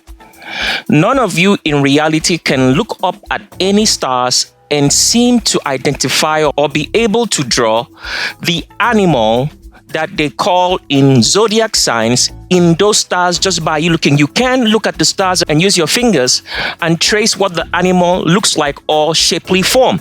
It's all a fabrication. Some people sat down and just made up these so-called names for stars that do not exist and said that if you look into the stars that you can know the future or know something about your life. It's all bullshit. Those drawings of the zodiac signs only exist in books, just like the miracles of the Bible, which only exist in the Bible and not in reality. Nobody can turn water into wine, and nobody can feed people with 5 loaves of bread and 2 fishes, or 5 fishes and 2 loaves of bread, as Jesus Christ did. It only exists in books. So the whole astrology and zodiac sign knowledge that you're being taught, which a lot of evil people live by, especially the evil black women of America, is all bullshit. It doesn't exist. You go try and do it. Look at the stars and see if you can trace an animal in it. All of that is done because they want the evil black people whose genetics have been passed on since ancient times before the flood to continue to worship and honor animals just like the ancient people did before the flood, whom were destroyed in the flood for crossbreeding with animals, nothing more, just as they've kept Satan alive. So what you have to understand is that Satan is of the cow species. Cows have different species and Satan belongs to them. Now, we want to show you without a shadow of doubt so you understand the spelling that they use to confuse you so you don't understand what is what, because the word El, which you see in the Bible, which they say Elohim, and any other words which they say is comparable to God or angels, is all talking about Satan. But because it is a spell, as you come to understand what spelling is, you will understand in a very short minute. But what you need to understand without a shadow of a doubt, that Satan is a cow of the cow species. All right? That is why, for example, if you go to the New York Stock Exchange, they have an image of a bull, because Satan is a bull, but of the cow species he belongs to, Satan doesn't have any horns. Other cow species have horns, but his own species do not. Because if Satan had horns, all the albinos, anybody with straight hair who grew tails, the Caucasian, the white man, anybody who has straight hair except the Orientals who came about by over periods of times of crossbreeding with Ammonites, which we have already revealed who they are on Act 2 of Shape of a World, you have perfect understanding. So what you now have to understand without a shadow of a doubt, that Satan is of the cow species, and we're trying to make you understand right here that if he did have horns, all the albinos, anybody with straight who grow tails, who are a crossbreed of Satan with mankind, they would have horns. So when they show you the picture of the Baphomet and say he has horns, it's all bullshit. They're trying to confuse you so you do not know what is what, because this is what the evil black elites do. They thrive only on your ignorance, confusion, telling you lies, and feeding you poisons. That's it. There's no such thing as magic. So what you're looking at is a place in scripture in the book of Exodus in which the mixed people that came out with the people, which is falsely called Israel, as we have made you understand that Israel is a concoction of three words: Is for Semiramis, Ra for Canaan, El for Satan and Nimrod, combined into the word Israel, and that word never existed before. So when you say you're an Israelite, you don't know your history. You are just regurgitating the lies that the evil black elites have concocted through the worship of the Trinity, which they all worship, honor, because they think that this is what is giving them all this false knowledge and history for them to be kings over you. So in ancient times, during the time of, which is known as Moses, right? A lot of Bantu people, which are falsely called Egyptian, Bantu. Go take a look at the word Bantu in your research. Since you like doing research, go take a look. All the Bantu nations are the real original ancient Egyptians of history. Now, during the ancient times, their kings, even the modern kings till today, honored and worship Satan, because it is from the word Bantu that you have the word Baal in scripture. The word Baal there is a combination of Bantu and El. What does El mean? El means Satan. We want to show you that spelling. Now, when you read here in the book of Exodus chapter number 32, it says, and he received them at their hands and formed them with a graving tool, and he made them a molten calf. Look at the word here. Molten calf. All right. As you can see right here. Molten calf. And said, These thy gods, O Israel, which have brought thee out of the land of Egypt. Now, who do you think would have fashioned this image of a molten calf for them? They are the Bantu nations.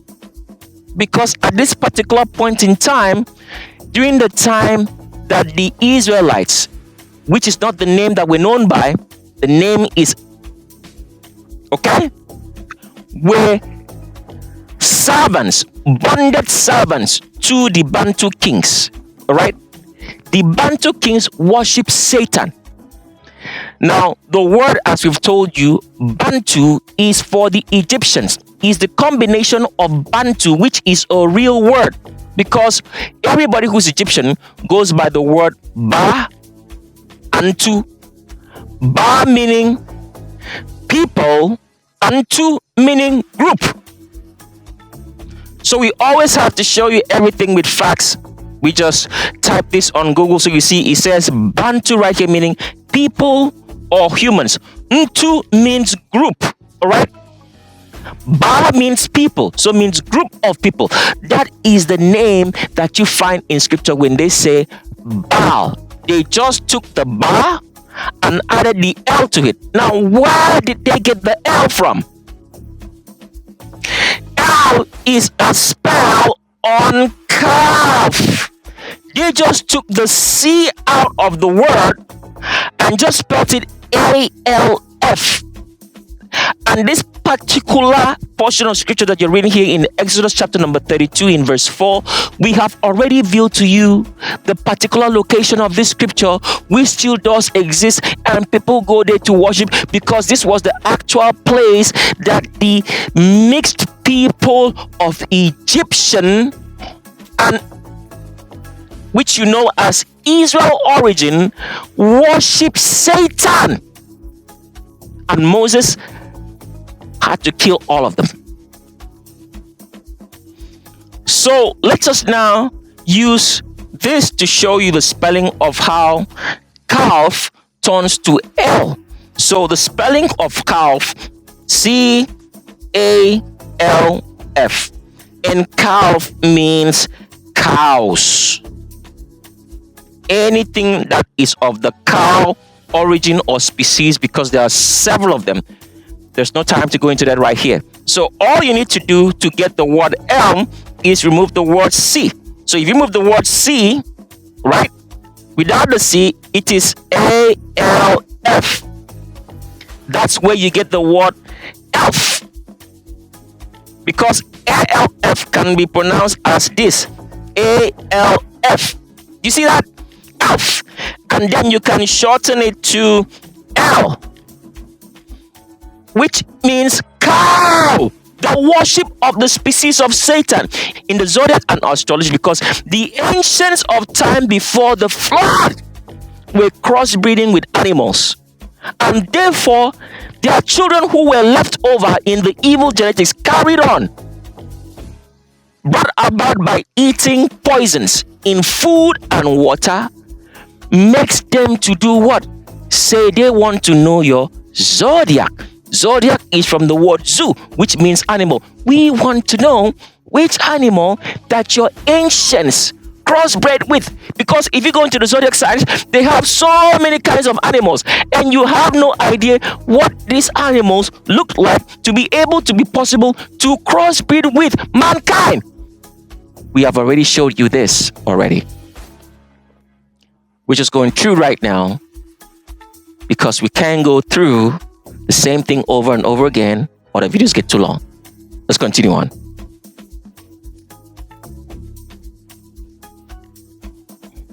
So, therefore, if anyone ever asks you for your zodiac, zoo sign, that's what you're saying.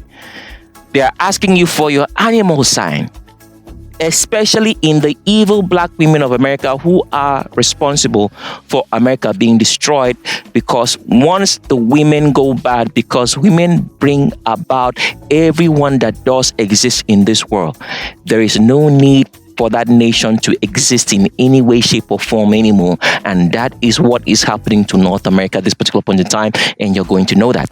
So when any of the evil people in the world, most especially the evil black women of America, ask you, what is your sign? What is your zodiac?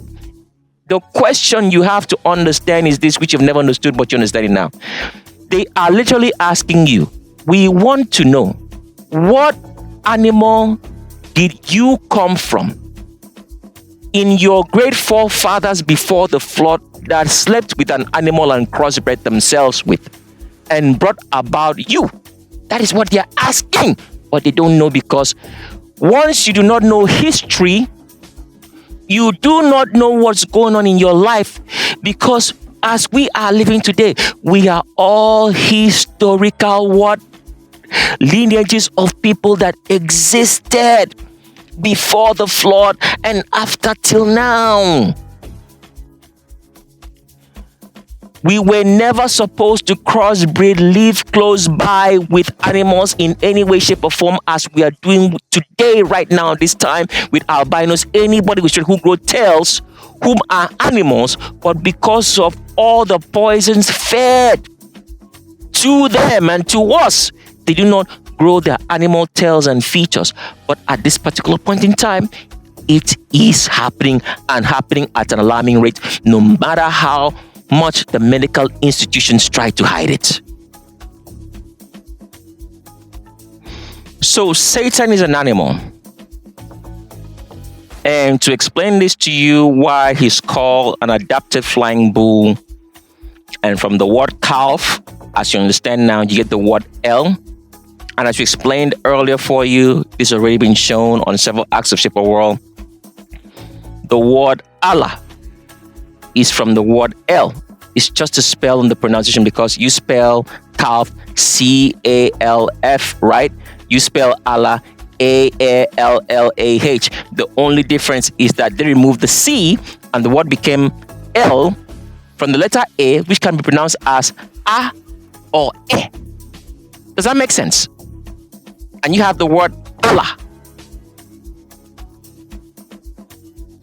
So therefore, now using this squirrel, we can begin to explain what Satan looks like for you, and it's going to be very, very shocking as we get along, because this part is just leading you on somewhere else, which you're going to know in a short minute on this particular act of Shape of World. Now, continuing on, we liken Satan to a squirrel, a flying squirrel, because squirrels don't fly. They just adapted their skin to flight, because they have a thick kind of skin that has this sort of like fur which covers them from their front foot to their hind feet. So if you're trying to imagine what Satan looks like, all you need to do is take a squirrel, right? Put the face of a cow on it and put the hooves. You know what the hooves of a cow look like? Let's show you.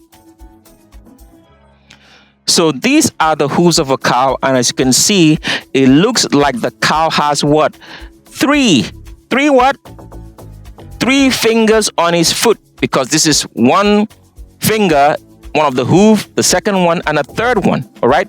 That is why we have always told you that these animals in albinos, anybody with straight hook tails in their imp form, before an evil black man slept with the female of these demons to produce all the albinos, anybody straight who grow tails, which you see all around the world today. Those imps, those female imps, the children of Satan directly, okay, always had 3 fingers and 3 toes, including the males. That is why when you watch such movies of Star Wars, in the character that is called what? Yoda, you always see that Yoda has 3 toes and 3 fingers on his hand, has the ears of a cow, the face of a cow, because this is what all the evil albinos, anybody with straight who grow tails, look like before they were crossbred by evil black males sleeping with their females to produce them. Because this is the truth which I've already shared on the Real Sciences, and you're still going to know. The women carry the seeds of everyone in this world. There's no time to explain it right now. You'll get the understanding later.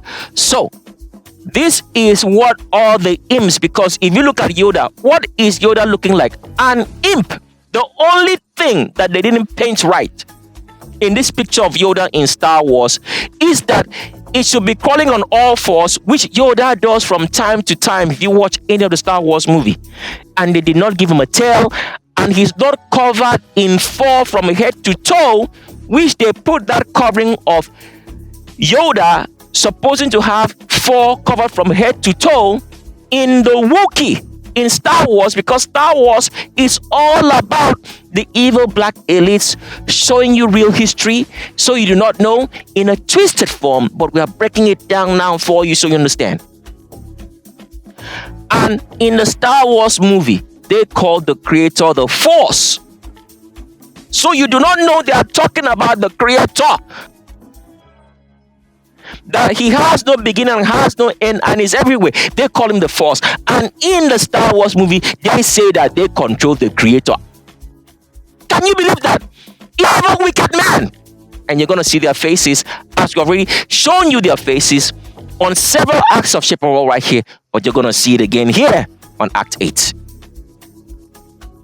As you're listening to us now, you can tell and know the difference, as we explained earlier, on the fact that pictography and alphabets are 2 different things.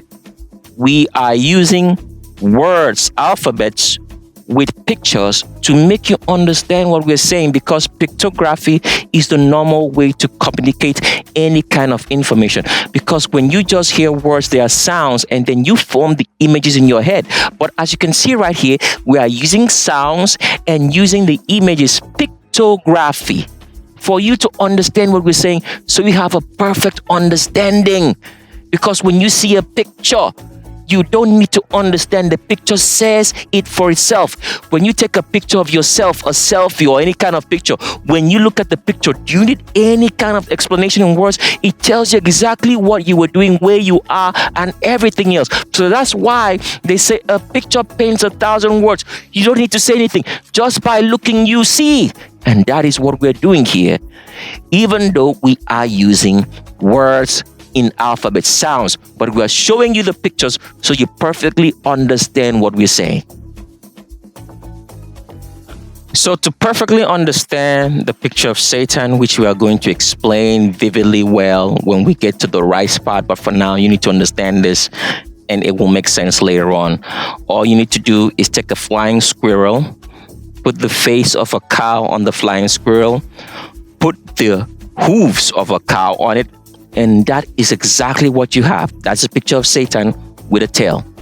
As you can see right here, the squirrel does not have any horns, because as we've explained to you, if Satan had horns, his children in albinos, anybody straight who grew tails, because of the poisons fed to us in food, water, and everything else, they are not healthy enough to grow those tails and animal features. They would also have horns, but they don't, because Satan does not have horns. So in any picture that you see that the evil black elites give you, that they are worshipping Baphomet, hear the word Ba, Ba, Ba for Bantu, because the evil Egyptian kings whom were Bantu, all right? That's where you get the word Baal, a combination of Ba for Bantu and El for Satan, because they worship Satan in the evil black kings. You would have seen a horn on every demon, albino, anybody with straight hair, the Caucasian, the white man, anybody that has straight hair. It doesn't matter if they tell you that they are Creole or they are black, but once you see that hair look like the hair of every animal in the bush, even when the skin looks black, they are not mankind, but they are animals, just darker ones. Now, Satan does not have any wings in any shape or form, because what you have to understand, as they have identified as Satan's wings, is the fact that with flying squirrels, because we're using flying squirrels for these particular examples, and as we're telling you, squirrels don't fly, they glide. They just adapted the skin on their bodies, which covers them from the front feet to the hind feet to look like it's flight. Let's show you an example. If your squirrel looks like a tiny caped superhero, you've got a flying squirrel. If it's just munching acorns, that's your classic squirrel. Welcome to the wild world of squirrel differences. All right, let's break it down. Flying squirrels don't actually, they glide. They've got this cool flap of skin called a patagium stretching from wrist to ankle. Think of it as a built-in wingsuit. They leap from tree to tree, steering with their fluffy tails like a furry pilot.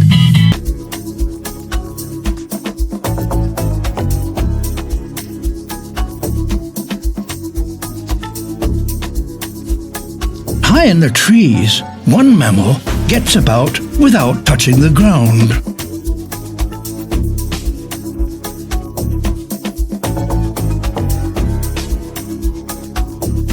A Siberian squirrel. It can glide.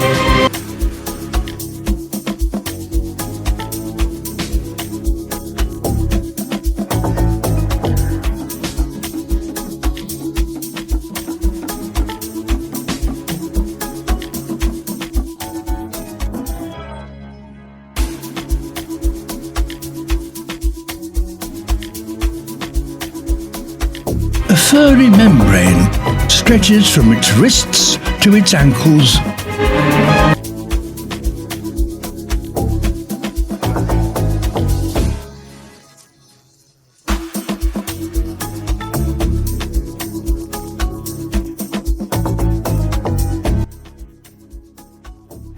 So if you watch in the clip that we just played for you to see how a flying squirrel moves, you can see that it actually glides.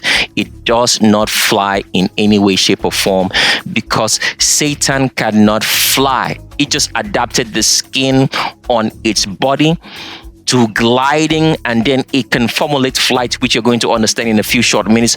But that is what we want you to understand in a very simple term, because when you go read in scriptures, because as we've told you, the majority of scriptures that we read is worshiping Satan, 90% of it, but because you do not know and you're knowing now. So let's show you an example, because flight means that you have to have wings. Feathers, because the only things that can fly are birds, and birds have wings and feathers, and the only other animal that has wings, which is almost similar to what Satan has, is a bat. So let's show you that in scripture of how they have imputed it, so you do not understand what you're looking at or what you're reading when you read it. So the part of scripture that makes you think that Satan has wings, because we have told you already that the whole entire scripture that you read is in the worship of Satan. Is just because you do not know. But there are two particular books that are written specifically about Satan, and you have no idea in any way, shape, or form, because you do not know history, to know that these two books are really about Satan. The first book is the book of Job. But when the evil black elites led by the leaders started fabricating scriptures for us, it was only the book of Job which specifically was centered about Satan. All right. Now, when they created the New Testament in the King James Version, they brought about the book of Psalms. The whole entire book of Psalms from start to finish, in which the so-called person which they attribute to writing the book of Psalms is David, was talking about Satan. So here is Psalms chapter 91. As a child and as a kid, before I became an adult, this was one of my favorite Psalms, because my mom used to read it to me every single day. If we had a prayer, we would just sit down and just start quoting Psalm 91. But here in Psalm 91, verse number 4, as we're going to read right here on the screen, it says, "He will cover you under his wings." Ha! So they are saying that the creator of heaven and earth has wings. That is literally what they're saying. But does the creator have wings? No, it is Satan. They are attributing the wings to Satan, but Satan doesn't have wings because he's a cow. And he goes on to say, "And thou shalt be sure under his feathers. His truth shall be thy shield and buckler." So this is a lie. But they wrote it into scripture in a deceptive manner, because they were trying to tell you that their so-called bull, which has adapted his skin just like a flying squirrel, and they called it wings and feathers. All bullshit. Because the creator cannot have wings or feathers. Because if the creator had wings or feathers and he created something in his image who looks like him, what does that mean? He's a bird. And he's not the creator. Because if you can hold a bird and kill it, you can kill the creator. But can you do that? No, you can't. So let's continue now to show you how they have been hiding Satan in your news, so on and so forth. You've been reading about it, hearing about it. They've been talking about it, but you have no idea. At least for now, you get the understanding and the message, so you understand what's going to be shown next. Let's continue on. So Satan has no wings.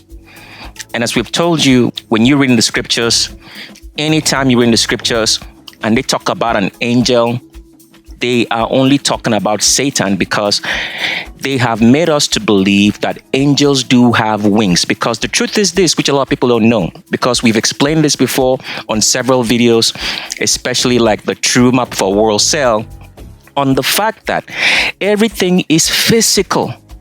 For anything to fly, it has to have wings. So that's why they could make you believe that angels have wings, because that's the physicality of our world. It's a physical world. You have to see it. It sees you. You touch it. It touches you. You feel it. Otherwise, it's not real. That's the way it works. So the evil black elites know that for anything to fly, it has to have wings, because that's what we see in nature. Anything that flies has to have wings. That is why your aeroplanes have wings, because it is based on nature that for flight you have to have wings. All right? You see birds fly. You see a bat fly.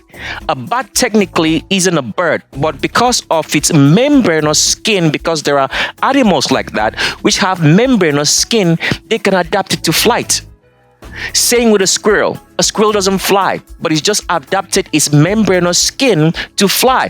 And so does Satan. So when you look at images like this, which they use to worship their so-called god Satan, this is how evil, because you're going to know how evil is. There's one thing people don't understand. The most evil people in the world are the wealthiest, richest people at the top, and they choose to worship Satan. It's a decision they make. Why? Because their nature, their nervous system is not normal.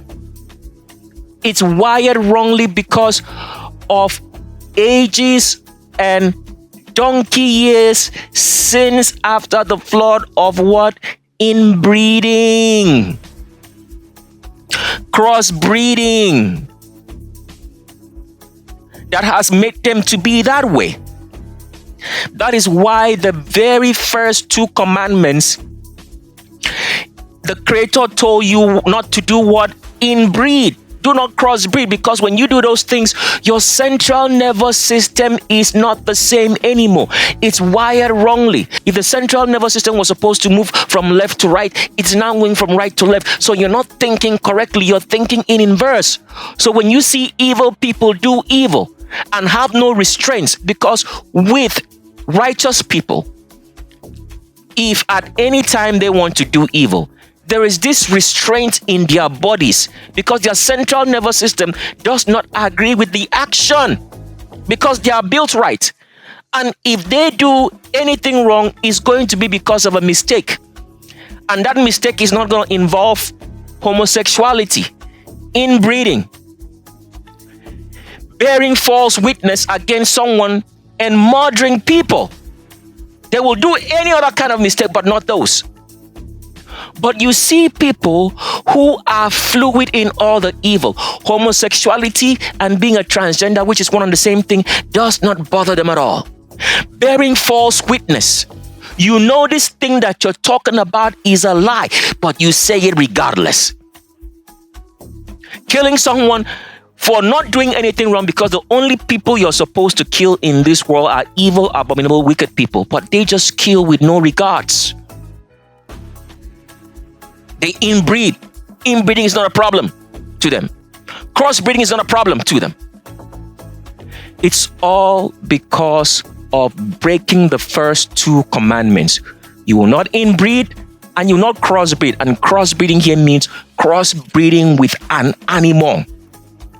The crossbreeding that's done today by black people with demons and albinos, anybody with straight hair who grow tails, is a deception, because they do not know that they are animals, because they have not been taught the history. And through poisons which have been fed, these animals and demons, albinos, anybody with straight hair, the white man, the Caucasian, whom are not Orientals, want to look like mankind. You take away the poisons, all the features show up. They are covered with fur and have a tail, and you can identify. But they have deceived us through poisoning. And we'll explain that more later on.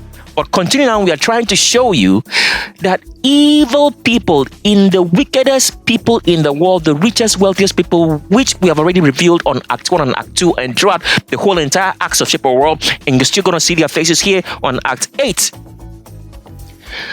do wickedness to the people who even protect them. Their security staff, the people who carry orders, because they deceive you.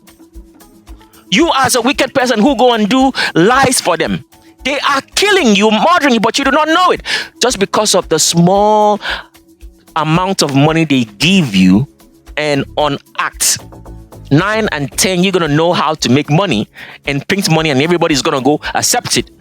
You have been deceived into being a wicked, abominable person. And as we've told you, there's no way out for you. For everything you've done, you have to do it twice and pay your restitution. Otherwise, you're going to the lake of fire, which we have already revealed on Act 6, on Act 7, and here on Act 8, you're going to get a snippet. And if you want to watch the whole story, you have to go back to several different acts of Shape of the World and watch that. So with the evil black elites, they make you to believe that Satan has horns, all right? As you can see right here, this image of a bull at the New York Stock Exchange is an image of Satan, because Satan is a bull, a different kind of ancient bull, and you'll understand fully well as we get along on Act 8 here. We've already explained it on several acts of Shape of the World, but we're still going to dibble and dabble into the explanation here, just not to make the video too long, because Shape of the World is over 100 hours. Over 100 hours.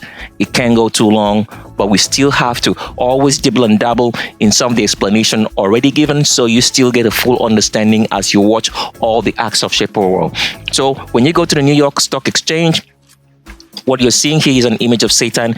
They give him horns, as they give the image of the Baphomet the horns. And as you notice, with the two faces that you see here, they are all cow faces, because Satan is a cow animal, an ancient cow animal. The same face that you see on the Baphomet is the same face that you see here with the bull at the New York Stock Exchange. Now, they give them horns because they are trying to lie to you. Satan is a species of cows that the Creator made that does not have horns. Other cow species have horns, but not Satan. Because as we've explained to you, if Satan did have horns, all his children that you see physically today in albinos, anybody with straight hair, the white man, the Caucasian, and for all the poisons fed to us, they don't grow their physical features in being covered from hair from head to toe and having a tail as they usually have a tail. But because of the fluorine poisons fed in the third trimester of everybody being born, because go into your biological books, we have already explained this years and years ago. We're not going to go into too much explanation. You will notice they tell you that babies have tails, but in the third trimester, the tails disappear. But they never told you that it's because of the antenatal and prenatal drugs and all the poisons fed to us in the third trimester that makes the tails of these animals in demons, albinos, anybody with straight hair, whom are the white man, the Caucasian, and anybody who has straight hair. Even if they look black, but they have straight hair, that hair is not an afro hair. They are animals and not mankind. In the third trimester, when they feed all these poisons, the tails disappear. That's why they always make you to go for a sound scan or any type of scan when you are pregnant by the evil medical system to check if your fetus that you're carrying as a pregnant mother is growing a tail. So they feed you more drugs. They already set up the system so well. But every once in a while, because their technology is not perfect, because they are lying and they don't even know it. These animals in albinos, anybody with straight hair, mixed people, quarter mixed people or so, get born with those tails. And what do they call it? As we have taught you, they call it spina bifida or neural birth defects. And they go into surgery and remove the tail. And because they have lied to us not to know that the only things in this world that grow tails are animals, not mankind, we do not know the truth. If so, if Satan indeed did have horns, all his children, in the demons, albinos, anybody with straight hair, the Caucasian, the white man, whom are not Orientals, whom are animals indeed, because you can tell by the hair on their head that they have the same texture of hair that all animals in the world have. They would also grow horns. But the evil black elites who know what Satan looks like, they protect him instead of killing him, as you're going to find out as we get into the latter stages of Act 8 here on Shape of the World. They put horns. The horns is a deception, So you will not know what Satan really looks like, because Satan is going to die. It's going to fall to the ground right here, and the whole world will see it. It's going to be a spectacle. It's going to be on every cell phone, every video, every television. Then they will not be able to hide it. They will try to spin the lie. But before they spin the lie, the truth is already going to be known. Satan doesn't have wings. Even though the picture of the Baphomet here is trying to make you believe that their so-called Satan, their God, El, that's the name. And El is also a name that they gave to Nimrod, because Nimrod, after the flood, was very, very close to Satan. That's truth. Very, very close. So that's why in most pictures of Nimrod, if you can ever pay attention to, they make him have the face of a man and the body of a bull with wings. Go take a look. If you can do your research on the internet and see what images they pull up. Such words as Gilgamesh is about Nimrod and Satan. That's already explained very well in the Bible that the priesthood are providing for us, which you will get sooner or later. But Satan doesn't have any wings. It's just because he has a membranous skin like a squirrel or a bat that's been adapted to flying because of the situation we are in the world. So let's show you that and continue on. So as we continue here, all we have to let you understand is this. We have told you this several times, but it doesn't make sense. But as you watch all the acts of shape of the world, and right here in Act 8 is going to make a lot of sense for you. We have told you that we all work for the Creator. We all work for the Creator himself. You're going to do it grudgingly or you're going to do it willingly. There's no escape. The work of the evil black elites was to make sure that all their evil lineages, brood, children, Satan are convinced of evil, and they do evil, which leads them to the lake of fire to stay for all eternity. So as you're listening to the sound of our voice right here, right now, if you are evil, you're a homosexual, you inbreed, you murder people, you knowingly deceive people, you are going to the lake of fire. And for those who deceive people, there might be a way out for you, but it might be too late because you have to do it twice. If you deceive people, and the best way you can explain this is this: if you took or stole $100 from someone, you have to make sure you pay $200, otherwise you are going to the lake of fire. Because you knowingly sat down, planned to tell a lie to deceive people and deceive them, and you got all their livelihood away from them by you deceiving them. Because as you're getting to watch, as we have revealed already on Act 6, 7, right from Act 2 of Shape of Our World, and Act 8, we're going to repeat here again, you're going to know the lake of fire is very real. You never knew, but you will know on this video. On this particular Act 8 of Shape of Our World. As on other acts, but on this one, you will still know it. So, continue on. Satan doesn't have any wings. It's just adapted the membranous skin. It is a skin which has been adapted to flying just like a squirrel or a bat, because bats and squirrels do not fly. They just adapted their membranous skin because of the situation we find ourselves right here in the earth, which I've already explained on several acts of Shape of the World. I'm going to give you a snippet here on Act 8. To flying to survive.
So what you're looking at right here is the same thing a bat does. It is a skin. That means the bat, the squirrel, and Satan themselves are animals that should be walking on the earth, on the ground, and not flying. But because they have a membranous skin, and because of the way the earth is, which is caused by Satan and all his evil children in albinos, anybody with straight hair, whom grow tails, the Caucasian, the white man, anybody with straight hair at all, even if they are black and not Orientals, they are all animals. The hair tells you what you are. The only things in the world which have the hair of any animal, straight hair, when you put water, it just collapses by. Because if you put water in afro hair, it doesn't do that. It's still an afro. Are all the Caucasian, the white man, anybody with straight hair at all, even if they are black, they're all animals. So as you're watching right here on this screen, we're going to play it over and over again so you get the right information and you understand what we're saying. Here it says a flying squirrel has a membranous skin, and this membranous skin, because when it pushes out that membranous skin, right, it acts like a parachute, helps it glide and float on the earth, because this is what Satan does, is able to glide.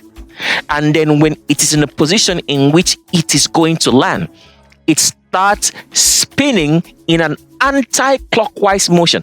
That is why we took out the time to explain to you that when things move in an anti-clockwise direction, they float up into the earth. That is why propellers of helicopters spin in an anti-clockwise direction, because it helps it to stay afloat, because when it does that, it pushes air back on the ground, which keeps it afloat, which is called thrust in flight. As you're going to learn on this particular act of Shape of a World, as the priesthood is revealing to us how you can make your own airplanes that will fly, do not have any crashes, and you make a safer world. Because at the start of this video, we made you to understand that our poisoning is from what?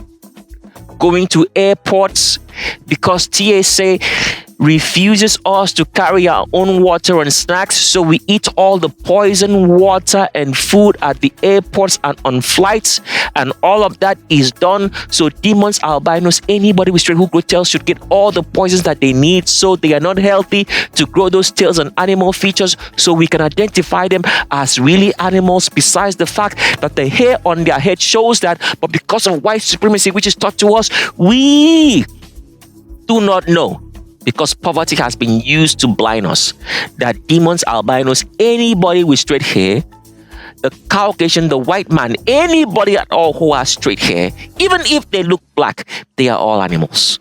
They are not mankind. So continue on. The flying squirrel is not really a flyer. It's just adapted the membranous skin that it has so it can glide. And that is what Satan does.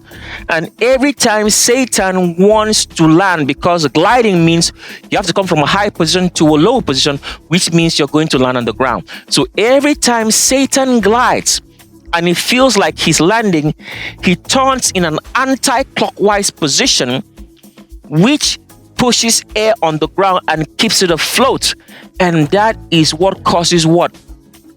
Hurricanes, tornadoes, cyclones, monsoons in all the earth, the all so-called weather conditions, because people don't really understand these words when they hear it. What does weather mean? Weather is from the word weathering. Weathering means deterioration of the normal.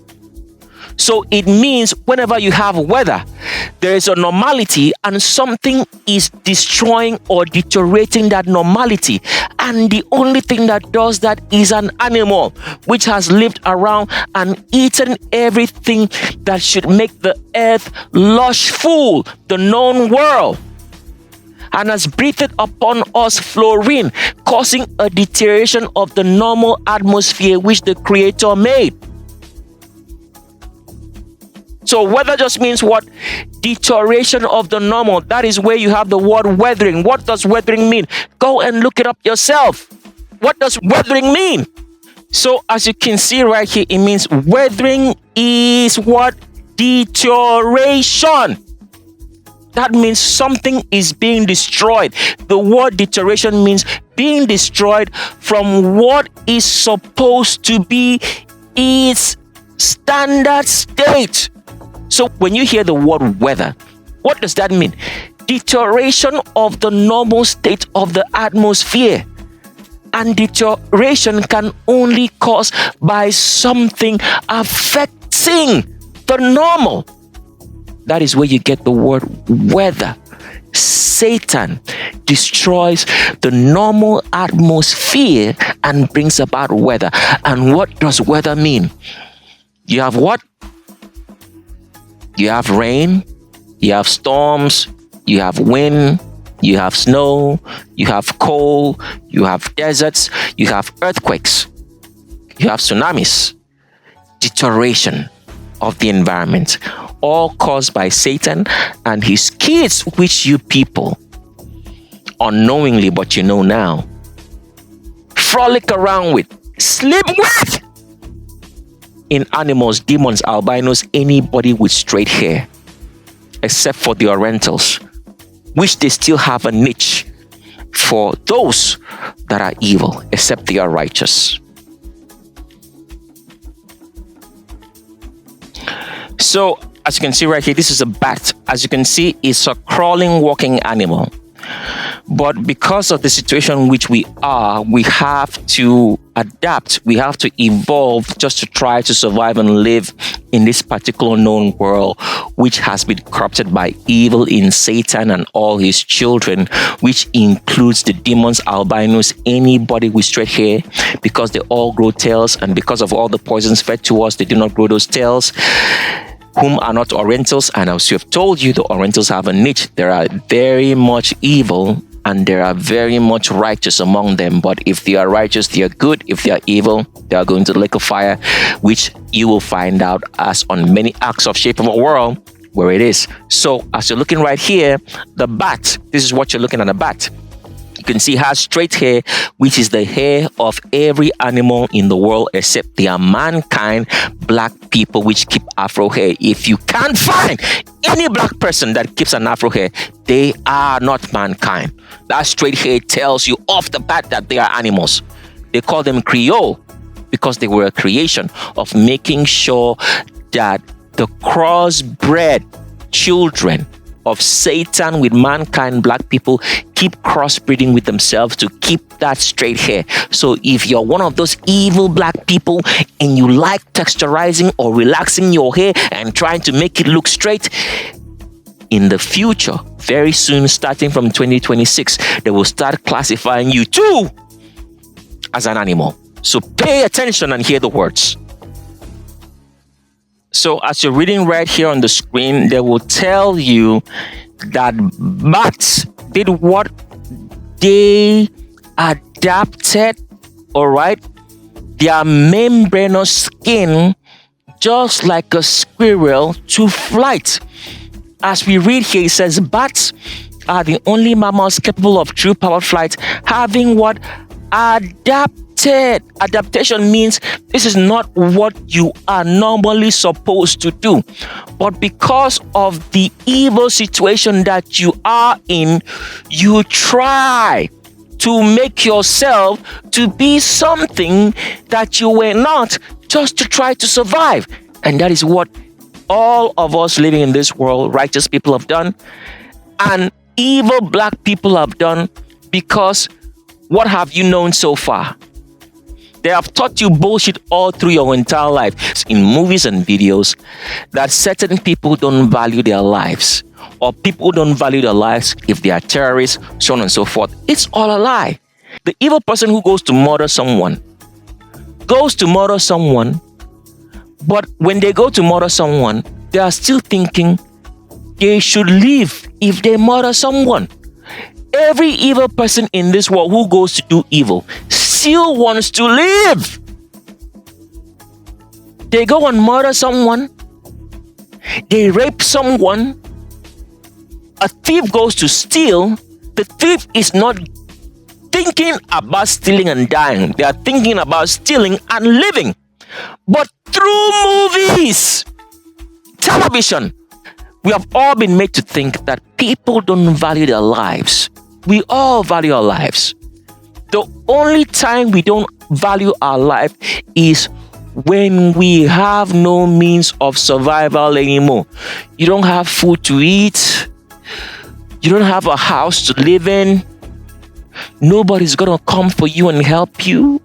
That is the only time you don't value your life and you just want to die. And when you want to die, you just want to die. It's not because you're trying to do something to live, because you have nothing to live by. So you just want to lay down quietly and die. But through the evil media, which the black elites have taught us, we don't understand reality. The evil of this world in the evil black elites led by they are doing all this evil. I'm putting my African accent into it now. They are doing all this evil, but they themselves want to live for as long as they can live. They are working day and night to see if they can live forever, which will never happen. They are doing all the evil, murdering, killing, being homosexuals, every kind of evil under the sun, every abomination. But they still want to live because that is what evil people do. They still want to live and continue in their evil.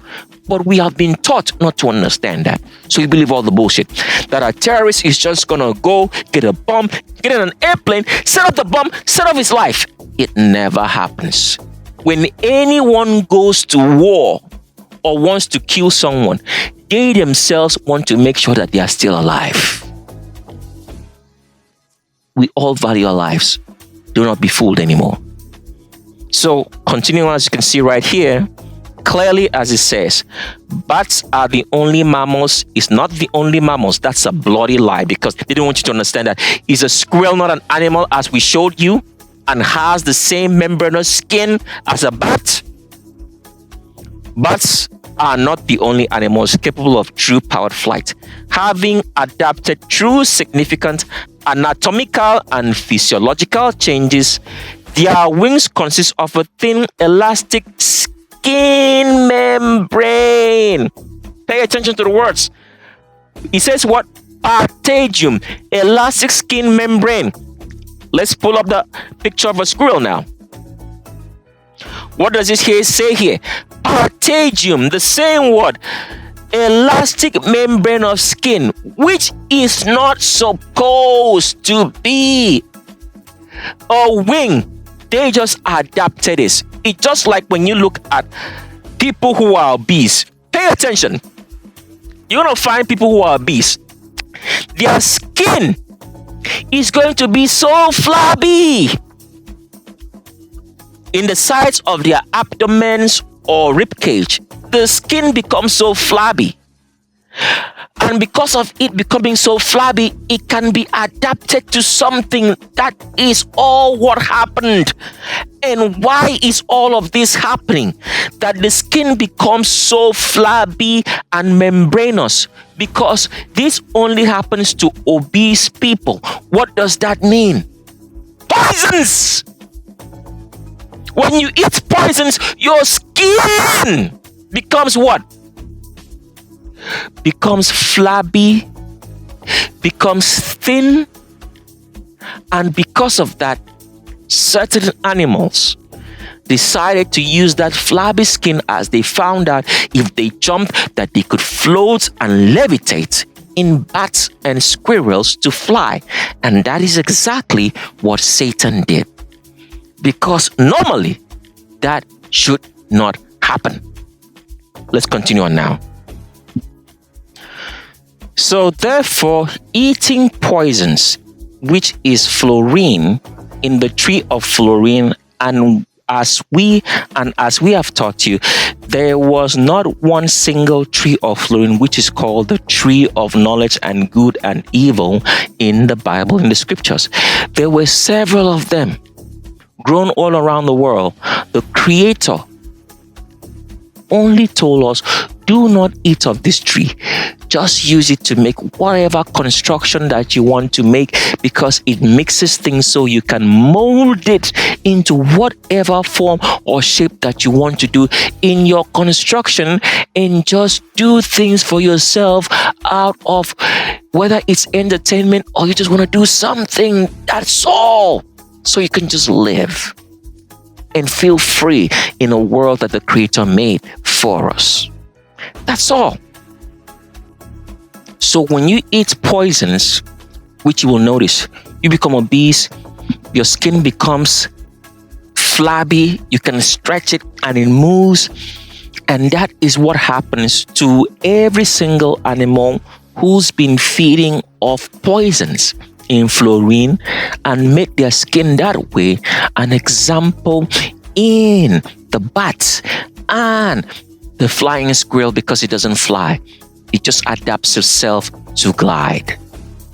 And with Satan, it adapted that skin to glide, and when it wants to fall to the ground, so it is not caught and killed, because it's just a regular animal like any animal in the world which mankind can kill. It turns in an anti-clockwise direction and flies.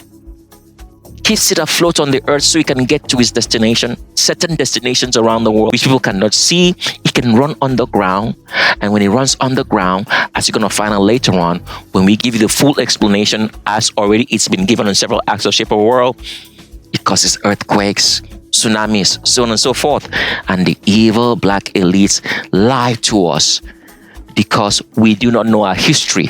When they brought about Christianity about 100 and 150 years ago, it totally made our minds not to see the truth, because at that particular point in time, 200 years from 2026 before now, the plantation had brought about evil foods that we eat, and through poverty we continue eating these evil foods without even knowing what real food looks like. Well, let's continue on. So let's play a short clip of how the flying squirrel flies. Listen and pay attention. Then we come back and start explaining what you see when Satan is in your area. It all starts with what? The clouds. You have no idea, but we have explained it to you, played a short clip for you to understand that clouds are the same as you breathing air. In cold weather, it condenses so that you can see it, and when it condenses, it needs something to stick to, which happens to be the proteins and all the organic material that you breathe out of your nostrils with the carbon and dust in the air, which it hangs to in cold weather, and you see it, because it's the same thing that Satan does, as the video explained to you, that you breathing and seeing your air in cold weather is the same as clouds, because anytime Satan is in your area, you're gonna see clouds. Either the clouds are receding, the clouds are coming, or the clouds are there, because sometimes when you are in this world living, you stare up and see blue skies with no clouds. Is it not true? There are days you see no clouds in the sky, because Satan is not in your area. Because anytime he is in there, there has to be clouds. Leaving, receding, or staying, just showing that he was there. Because what are clouds, as you've come to understand? Condensation of water vapor in a cold environment. Caused by what? Fluorine gas. Fluorine causes severe cooling, which leads to what? Snow, ice, and hail. And rain, which you do not understand, but you're going to understand as we get along onto this particular part right here, which has already been explained on several acts of Shape of the World, but we still have to dibble and dabble into what we have already explained, just so you can get the right information. Let's continue on.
Everything about our world that we've come to know during the modern times is all a lie. Why is it all a lie?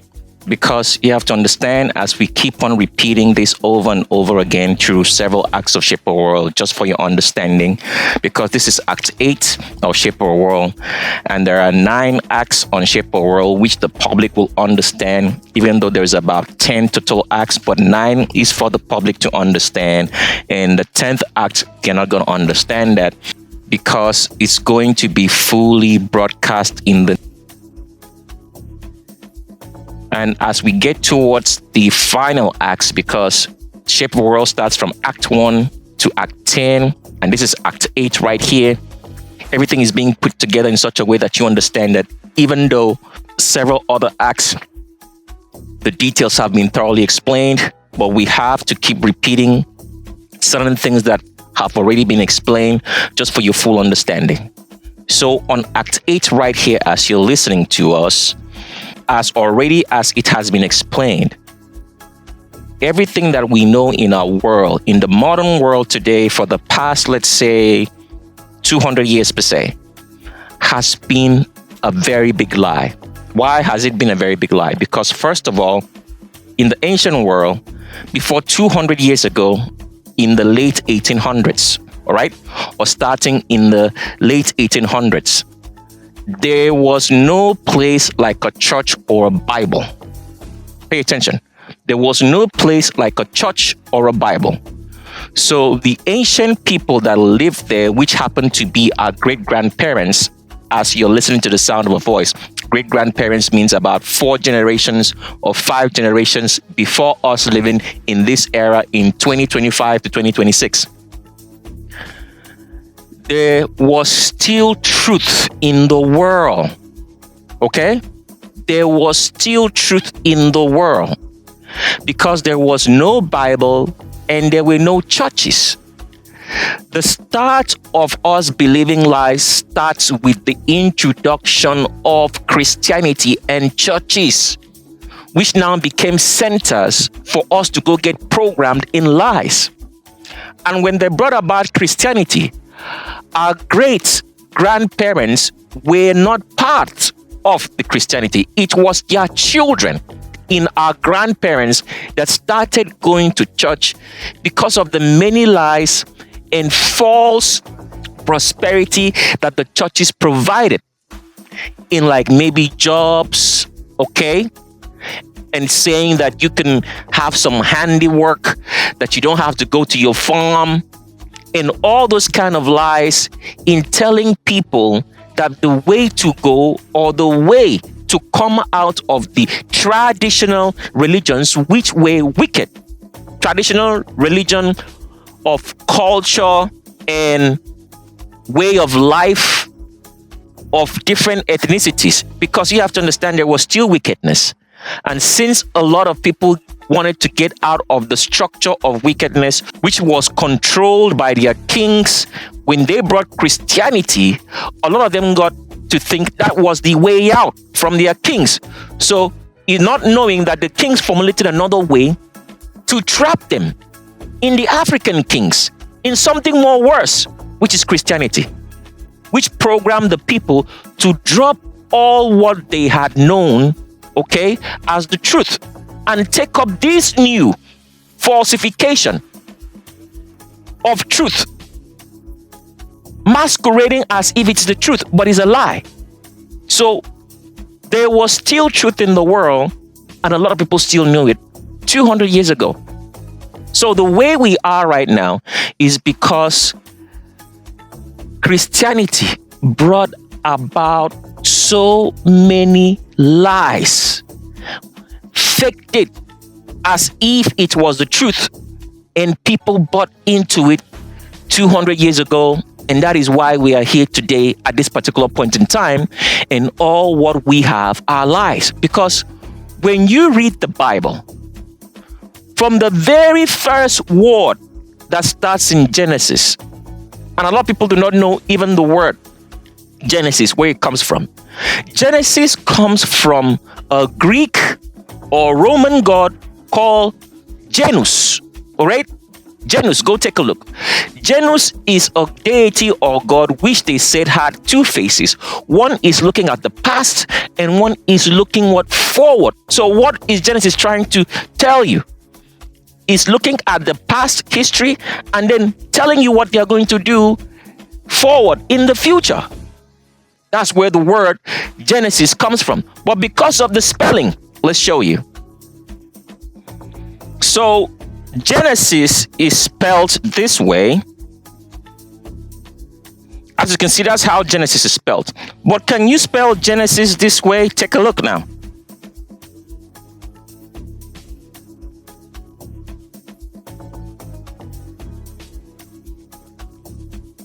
Or even this way.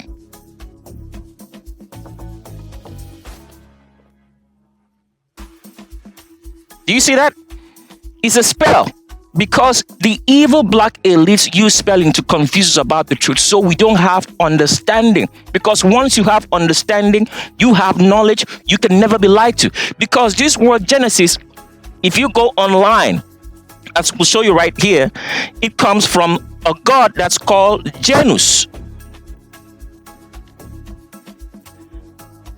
Does that strike a bell? Because from Janus, you also have the word January, which is what? The beginning of the month, just like Genesis is the beginning of a book. Do you see what they did with the spelling? So their god, Janus, which is the same word as Genesis, is saying that it is the beginning of things, looking back at history and then also looking forward into the future.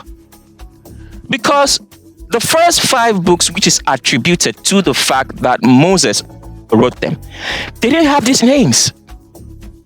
These are all made up names, which they call the Pentateuch, to confuse you about the truth. So before 200 years ago, there was still truth in the world.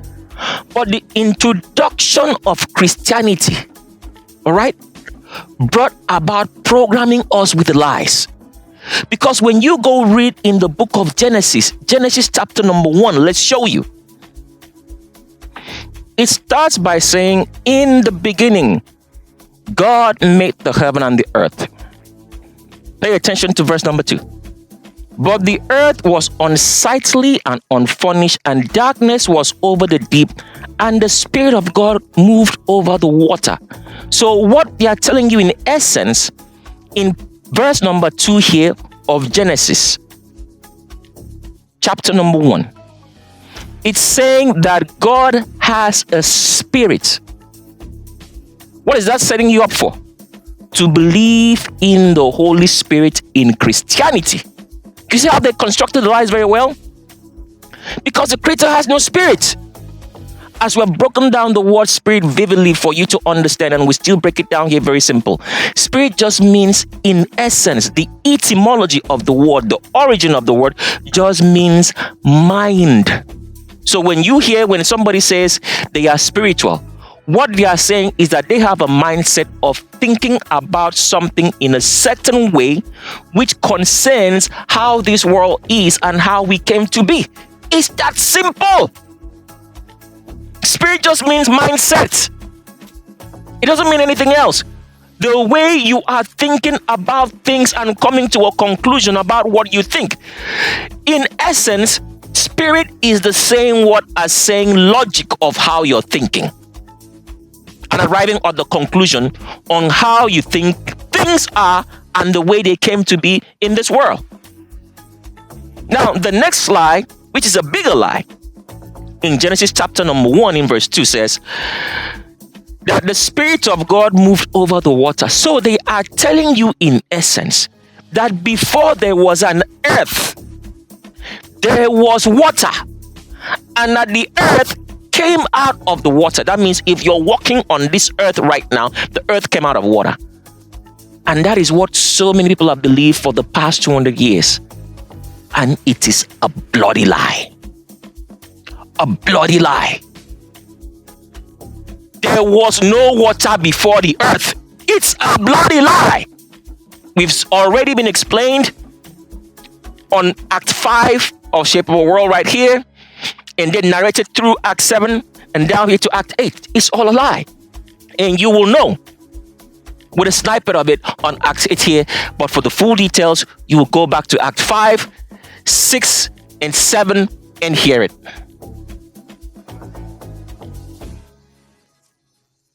So, as you can read right here before we continue on to show you how they hide Satan and make you understand a lot of things, one of the reasons why we read that scripture to you is to make you understand that they have made us believe that before the Creator made the world, that there was water and the earth came out of water. Also, when you read through the book of Genesis, they will make you understand that rain, pay attention to the word, rain comes from heaven, that there is a window in heaven which the Creator opens up and rain comes down onto the earth. These are all lies. They have soaked us into so many lies for the past 200 years because of Christianity and with the poisons they have fed to us, so that demons, albinos, anybody with straight hair who grow tails, right, should not grow those tails. So we see that they are indeed animals. A lot of people have been dying young in our parents, grandparents, and great-grandparents so early, so we didn't have the time to sit down and listen to them tell us about real history for us to know what used to be before now. And through poverty and the educational system, because the educational system takes children away from their parents and grandparents and great-grandparents, so they do not sit down and listen to them under the guise that they are providing a better life for us. Instead of the fact that the educational system is just what? Is just another religious system from Christianity, because the truth is this: all universities started out from the churches, all schools started out from the churches, and together they taught us more lies, so that instead of a child sitting down and observing nature and seeing the way things function to know that there is a Creator, you are listening to what the educational system teaches you in lies, and because they gave you some false work and a scholarship, which they used to give about maybe 50 years ago, they don't do that now anymore. You believe the lie in the false prosperity, and today you are broke and poor. Even with the scholarships they gave you and all the education they gave you, you can't even pay your bills. That's what they did. So, continuing on, as it says here, genus, in ancient Rome religion, and the original Romans, because the people living in the city of Rome or Italy per se right now are demons, albinos, anybody with straight hair, who are not the real Romans. As we've explained, and we'll explain it again for you to understand, they have made us to believe that the empire that we are living in today is a new Roman Empire in the so-called popular culture belief systems, that we are living in a new Roman Empire. But it is not true. We are leading you somewhere because we have already taught you this before, but we're just going it over and over again. What you understand to be the Roman Empire, as we're reading words here that says in ancient Roman religion, right, is a confusion.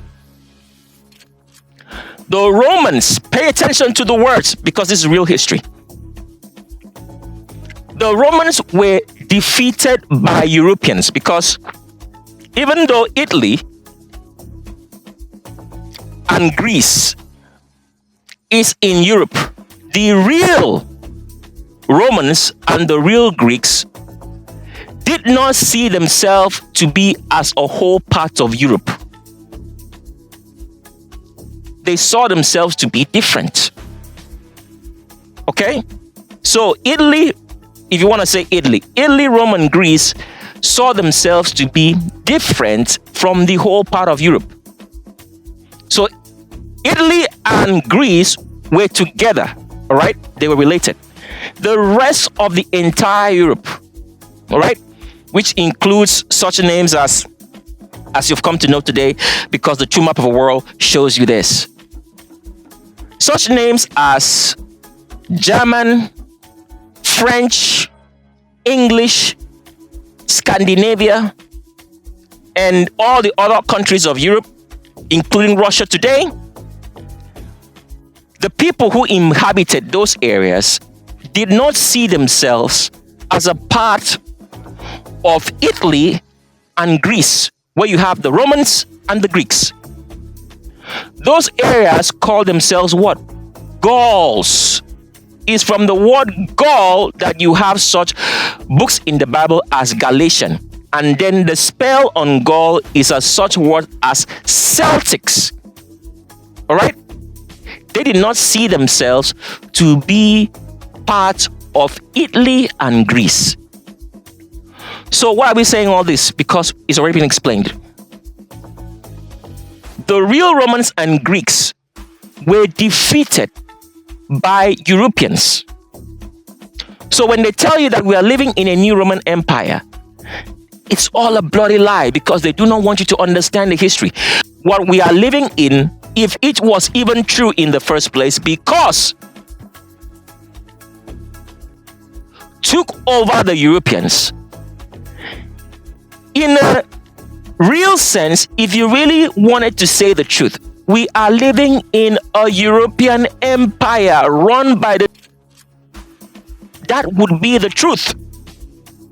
Because what happened is that the Europeans, whom are Gauls, defeated the Roman Empire and the Greek Empire, which was one and the same.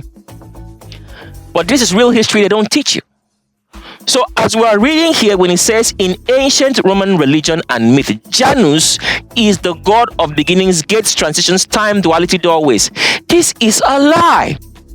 Because they want you to believe that we are living in a Roman Empire, but we are living in a European Gallic Empire. It is not Roman in any way, shape, or form. But they write these stories to confuse you. So when we are talking about Janus here, and they say it is Roman, please pay attention. We are just saying it according to what they say. But the truth, as you're listening now, is that it is a Gaulish, European. The Romans and the Greeks, even though they lived in Europe as a continent, did not see themselves to be part of the European ethnicity, which are Gauls, spelled G-A-U-L-S. But let's continue on now that you understand.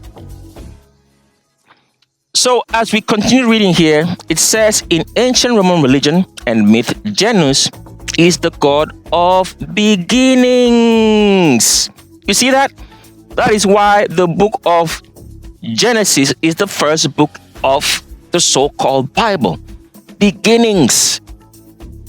They're trying to show you the beginning of things, but in actual essence, what this Janus, which is a European god, don't worry about the word Roman here, it's all a lie. So European god, and the Europeans are Gauls, as we have revealed through several acts of Shape of the World, and even right here, because you'll understand who they are. Let's just tell you right here, because it's already been revealed on several acts of Shape of the World. The real Romans who ruled the world, the so-called language of Rome, which they say you speak today, which is called Latin. They never spoke Latin. That's all a falsification, because when the Romans and the Greeks were defeated by the Europeans in the Gauls, they took over their countries in Rome, Italy, and Greece. And they never existed. They were either expelled, killed, or you had to convert to the religion which they had at that particular point in time, which was called what? Judaism. Because the Europeans got all the religion of the leaders, Judaism, and practiced it. So when the Romans were defeated and the Greeks, they never existed again. The real Europeans in the Gauls took over their countries. And when they took over their countries, they started acting or bearing the name because they lived there and they were called Greeks and Romans, but they were not. They just took over someone's country. So this is why history has been so confusing for a very long time. So the real Romans and the real Greeks of history do not speak the language they teach you as Latin. They speak some other language, all right? Even though the languages have similarities, but they are not of the so-called language that they teach you today is either spoken in Italy as Italian or Greek. They had to force those languages on the original Romans and Greeks to falsify history. So let's break it down as already has been broken down before. The real Romans of history and the real Greeks of history now live in Africa, but they are not called Romans or Greeks. They reside in the country which you people know today as Ethiopia, Eritrea, and Somalia. That's it. If you want to know the whole entire history of all this, go to Acts 2 of Shape of the World and watch that. It's not going to be repeated because the video is going to get too long. Let's continue on. So continue reading. It says, in ancient Roman religion and myth, Janus is the god of beginnings. That's why the book of Genesis with a spell is spelled that way, means beginnings of things. But as you've come to understand, this European Gallic god, which is falsified as a Roman god, just means that they're looking back at history, because that's what God Genesis does. It's looking back at history and then looking forward into the future. But continuing, it says, gates, transitions, time, duality, doorways, passages, frames, and endings. He is usually depicted as having a double-sided head, which is the image you're seeing right here. Double-sided head. The month of January is named for Janus. Now, here is where we have to show you how they put a spell on us. The letter J did not exist in Europe in any way, shape, or form. Pay attention to the words. The letter J did not exist in Europe, in the whole entire world, in any way, shape, or form. The letter J never existed in any way, shape, or form in any of the European languages, whether it be, as we have told you, in the original Greek and Roman or Italian languages, and the original Greek and Romans or Italians live in the country of Ethiopia, Eritrea, and Somalia. They have mixed with a lot of ethnicities, but they are still the original Roman, Italian, or Greek. The letter J never existed in any of those languages, even with the current European, which you have come to understand means Gallic peoples. The letter J never existed. You couldn't pronounce the word G or J, which is the same sound. It never existed. This pronunciation of G or J was only in, pay attention to the words, was only in the Arabic peoples, mankind, black people, who pronounced words that were supposed to be pronounced in I or U forcefully as a J or G sound. So, because the evil black elites find a way to spell everything so we do not understand what's going on, the pronunciation of the letter J or the letter G was used, because when you go to the original peoples, whom are Romans or Italians and Greeks, who now reside in the places that is called Eritrea, for those of them who survived with the movement of their kings who brought them there, in Ethiopia and Somalia. When they speak, they don't speak the J or G sound. Even though later on they try to coach them to talk that way. But naturally, their words don't have the J or the G sound, because this is not normal pronunciation. It only existed in Arabic culture, the true Arabs of history. Like the so-called person which they made up to control the Arabs through Islam in Muhammad. So, if you go looking for the pronunciation of January, you will not find it, because they didn't pronounce it that way. The Gauls, the real Europeans, they pronounced it January. But because they have falsified our history for us, we pronounce it January or Genesis. It did not exist. So by a spell, the history is lost. Because you will go talking to people and trying to find out how they pronounce the original people. But because of the educational system and what is taught on the media, you will be saying January. You'll be saying Janus. But they themselves wouldn't know it. Do you see what they did to us now? So we don't understand history and reality? Let's continue on. So as you're seeing right there, it's clearly written. This is a Wikipedia page. Go pull it up and you'll see it. So it doesn't just look like Tricks of the S Trade is talking. It says the month of January is named for Janus. And as you've come to understand, this is a spell.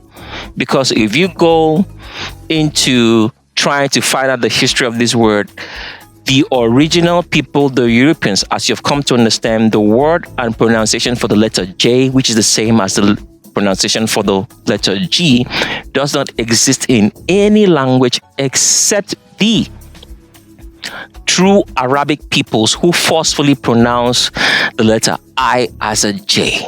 All right? And this was forced upon us through English, all as a spell. So we don't understand what is what and what is not supposed to be. So when you go talking to somebody, if you ever find them in any other culture in the world and you use the word letter J or the letter G, they will not understand it, because there's going to be a mismatch in your understanding, because the letter pronunciation J never existed.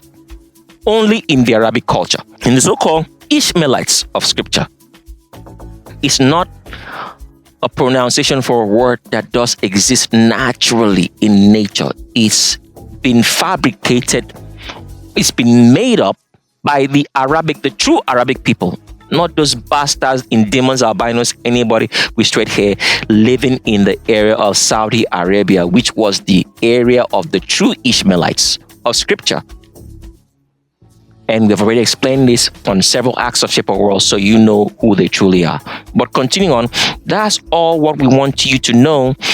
And as you see here in the picture of the so-called Janus, as we've explained, Janus is a god of the Europeans, not the Romans. They just make you not to understand history, because the true Romans and the true Greeks were defeated.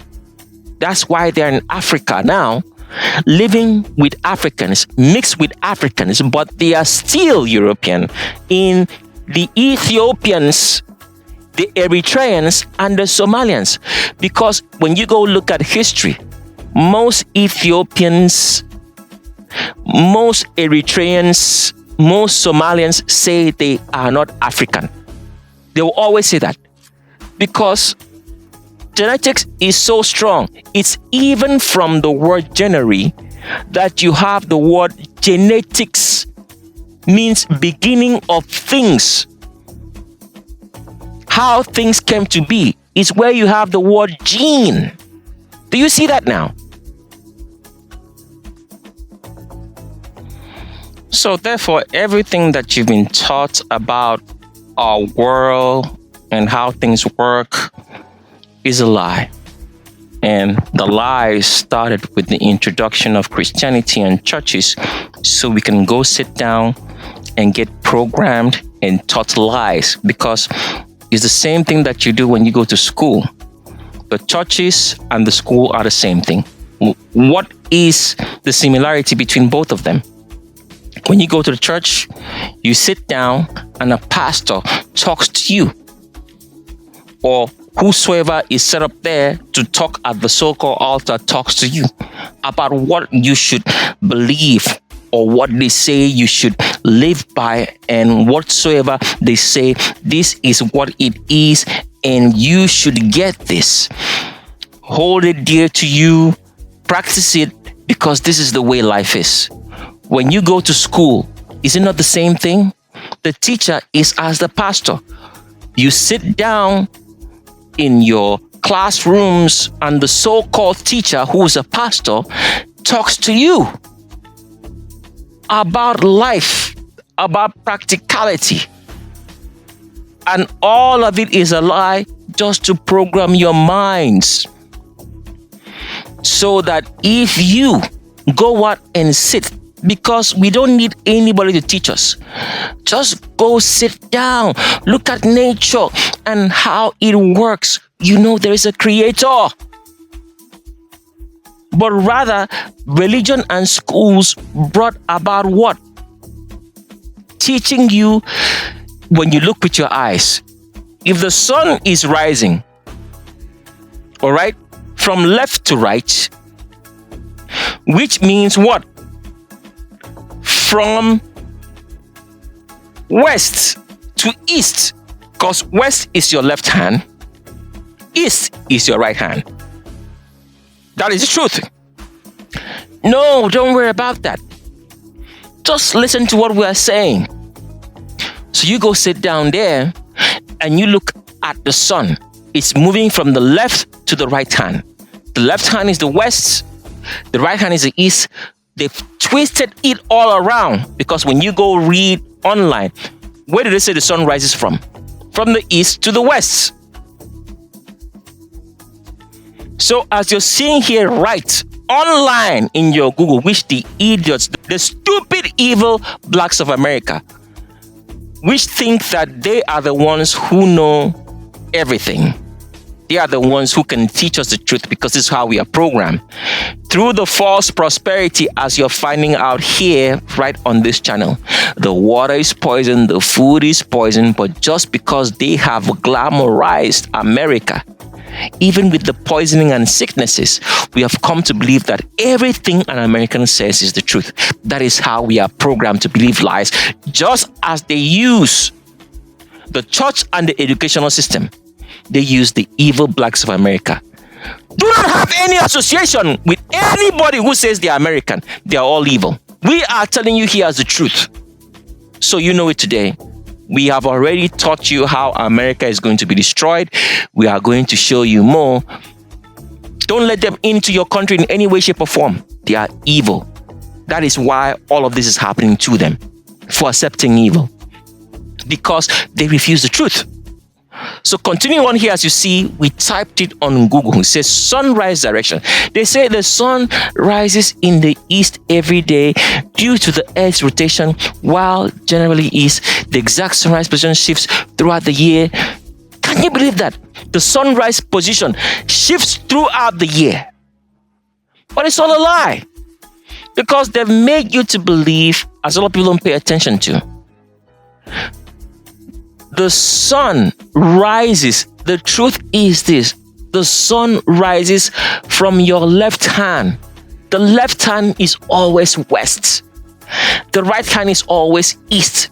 But they've twisted everything around. As you're reading right here, it says it rises in the east, which is the right to the left.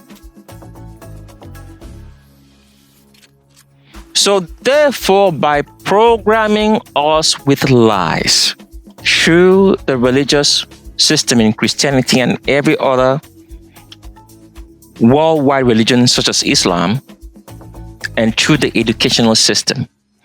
When you look with your eyes, you refuse to see what your eyes see and believe what they have told you.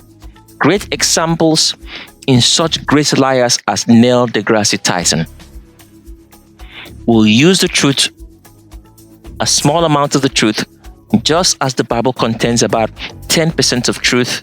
They use that little percentage of truth to tell you all lies. And you believe the lies and come to a conclusion.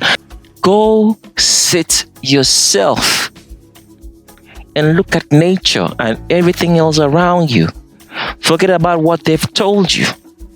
You will see that there is a creator. And if you're fortunate enough to speak to your parents, your grandparents, and your great-grandparents, they would have told you the same thing. But because of poisonings fed to us and the religious system with the educational system over the past 200 years, we have all come to believe lies. That is how we got where we are today. The only difference maker is the Creator himself. He does not forget. And through the priesthood, which he said is his own, that is how the truth still remains. So therefore, everything that you've read in scripture, taught to you by the sciences, if you're listening to all the bullshit they tell you, in like the evil black elites who tell you lies every single day, they have so much made the lies now so great, such that we don't know the truth anymore, and you can only know the truth as we have told you. Go sit down, observe nature for yourself. Don't listen to anybody. Don't listen to us. Just go sit down, observe, take notes. And you can even take notes from your parents, grandparents, great-grandparents if they're still alive. And with common sense, that means you think about everything that you're doing. If it does make sense, 1 + 1 is supposed to be 2, and so on and so forth. Otherwise, it's all a lie. And then you will see that there is a creator. So getting back to what we're saying right now, they have made us to believe that rain, water, comes from the creator. If you're in the so-called religious belief of Christianity, Quran, and so forth, they've made you to believe that rain and water comes from the sky. All right? That there is a window in heaven, it opens up, and water comes out as rain. The truth is this: rain comes from one animal only.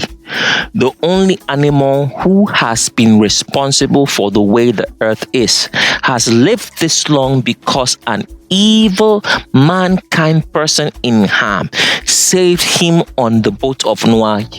All these stories has been thoroughly explained on several acts of Shape of the World. This is just the details. You have to go back and watch those acts. It's not going to be repeated here. Ham saved Satan. All right? In the flood, in the boat of Noah. Hid him from his father, and his father did not know. In Noah, of all the evil that Ham was doing, because there are a lot of evil people around you who are very good at hiding their evil, so you never know. But now you can hear it and know, and you will know how they operate. So, all rain comes from Satan. And what is rain? Rain is nothing but what? Sweat. Oh my goodness. Peeing from an animal. Because in Africa, you have to understand this. When it rains, because some Africans live very far away from rivers and streams which they can go fetch water. So what happens is that when it rains, they put out a bucket, right? The roof collects the rain in the bucket. And Just saying this is hard for me because, as I have told you, if you have never lived for at least 11 years in Africa, you have no idea about history. Don't worry about the evil blacks of America. They've got it coming for a very long time because everything is happening to them. The poisoning of the food and water is because they are evil. Because the evil black elites think that is how stupid they are. They think they are saving their animals by putting more poisons so that the poisons make the animals and demons, albinos, anybody with straight hair, not to grow their animal tails and features so that they can keep on lying to us that they are mankind. But what in essence they are doing is destroying all the evil blacks of America with their animals together. Do you see how, as we have taught you, that we all work for the Creator, grudgingly or knowingly? There is only one. He has no beginning and has no end. That's why his name is, which has been shortened to in the language. So continuing on, they have made us believe that rain comes from the windows of heaven just by the lies they told us in the book of Genesis. And that the Creator himself opens up the windows of heaven and rain comes forth upon us. But all rain, so sad, all rain comes from Satan, sweating, peeing, and stooling, all because you people don't understand real history. And Africans whom live in areas that are very far from their nearest stream or river put out a bucket when it rains and collect all the sweat, pee, stooling from an animal and go drink it, use it to cook, use it to shower, and get more sick, and they don't know it. Do you see how evil is? For even the evil people who work for these evil elites at the top, which pictures are going to show on this particular act of Shape of a World as it has been shown. So continue on. What you have to understand is this, which we're trying to break it down to you so you understand. Before any rain falls in your area, you have to understand that when you're in that area, what happens is that there is going to be a fog. Before rain falls, there is a fog. A fog is not the same as a cloud. That's why the next clip we're going to play and show you the differences, you're going to hear it. Fogs are not the same as clouds. Clouds are formed from Satan breathing out air into an atmosphere, and this air is filled with proteins that he breathes out and all the organic material that he breathes out, as we have taught you, that the reason why you see your breath or whatever you breathe out as vapor, as you've come to understand that when you breathe out air and you see it, it's just a condensation of water vapor in a cold atmosphere. And this is exactly what Satan does. And that the reason, as we have explained, based on the video we showed you, that you see this condensation is because as you breathe out the condensed water, it hangs to what? The so-called protein or organic material that you breathe, and the dust and carbon in the atmosphere, and it hangs and you see it, which is what Satan does too. And you can now see your breath, which is the same as what Satan does, and you see clouds. Because before you have any rain, wherever you are, there is going to be a fog and there's a cloud. But what we're trying to explain to you is that the fog is not the same as a cloud, because the fog is what the Creator made for us to have naturally. And the only reason why we have a fog is because of what? Satan breathes out fluorine gas, which causes a condensation of air, water vapor, liquid water turned into a gas, which condenses, and it comes from a very particular place, which has already been explained on several acts of Shape of a World. It's not going to be explained here. You have to go watch that. So let's play that clip for you to understand before we come back and start all over again, to show you that a fog is different from a cloud. And the word fog in itself comes from your language. Let's explain and show you. So the word fog is an English language, right? It means there's a covering or so forth and so on. The word fog, F-O-G, all right, is from your language called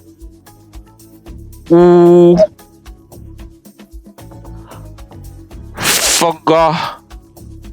You see the spelling? So the English language, as we have taught you, is just a corruption of speaking the Hebrew language. So instead of saying Ufo, they just took this out, these words here, and it became fog. Now in the language, fog means, as fog, it also means clouds. Because every time before it rains, you have to have a fog. Fog is not the same as clouds. Please remember this. Fogs are not the same as clouds. Clouds are formed by Satan breathing out, because he's a cold animal, and wherever he goes, when he breathes out water vapor or air, which now condenses with all the proteins and everything that he's eaten as an animal, which you understand perfectly well as it's been explained on Act 6 of Shape of a World. And when he breathes that out with all the proteins, which we have already explained, happens to contain sulfur. That is why fluorine gas is called sulfur hexafluoride, because when you are sick or when you're peeing, you will notice that your urine has a yellow color. It's the same thing that happens when you sneeze or when you cough. You cough out something that is yellow, which we have made you to understand is what? Is plasma, your blood, which is mixed with fluorine. And they call plasma so many different names, as you have come to understand. One of the names is sulfur. So clouds and fog are not the same thing. But before it rains, pay attention. There's going to be a fog. And that fog has a color which is blackish or grayish in color. It contains some blackness. But clouds are not the same thing. So before it rains, there's going to be a fog. Then Satan brings about the clouds.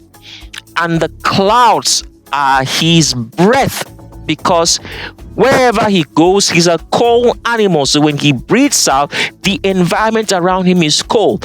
It now condenses the water vapor that he breathed out with all the organic materials in him in sulfur. All right? Plasma and every other thing with the carbon in the atmosphere and dust, and it forms the clouds which you see. So the people call fog UFO. That's where you get the word fog from, as you're seeing right here on the screen. So fog is not Pay attention to the words. Fog is not the same as clouds. Clouds are formed by Satan. Fogs has already been explained on how they form and what causes it. Go back to Act 5, 6, 7 of Shape of a World, and you'll know that. So then, people use the word UFO to mean both fog and clouds, but based on what they say, they understand which one is which. As dense fog continues to hang over Kern County, many say it feels thicker and longer lasting than in years past. Eyewitness News reporter Michelle Roldan decided to find out just how bad this year's fog is affecting people in Kern County. She's joining us live outside of our studio. Michelle?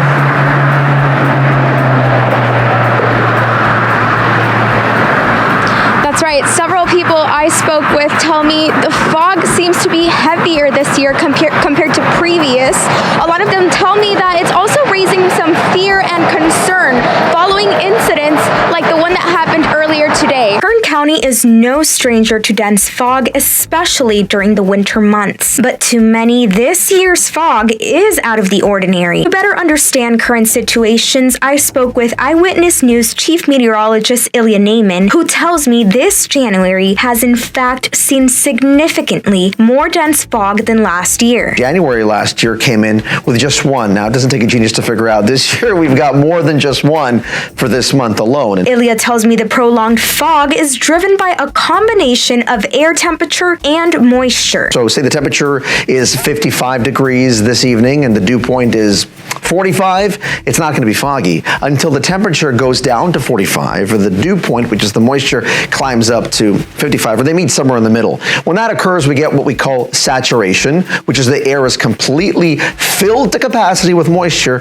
and that leads to condensation or fog formation. And for those new to the area or visiting, adjusting to the fog is taking some time. It feels like you're almost starting a new game. Almost that's what it feels like. Going through a fog, you almost think you enter like a new level or something. But for many, the biggest concern remains driving. I've been struggling to see cars in front of me, and trying to see people's headlights and people on the road.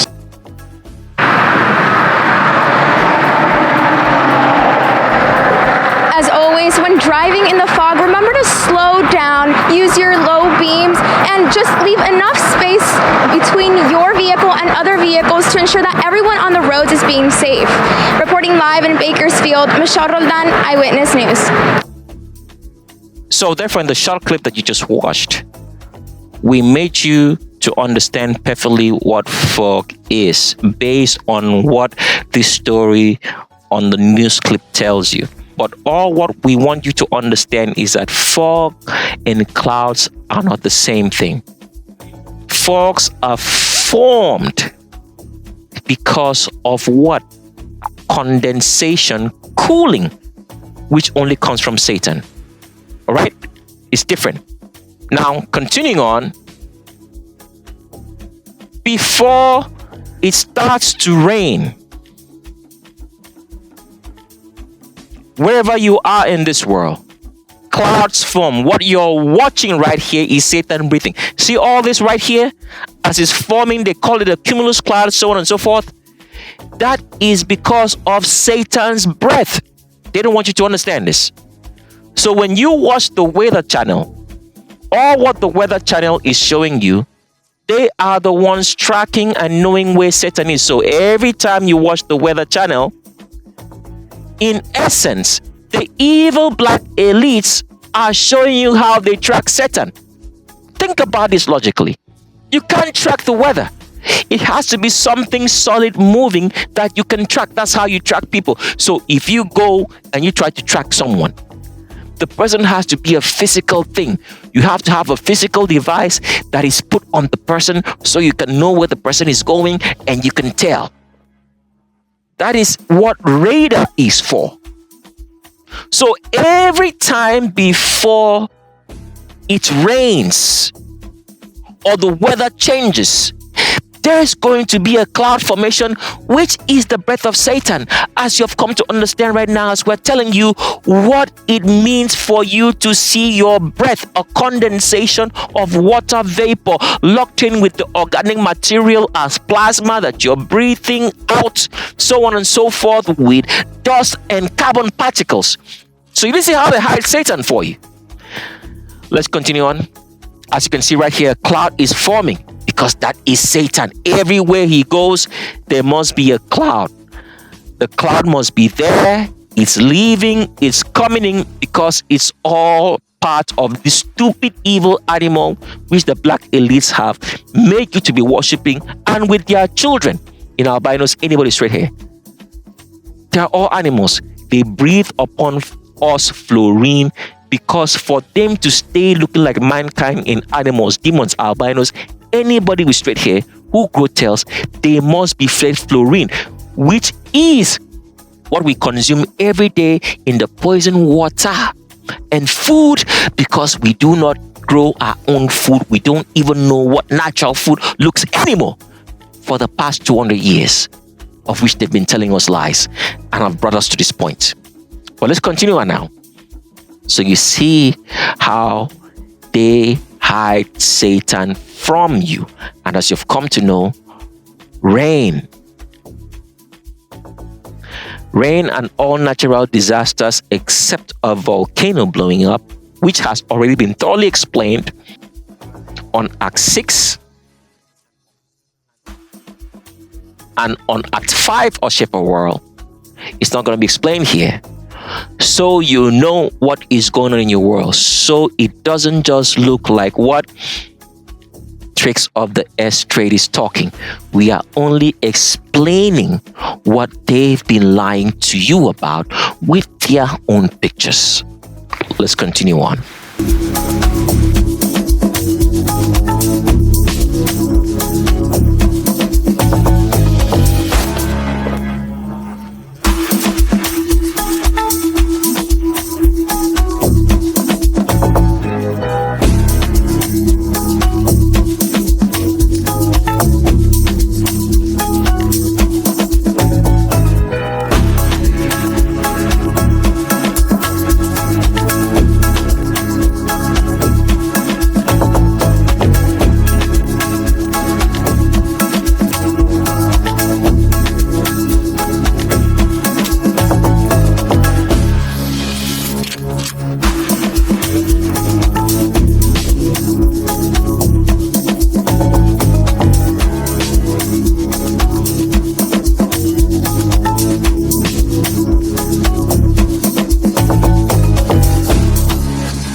So, as we've explained to you, whenever you see clouds, you understand at this particular point in time that Satan is in your area, and you understand how clouds are formed, as it's been explained throughout this whole entire part of Shape of World right here on Act 8 and several other acts like Act 6, 5, and 7, and so on and so forth. But continuing on, what you have to understand is that there's a difference between fog and clouds, which have already been explained, because why are we trying to explain this for you?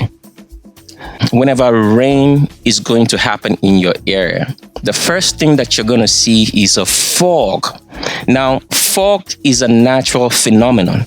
The only reason why fogs, all right, even happen in the first place, as you are learning right now as we're going on, is that cooling in the atmosphere has brought about a fog. But fog naturally do happen, but fogs are something which shouldn't happen. Is because of cooling that we see fogs. And what causes cooling? Satan. His breath brings about cooling in the earth, which the Creator never made.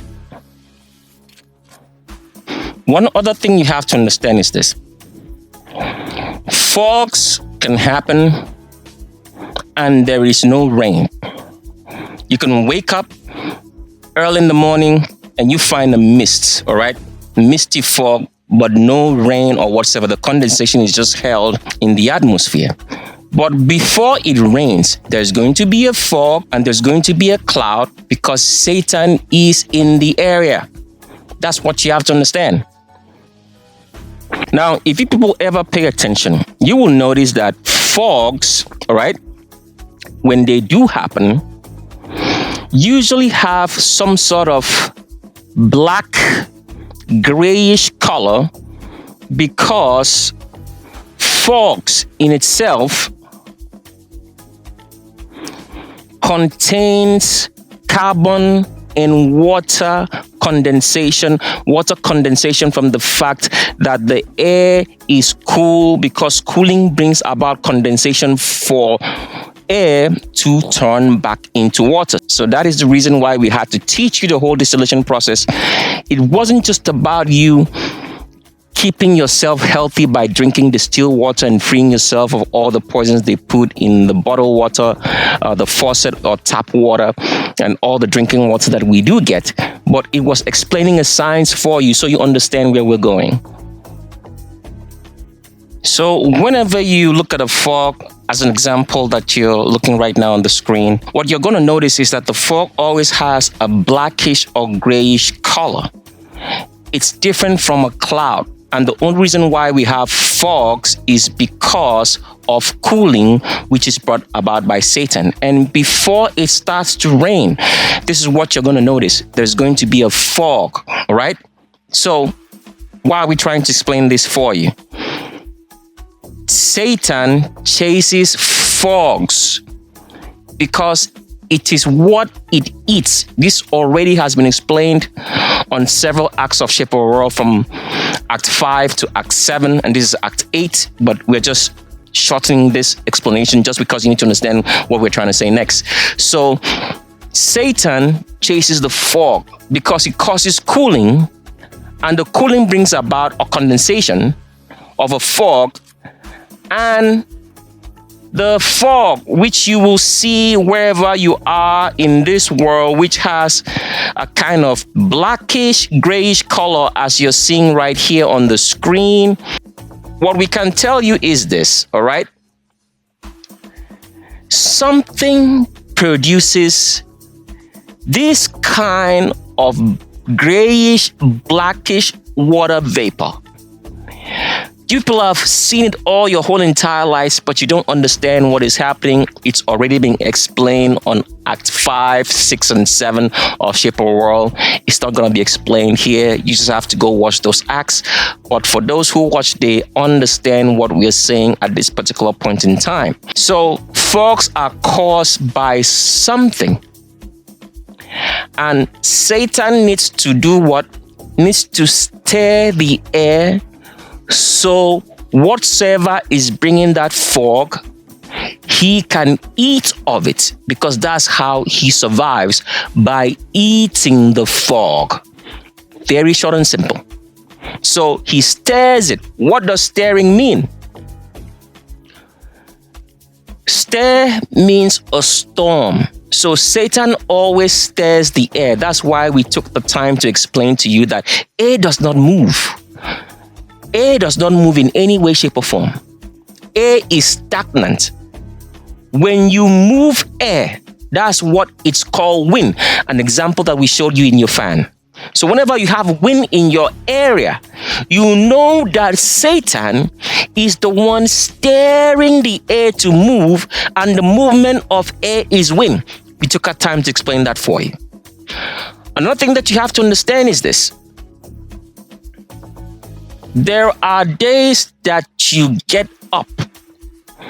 Pay attention now, because we're making you to understand your world around you. Pay attention and go look and see for yourself. Because now you're going to be looking, seeing, and understanding, because all through for the past 200 years, we have been looking with our eyes, we see it, but because of what the evil black elites led by the leaders have taught us through their false educational system and sciences, we refuse to acknowledge what we see, but rather believe what they tell us in the educational and religious system. But now pay attention. There are days you go out into wherever you are in this world. You're not going to see any clouds, and the air does not move. Everything is still. If you say we are lying, come back and show us proof. But pay attention now and go and observe. There are days you go out into the world around you.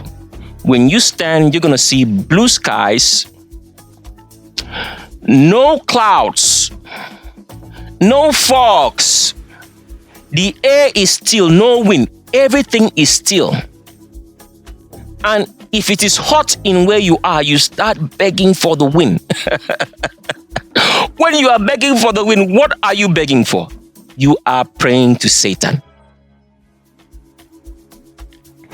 So Satan chases the fog to eat and survive, so that he does not go to the lake of fire, which he will eventually go, because this is the same thing that the evil black elites of the world are trying to find some way to live forever so they don't go to the lake of fire. But you see how stupid and dumb the evil black elites are, led by the rogue leaders. You're trying to live forever, but yet you're poisoning the whole world. You're poisoning everything, and you want to live forever. How is that going to be possible? You see how stupid they are? Because all through your lives, you've never known that evil is stupidity, and it will take you to the lake of fire, which has already been explained, but we are going to explain a little bit more here on Act 8. So whenever it's going to be any kind and change of weather in your environment, what you need to understand, we've already told you this, we're just repeating it over and over again right here. Weather just means a deterioration of the normal. And whatsoever we've explained through several acts up to this particular act of shape of world is that what you need to understand is that the normal is this. When the Creator made the world, there was no wind in any way, shape, or form. The air was always still. There were no clouds in the sky. All you had, as you're going to find out, which has already been explained, is something that makes the whole world look like it's always in balance and calm. You're going to understand this on this particular act of shape of a world.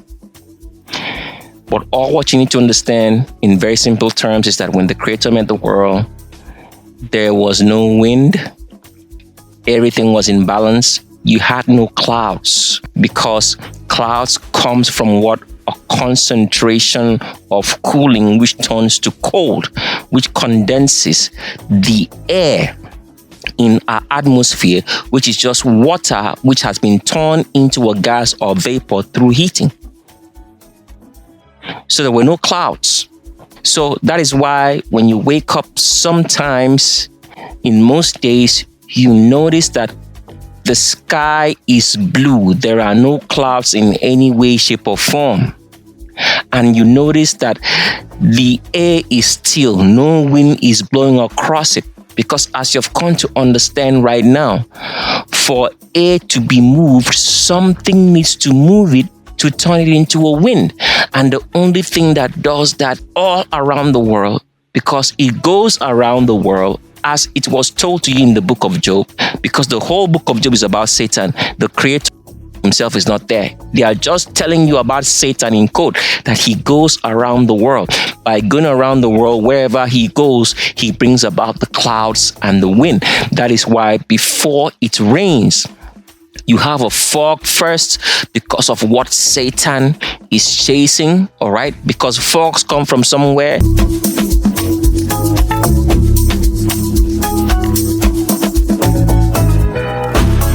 As we're getting along, because we want to make sure that whenever you hear any acts of shape of a world, even though you don't hear the whole entire acts, you still do understand what's going on, and then the evil will get the idea and know where they are heading, because on this particular act of shape of world, they are going to know where the lake of fire and hell is, which they have never known in their whole entire lives. So before the weather just means deterioration of the normal. The normal means no clouds, no wind. Everything is still, because that's how the Creator made the world. So when there is going to be a deterioration of the weather, it starts with what? It starts with something moving the air, turning around. So that is why when you people go and look at your weather channel, the weather channel, or when they say they are telling you about the weather in news, in anything that's on media, it is the elites worshiping Satan. Because weather just means deterioration of the normal. The normal is blue skies, no clouds, no wind. And then something, which is Satan, stirs the air and turns it into wind, brings about what? Brings about clouds, brings about rain, brings about hail, brings about thunderstorms, brings about winter and cold, brings about earthquakes, which you're going to know already has been explained, but you're going to know here on Act 8 of Shape of a World right here. All the natural disasters in the world, except for the volcano, is all caused by one animal who has been doing this and trying to survive so it does not go to the lake of fire with all its children and demons, albinos, anybody with straight hair. The Caucasian, the white man, except the Orientals, and they are righteous. So whenever there is going to be a change in weather just means, as the word, go look it up, the meaning of weather. It comes from the word weathering. What does weathering mean? Deterioration of the normal. They never taught you this, but you're understanding this now. Whenever there's going to be the deterioration of the atmosphere, as we've explained, in the sense that you're going to have blue skies, no clouds, no wind. Something has to stir the air and turn it into a wind. That is the meaning of what they call a storm. That's why you're looking at this particular picture right now on your screen saying storm. It says Old English storm of Germanic origin, related to Dutch storm and Germanic storm, probably also to the word stir. So what does stir mean? Turning. When you stir something, let's say for example, you cook soup or you cook anything and you stir it, what does it mean? The soup is going to be bubbling in your pot and then you stir it, right? What does stirring mean? You are taking it away from the normal bubbling of the soup and you turn it into a stir, because in essence, the normal is just everything is normal. When you stir it, all right, you're bringing about a deterioration of the normal. They don't teach you all of this in real sciences. That is why they sent you through the religious system in Christianity, Islam, and then they taught you more nonsense in the educational system with false sciences, such as the idiot teaching you sciences by telling you lies. Example in Neil deGrasse Tyson. So we're breaking it down further for you to understand. It says here, storm, Old English storm, tempest, violent disturbance of the atmosphere. Do you see that? Often accompanied by high winds, also onrush, attack turmoil, disturbance. So when you read in the scriptures, as we have told you, that everything that you read in the scriptures is a lie. They put some truth in it. They put about 10% of truth. That truth is only used so that you can believe the lie. It's not about telling you truth. It's about using the truth to make you believe a lie. That is what the evil black elites, the kings and leaders of this world do. They tell you a bit of truth, but the truth they tell you is always for you to believe the lie, which is more gratuitous in what they say, because they will never tell you truth. Because if they told you the truth, you would never be under their bondage, because everything they tell you is a lie. So as you're reading right here, it says storm means what? A violent disturbance of the atmosphere, a violent disturbance of what is normal, which the Creator made. And it goes on to say it's often accompanied by high winds. So what is it telling you? High winds is a disturbance of the normality of our world, which the Creator made. Everything was in balance. Rain. So when you see rain, it's a disturbance of the atmosphere. And unfortunately for you, which you never knew but you're knowing today, rain is nothing but sweat, peeing, and stooling from one stupid animal in Satan, in which you people, you idiots, worship and breed with his children. In our albinos, anybody with straight hair, the Caucasian, the white man, as long as anybody has straight hair, even they look black, they are not mankind. The only people whom were mankind and got into crossbreeding so much over time that they now have straight hair are Orientals. You see any black person and they say they are black, but their hair is straight or mixed, as they say it, they are not mankind. They are animals. If not for all the poisons fed to us in water and food, as you're finding out on Act 8 of Shape of World right here, they would all grow tails and fall, and you would recognize that they are animals. Let's show you an example. So here's an example right here of showing you that you're going to find people who look like they are black, but the hair is straight. You find this feature in so many people whom are the so-called Black Americans of America. You also find them in people who are from Ethiopia, Eritrea, and Somali, because the truth is this, as we've already revealed, the people from Somali, Ethiopia, and Eritrea are the true Romans and Greeks of history whom immigrated from Italy and Greece to Somalia, Eritrea, and Ethiopia. That is why when you notice the behavior of the people who are from that area, they always tend to say they are not Africans.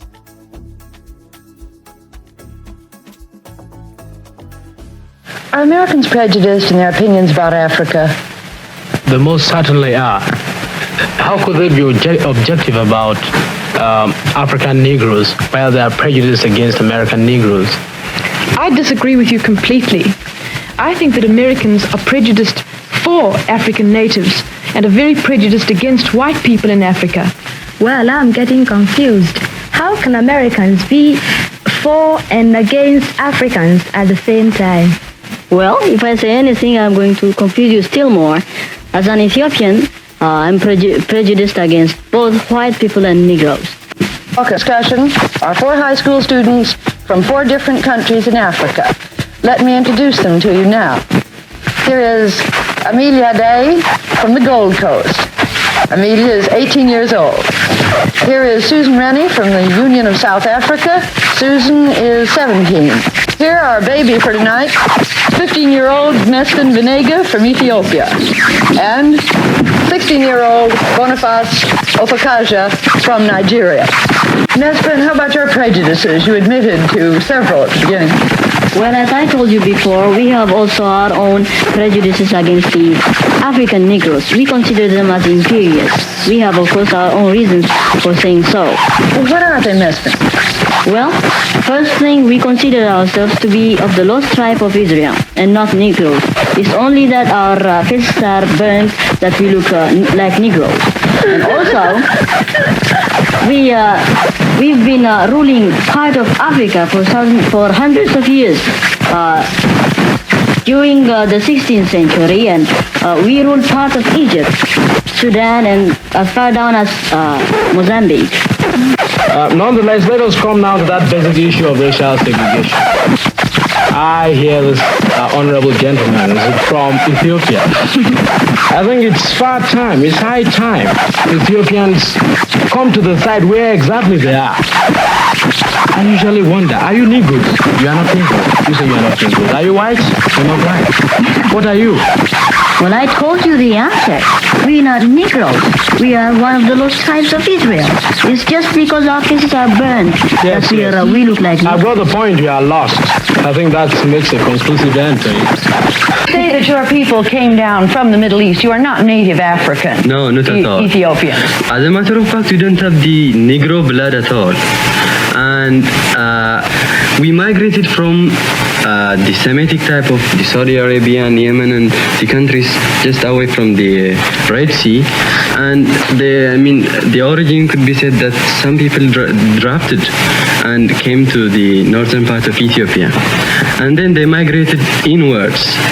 And time went on, they stayed and then the Hamitic races from the bordering, from the south and from Sudan and things like that, from the countries in Africa. Excuse me for interrupting, but if you don't have Negro blood, then this is news to me. The Ethiopians, I would think, wouldn't have any particular feeling about race relations in other parts of Africa. We don't at all feel any relationship. It's none of our concern. We just don't care about it, as we don't have the Negro blood. We shouldn't have to worry ourselves. The color you might, the color of my face, it's just dark because it's due to the exposure of the sun. And my country is a mountainous country. It's 800 feet above sea level. And it's more or less nearer to the sun than is the other countries that lay near the equator. Yuma? Yeah. You're not white? And not black? Not black. What are you? It's just in between. Yuma, and I would like to know, are you, for instance, very much interested in the South African race policy? Or do you stand more or less objective towards that? Not at all. We wish you would do things fairly. We wish you don't treat the native South Africans as you do right now. But as a matter of fact, we don't care. We just listen to your policies and things that go on in South Africa. But I'd like to ask you one question. Would it become more? Would it be? Do you think it would be a little? Would the matter be worse or better? Within these few years, or what is the stand right now of this South African problem? Could I just ask you another question before I answer yours? Yeah. Is there any discrimination, for instance, between the separate tribes in your country? How do you, for instance? I'm very happy you brought that point. As a matter of fact, we, the Amhara tribes, consider ourselves superior to the other tribes, to the adjacent tribes that live in the same community. And we just consider them inferior and consider ourselves superior. And that could be something of segregation, but it's not actually, in the sense that you take it and the Americans in Little Rock take it. It's just very unprominent. Do you mean that you think that the other tribes are perhaps a little too primitive, for instance? Not so matter of primitiveness or so. It's just a matter of ignorance, I shall say.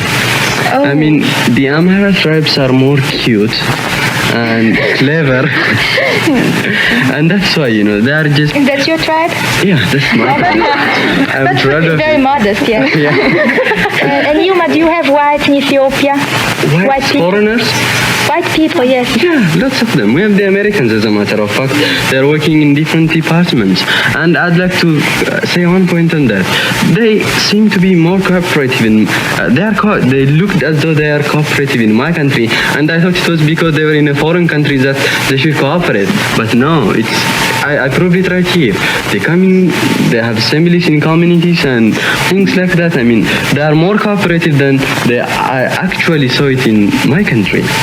Yoma, just to get back to another point, do you then think, for instance, it's fair that if there is discrimination in Ethiopia, even between, well, the same race and the same nation... Not the same race, of course the same nation. The same nation. But do you think then it's fair to judge South Africans as white towards black? If you don't, for instance, acknowledge the less good Ethiopians, we do acknowledge them. I don't mean we don't actually consider our discrimination, what you call it, is not as prominent and worldwide known as in South Africa. That's it. Well, what are we actually saying here? That there is all kinds of discrimination and So what you're looking at is a debate. A clip is going to be played for you so you see what we're saying right here. This debate was held in 1957, as it shows. It's a debate between a Nigerian, Ethiopian, Ghana, and South Africa, right? And the so-called South African, which they show is going to be a demon, an albino, anybody with straight hair who grows a tail, because they are not South African, they are demons. This is what the great-grandparents of Nelson Mandela and all the evil black elites of South Africa brought into South Africa to make us believe that demons, albinos, anybody with straight hair were the owners of South Africa, which brought about apartheid. And then apartheid throughout history, the black South Africans fought against it and won, but the people who actually made them think that we're winning were still the black elites. That is why they introduced such things as homosexuality into South African culture. And anybody who harbors or makes homosexuality a legality, that country is sanctioned for destruction. But going back to what we're saying right here, a clip is going to be played and you're going to hear it. Ethiopians do not think that they are Africans. Why? Because people do not know this about history. The original Greeks and the Romans, all right, mixed a lot with demons in albinos, anybody with straight who grow tails, when they were walking on all fours.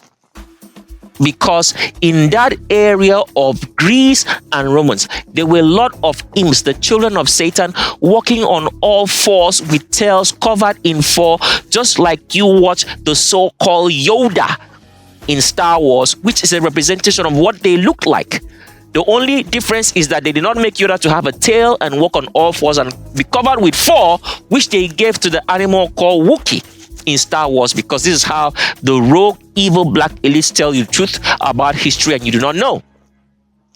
The Ethiopians, whom are Greek and some of them Romans, as well as the people of Eritrea and Somali, even though they have mixed with a lot of Africans, do not consider themselves to be Africans. And when you check the hair on their head, for some of them, not all of them, they have straight hair, just like the hair of any animal, albino, anybody with straight hair who grow tails. The only difference is that they look black and they deceive you that they are black, that they are mankind. They are not. Once you see straight hair on anybody, especially when you are in the United States of America and Canada, you see a lot of people looking like mankind black, but the hair is straight. They are not mankind. They are animals. They are what they call Creole creation, which means a mixture. They are not the normality.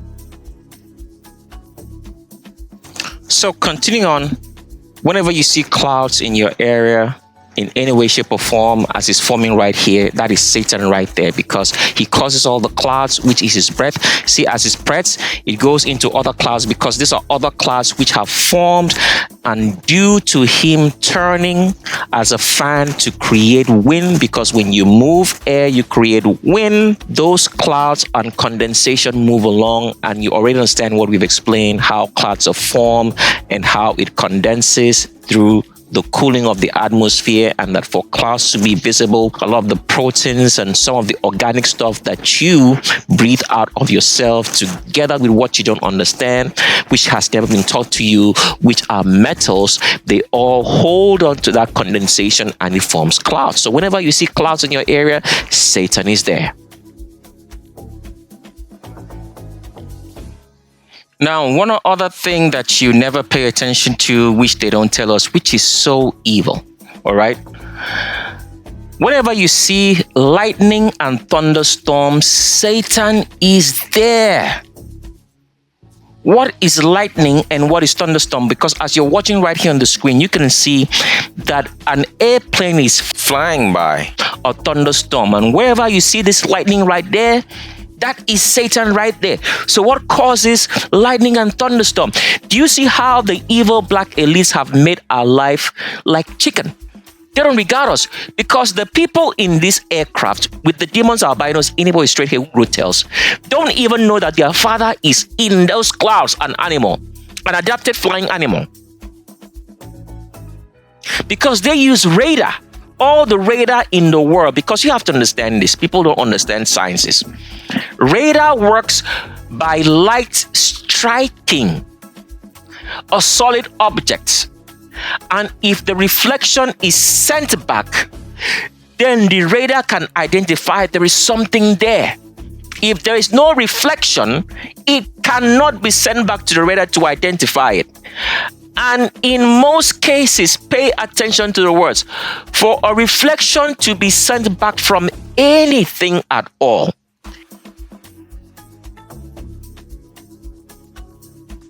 you will never understand this except you had the free electricity video always and you understand how electricity functions.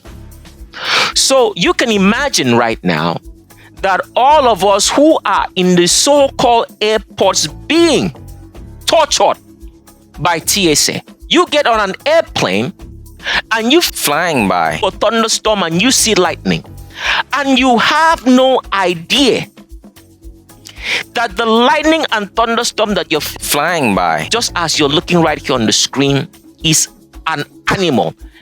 And this animal in Satan, because you have to understand this, before now, Satan has caused a lot of plane crashes. That is why radar had to be developed to know where he is.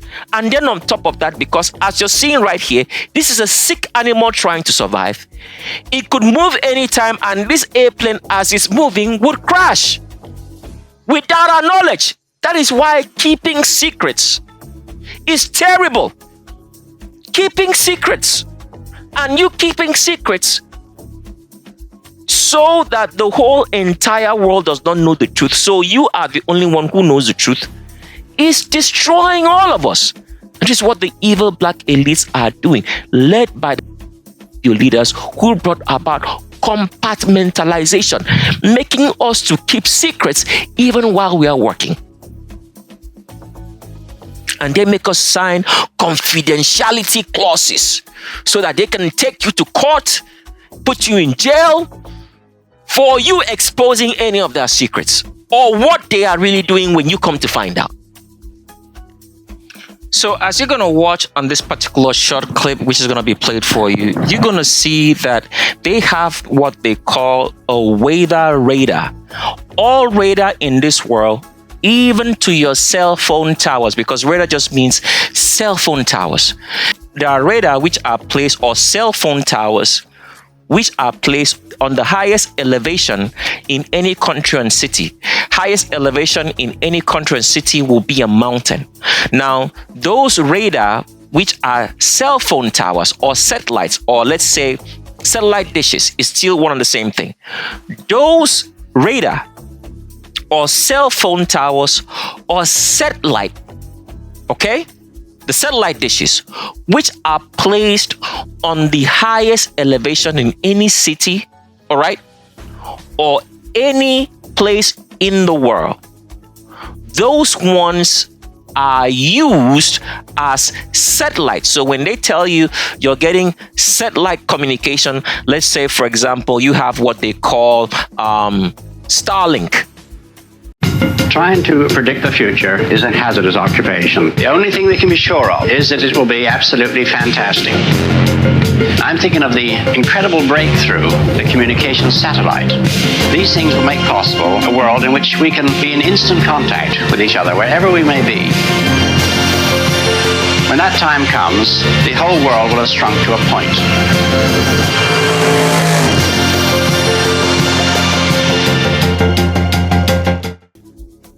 Or you're watching satellite television from, let's say, Dish, or you're watching satellite television, let's say, from DirecTV.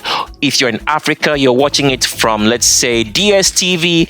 It just means that there is a satellite placed on the highest elevation in your city, town, wherever you are, on a mountaintop, and it sends signal down, so it looks like the signals are coming from what they call the so-called International Space Station, or anything that they say is satellite in orbit. These are all lies.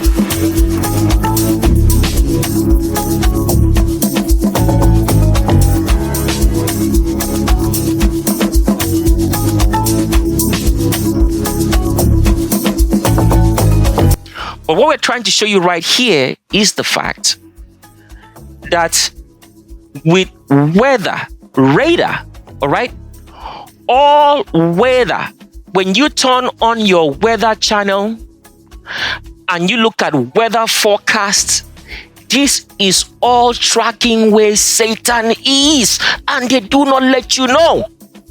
So the evil black elites know where Satan is. They track him, all because of what? All because to see if he's alive, and then to give you the false security when you're traveling in your airplanes, so that Satan does not run into them and they don't run into Satan, and they can divert the airplane, because as we have taught you already, which is the truth, all airplanes in this world are remotely controlled. That's why they have what they call autopilots on all airplanes. The pilots are there just to observe the surrounding and tell the airport control who will direct the flight, and they are just there for takeoff and landing, nothing more. Because when you're up in the air, you don't know where you are. You can't even see, except what the instrumentation tells you. So this is how they have made our lives like chicken. Because the only thing that the evil black elites, led by the rogue leaders, care about is their own lives, not you. You don't matter. So for you people who are the evil, when they tell you to do something evil, you go and do it. They don't give a damn about you, but you do it. But now you're going to change that, because the target is now going to be them, the elites. And if you, as the security people, do not target them, when the instructions come to you, you know what's going to happen next.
So one of the things we have to teach you and make you understand is that thunder and lightning, whenever you have thunder and lightning, it means Satan is right there.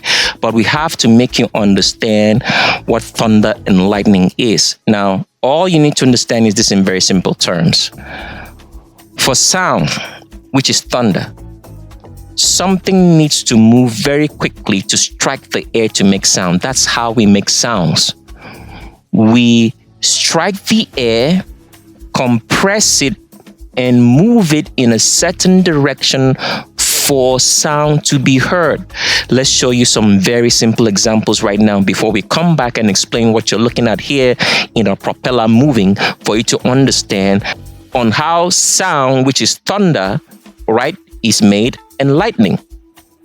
Ever wonder how speakers turn electricity into sound? Here's how it works. Inside a speaker, there's a voice coil and a magnet, forming an electromagnetic motor. When current flows through the voice coil, it creates a magnetic field that makes the coil vibrate. This vibration moves the cone-shaped diaphragm, pushing air and creating sound waves. These sound waves travel to your ears, and your brain recognizes them as sound. This vibration moves the cone-shaped diaphragm, pushing air and creating sound waves. These sound waves travel to your ears, and your brain recognizes them as sound. This vibration moves the cone-shaped diaphragm, pushing air and creating sound waves. These sound waves travel to your ears, and your brain recognizes them as sound. This vibration moves the cone-shaped diaphragm, pushing air and creating sound waves. These sound waves travel to your ears, and your brain recognizes them as sound. The diaphragm sits in a flexible suspension system, which keeps it stable while it vibrates. A dust cap protects the inside from debris.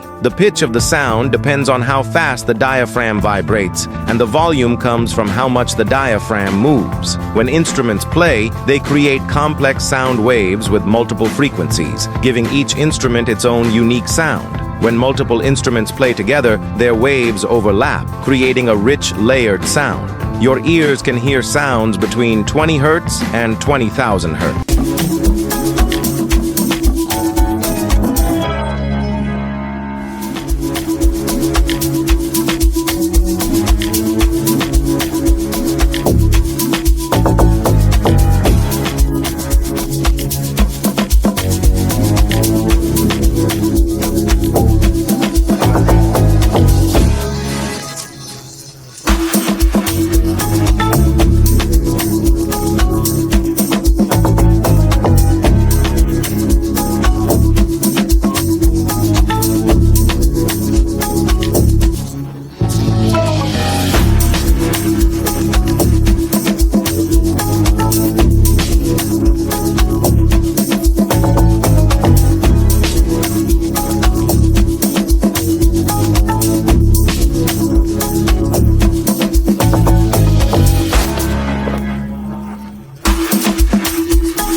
That's cool.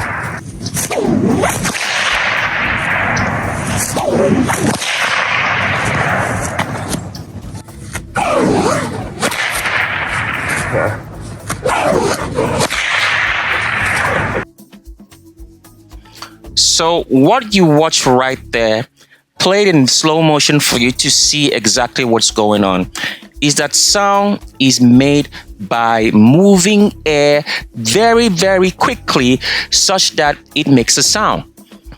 So another good way we can explain this is this. As you're listening to the sound of my voice, all what I am doing is moving air from my lungs out of my mouth through my larynx and my vocal cords at very high pressures or low pressures if I want to make low sounds. So the best way to explain this is this.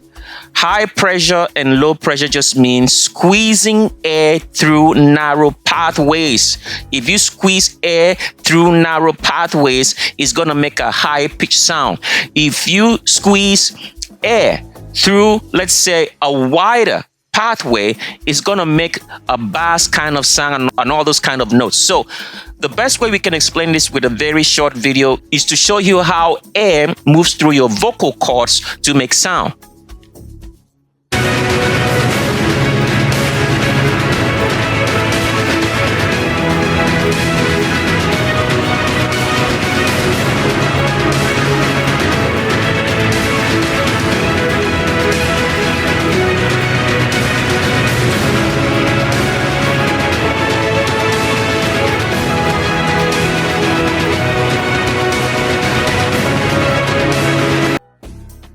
So with the video we just played and showed you, you're going to see how sound is made, all by doing what?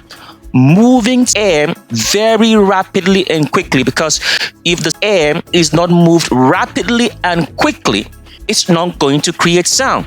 So that's why if you watch in the video we played for you, the whip crack was the whip moving through the air so quickly, and by that, it makes the air molecules to move apart so quickly such that it creates what?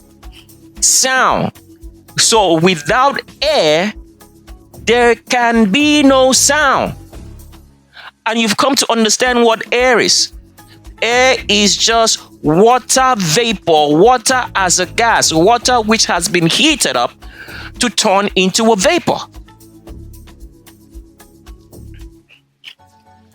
So with that short clip that we played for you, you heard it very clearly that speakers make sound by moving air. Now, why do we have to go through all this stress to teach you everything? Because as we have taught you, everything about this world is based on knowledge. That is why the black elites go through so much work, led by leaders, to teach you false knowledge, because they do understand that if you do not have knowledge and you know how things really work in the sciences, you're not going to understand your world. You're not going to know that there is a creator and that they can hide Satan from you, and they can hide his children physically from you, which are the demons, albinos, anybody with straight hair, the white man, the Caucasian, whom are not Orientals, whom are indeed animals. Because if they had taught you that when you look at a demon, an albino, anybody with straight hair, that they have the hair texture of all animals in the world, and that the only beings in this world who do not have that hair texture, except they are a mixture. Because there are certain people, as we have shown you, whom you will look and you think that there are mankind in black people, but their hair is straight, because they are not. That straight hair shows you that they are animals, just like the hair texture of all animals in the world. So that is how they are able to hide reality from you, by not making you to understand the sciences and by teaching you bullshit in the educational system, such that when you come out from the educational system, it doesn't work. If you practice what they taught you in school on your own, it does not work at all. The only time that you practice what they taught you in school and it works is when you go work for a company. And that company is not yours. Or that company is a subsidiary of another company, because the people who taught you the education, the people who own the schools, are the people who own the companies. So that is why it seems like their false education works, because you go to their own companies, you go to their jobs and you work for them, and it looks like the false educational system that they taught you works. But if you try to practice it on your own, what they taught you, you'll find out that everything doesn't turn out right, because whatsoever they taught you in school was a spell. They use a spell and a label for you not to understand what is what. So what you have to understand first and foremost right here, because when you know the real sciences as we are teaching you, you understand your world, you're going to see clearly, you understand everything, you'll never be confused again. So that's why the evil black elites go through so much work to tell you lies and false knowledge and make the false knowledge work, because you go to their companies and they use that false knowledge to give you a job and you think that it works. But if you go to practice it on your own, it does not work. Example, in all the drugs that they make in the world, if you go to make those drugs yourself based on what they taught you, you can make it work, and it does not work, because it was all lies. And here is one thing you should know at this particular point. It's been repeated over and over and over again on several acts of Shape Up a World. All what you have to know is that all drugs in this world come from farming. Let's show you so you understand this with a writing. So when you go to buy drugs, as it's been the institution that provides all the drugs for us in this world, you go to what they call a pharmacy. Pharmacy is spelled pharmacy. So we want to show you how they use spells to confuse you. Because the truth is this: why would they spell pharmacy this way? Because you can spell pharmacy this. Because the PH sound here is an F sound, right? Do you see that? So why didn't they spell it this way? Because they understood that if they spell it this way, you would see the word farm in pharmacy. All right?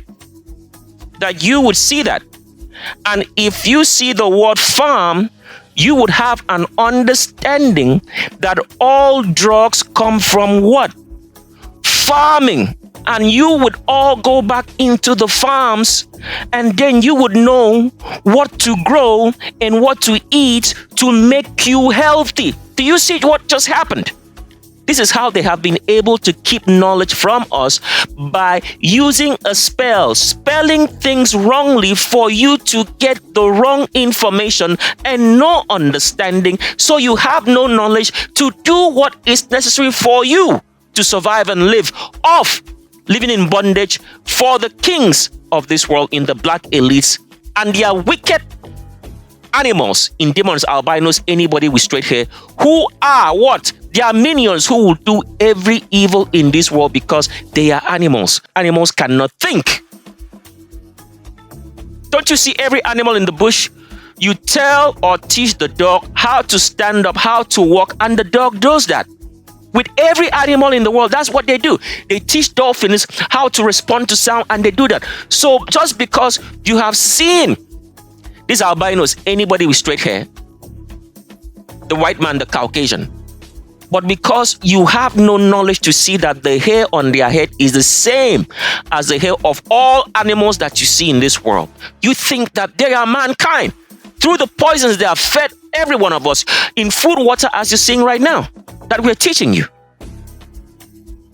So the real sciences tell you how things work, and the rogue, evil, black elites led by leaders do not want you to have real sciences. That is why they teach you all bullshit using spelling so you do not understand your world. So now, as you can see right here, all the drugs that you use in this world comes from what? Farming, growing plants, animals. As we taught you, that when you are sick and you go to the hospital, they don't cure the sicknesses. They give you a sedative. And sedative comes from what?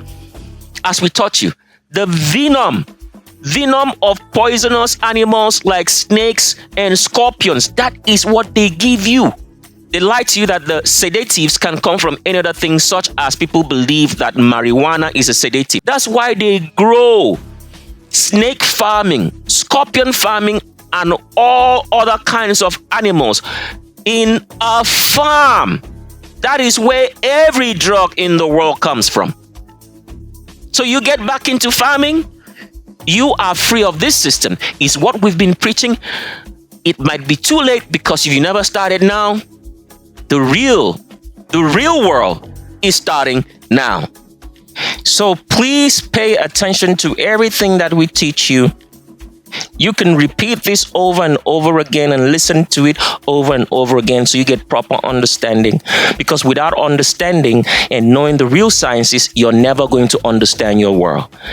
Science is something that every single person in this world should know, but they have made it such to be a debacle in the sense that they tell some people to go into the sciences, which they teach them, the fake sciences, and then some people, they say, go into the social philosophies and other stuff instead of teaching them the real sciences for them to understand their world and to go about their lives in a very easy manner.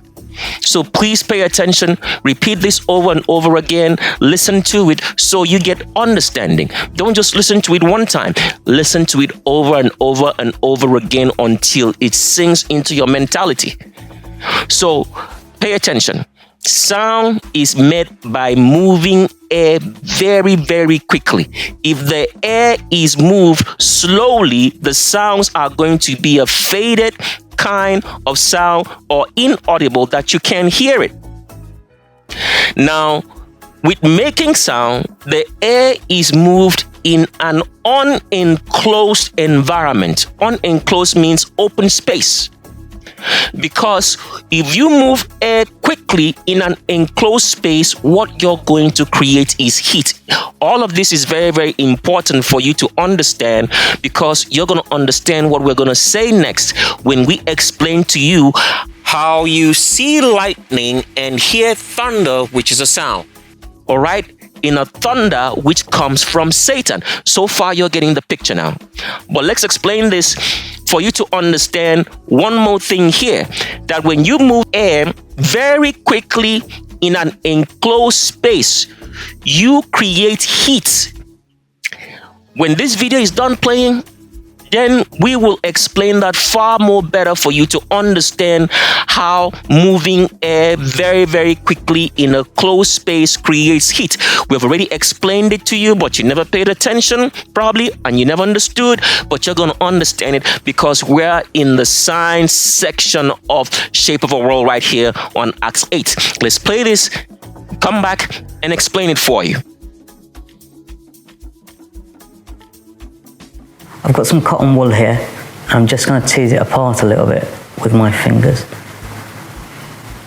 I'm going to put that in the bottom of this plastic tube and put the tube on top of this base here. I've also got a piston which I'm going to put in the top of the tube. So what I've got is about 15 centimeters cubed of trapped air. If I push the piston down, I compress the air, and when I release it, it springs back up. I bought this kit from a supplier on the internet, but you could probably rig something similar up yourself. The question is, what happens if I push the piston down really quickly? Watch this.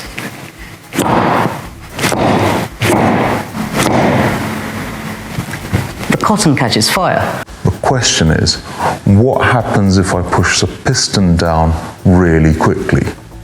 Watch this.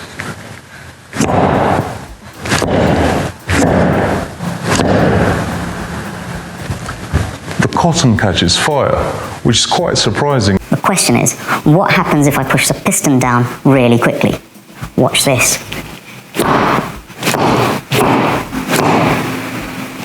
The cotton catches fire. The question is, what happens if I push the piston down really quickly? Watch this.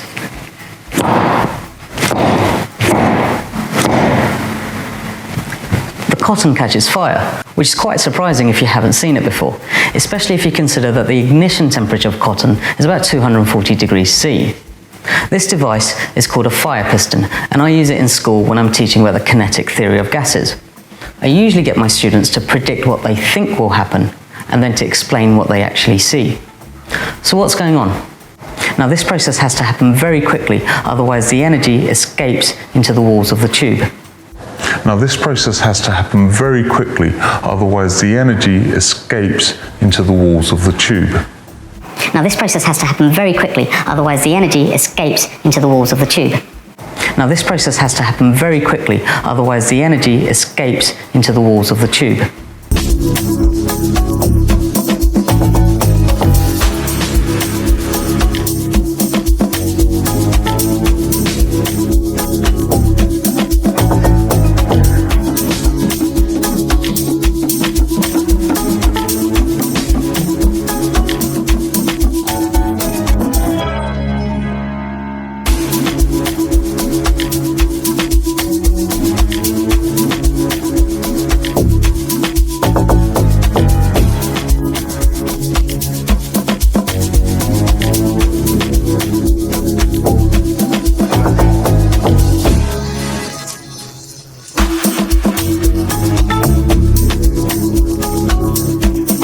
So, as you've heard from that clip, when you move air in an enclosed area very, very quickly, it turns into heat, and a concentration of heat can bring about what? A fire.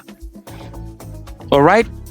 So, what you're looking at on the screen is how diesel engines work by compressing air and turning it into heat such that it burns the diesel, which has been made to be a vapor. For those who have the petroleum video on how they can make petroleum, they'll fully understand this. And what you need to understand about this fire piston that you're seeing right here, which is used as an example to show you how you can turn air in an enclosed area into heat, is that the piston has to be long enough for that compression to take place. So that is why diesel pistons are longer, and they purposely make gasoline engine pistons to be shorter, so they do not have enough compression time to make the air to be compressed enough to turn into heat, such that the gasoline engines would not require a spark plug just like diesel engines. All of this to make simple things very, very complex and teach you bullshit so you do not know, so you always be dependent on the evil kings of this world in the black elites led by the leaders, so that you can always go to them for help and they become your gods. Because when you go to meet someone whom you think is in a position that can help your situation, you're praying to a god. But you shouldn't pray to any god, because the Creator gave us all things. The Creator himself.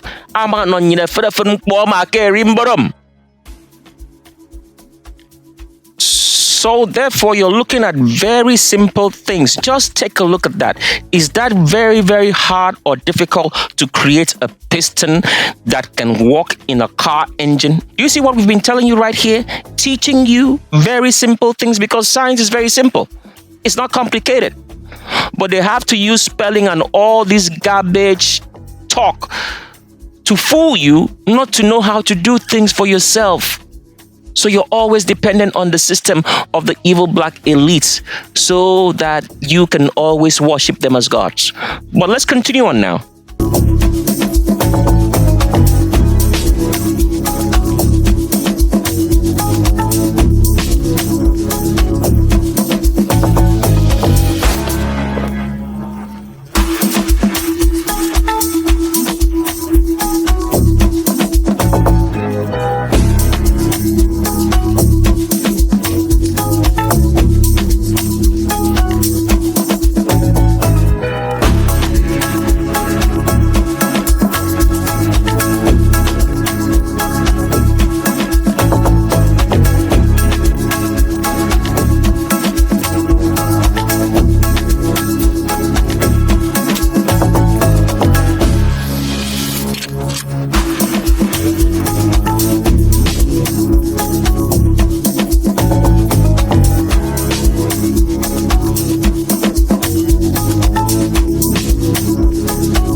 So what we're trying to explain in essence is that when you move air in an enclosed system, all right, to have enough compression, and you do it very quickly, it turns the air into heat, and the heat, if it's concentrated, can turn into a fire. Why is this necessary for you to understand? Because the sciences which they teach us doesn't make us understand how air can be compressed such that it turns into heat. But we've explained this before, and we want to explain it again very simply so you understand. Let's go back to what we taught you before. We taught you through the water distillation process, which you will use to save yourselves if you're trying to drink water from the faucet or tap water or bottled water, which is poison, so demons can get enough poisons in animals, albinos, anybody with straight hair, the white man, the Caucasian, not to grow their tails and animal features for you to identify them as being animals, but for them to continue by the poisons being fed to them to deceive us that they are mankind, because they are the scapegoats, the slaves, which the evil black elites led by the leaders are using to continue to oppress, murder, and kill their own people so that they can be the kings and the elites. That's it. But continue on now. What you need to understand is this, which they don't teach you. We taught you. We're going to repeat it again now so you understand. So for water to turn into air, as you have come to understand that air is nothing but water in a gaseous form or vapor, what needs to be done? You need to heat it up, all right? When you heat up water, it turns into air, a gaseous form of water. Now, the heat that you have heated up the water with, which has turned it into a gas vapor and air that we can breathe, it is still in the gas, in the water vapor, in the air. The heat hasn't gone away. You just transform the heat, all right, into the air. So the heat that was heating the water and turned the water into air or gas vapor is still in the gas vapor. It hasn't gone away. So that is why, to even make you understand this very, very much more clearly, that is why when you take away the heat by cooling air, the air now condenses back into water. Do you see what just happened there? So the water that we drink in our body is what? Is a coolant. It's a liquid form. That means it is trapped. The water has cooling in it. That is why it is liquid. So what have you learned so far? For anything to be liquid, it has to have what? Cooling. The molecules are trapped by cooling. Does that make sense? That's the best way we can explain this in the real sciences. So when the water needs to be turned into air, what needs to be applied? Heat. So the heat still is in the air, the gaseous form of water all around us. So when you compress it, all right, quickly in an enclosed area with pressure, all right, you concentrate what? The heat in the air for it to be a fire. As you're looking right here on this video that this demon, albino, anybody with straight hair explained to you, but didn't explain it so well that you understand it, because animals, demons, albinos, anybody with straight hair are animals. They don't know anything. The white man, the Caucasian, the institutions of the black elites tell them the lies, and they keep regurgitating the lies, just like you go to school and they teach you bullshit in the educational system. And when you go to work, you work for the same people who taught you in the educational system, who own the educational system. So you're just regurgitating the bullshit they taught you on the job, and it looks like you're successful. But if you try to practice it on your own, it's not successful. That is what is happening right here. So now you understand clearly now how it is possible, because you have never heard this in your whole entire life in any institution, science institution in the world, that the air that we breathe has heat. The heat is what makes it to be gaseous. And when you pressurize that air in an enclosed area quickly, you concentrate the heat, and that is how the heat is able to turn into a fire. An example in a diesel engine. Let's play you a short clip of a diesel engine and how it works without using a spark plug. Then we continue on, because there's a reason for all this, in trying to make you understand how it is possible that you see lightning and hear thunder, which is a sound, when it wants to rain or when it's raining, because it all comes from Satan. Because as long as you understand that when you move air rapidly, like we showed you with a whip, you make a sound, or with the example that we showed you with a speaker, you move the air molecules quickly and that creates sound. And that what happens when you move air in an enclosed area or space very, very quickly too, what happens? It creates heat. Concentrated heat can turn into a fire. And the next explanation that we are going to show you is going to make you understand how Satan does what? Causes thunder and lightning. Let's continue on. So, if you have learned so far that sound comes from moving air in an unenclosed area very rapidly, quickly, and that creates sound, just like you're hearing the sound of my voice right now. It's me moving air rapidly out of my lungs, through my larynx, through my vocal cords, and then changing or making my vocal cords to be either constricted or expanding to make any kind of sound based on how the air moves rapidly through it. So if I constrict my vocal cords and make it very narrow, the sound that's going to come out is going to be very high pitched. If I make my vocal cords to be wider, then the sound that's going to come out is going to sound more bass, like so on and so forth. So that's how you can have the different kinds of sound with different instruments based on how narrow or how wide they make the air to be rushing out of a pipe. That makes a sound. That's it. So the next thing that you've learned so far is that when you concentrate air very quickly by pushing down on it in an enclosed area, it turns into heat, and concentrated heat will light or turn anything on, because concentrated heat is a fire. So that's why you're looking at this screen right here, because the next explanation is trying to explain to you how you see what light. What is light? Light is just a fire burning.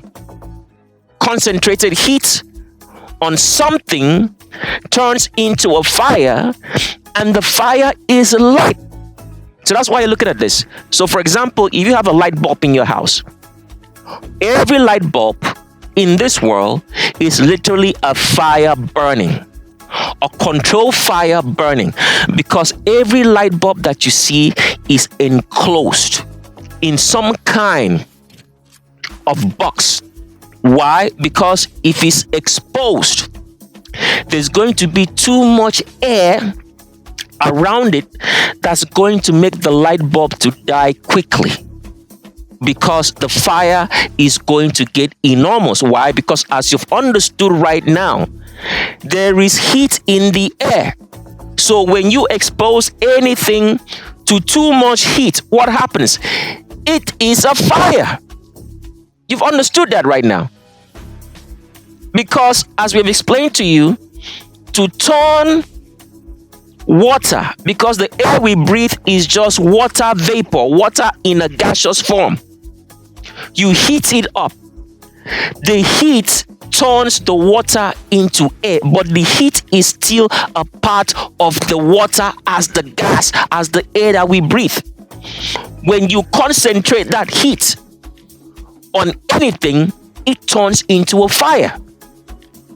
Do you understand that now? You need to understand the sciences.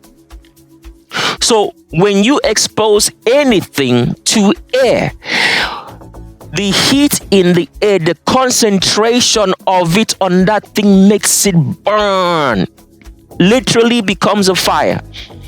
Because you need to understand all of this so you understand why when it wants to rain, you hear thunder and lightning. Now, the next question a lot of people are going to say is that, okay, that's for the stupid dumb people who are going to think. They're going to think this way.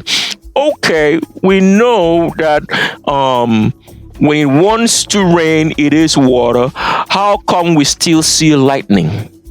Do you know that fire can still burn inside water? Why? Because water in itself is air. So the fire can still burn inside water. Do you know that? Naked fires burn inside water. Haven't you seen volcanoes burning inside water?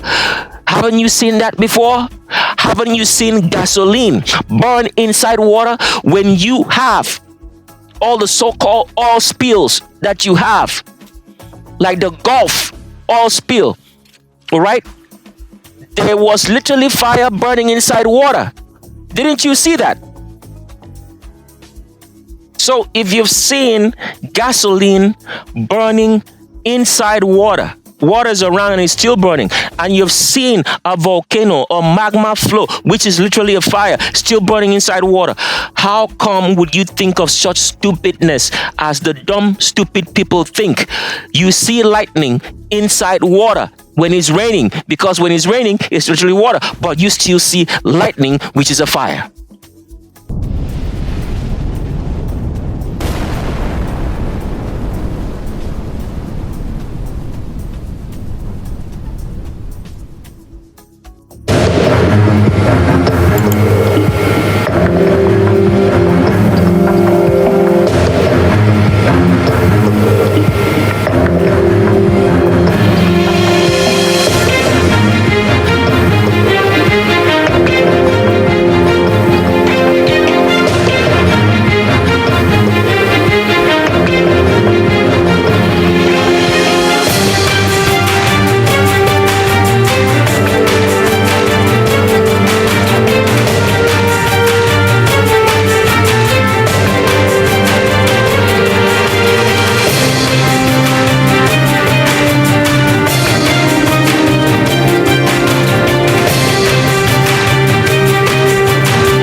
So with the two clips we played for you, you could see that fire can burn inside water, and water does not stop a fire, because based on the intensity of the fire, the water will not put it out.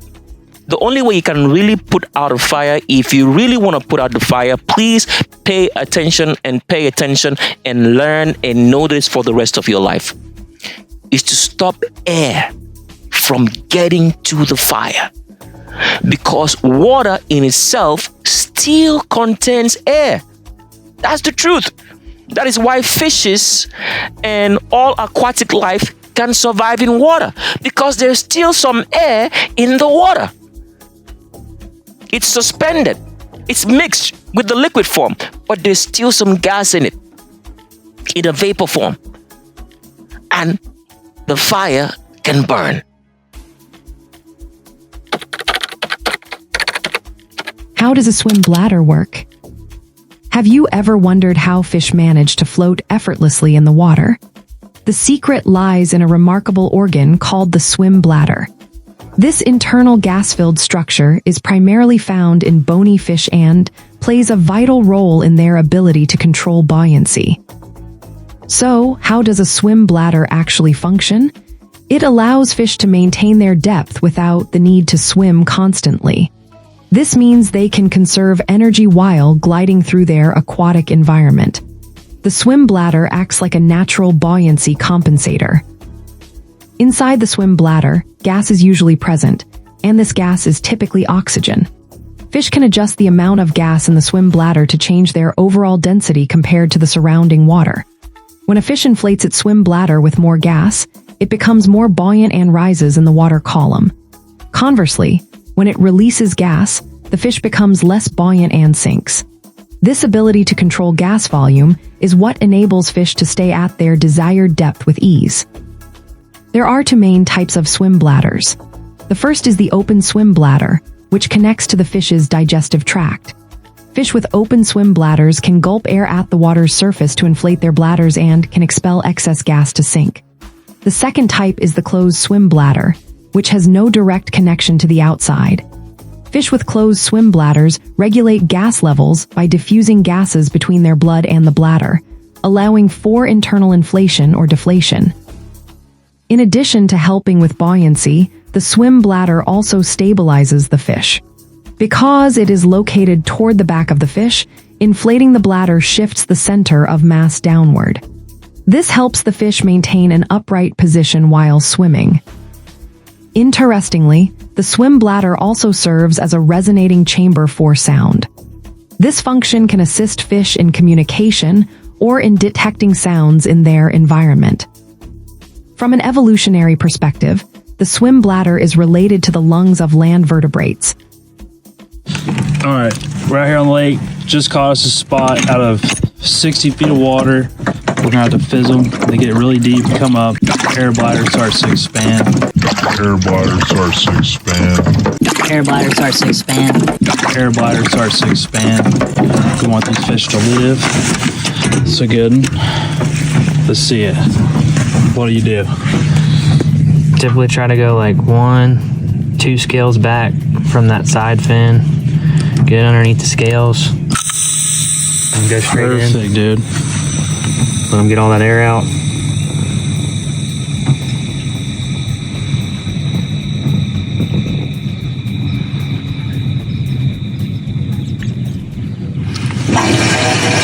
It's easy to do when you're catching big ones.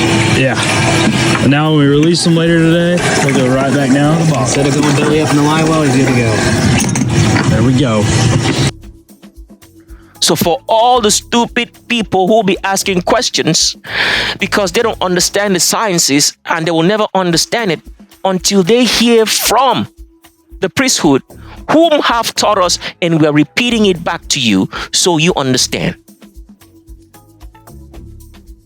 So all of that was to explain to you on how heat, all right, a concentration of heat which can turn into a fire by burning anything, whether it be metal, paper, or let's say gasoline, diesel, or liquid. All of that explanation is to make you understand that our air that we breathe carries heat. If you concentrate the heat in an enclosed environment, it turns into a fire and will burn anything. So part of that is for you to understand how heat is formed in flight, so you can understand how it is possible that when Satan flies, he can make the sound of thunder and lightning. Lightning is literally what? as you've come to understand now? A concentration of heat, which becomes a fire. And when fire burns anything, it is what? It is light. Does that make sense?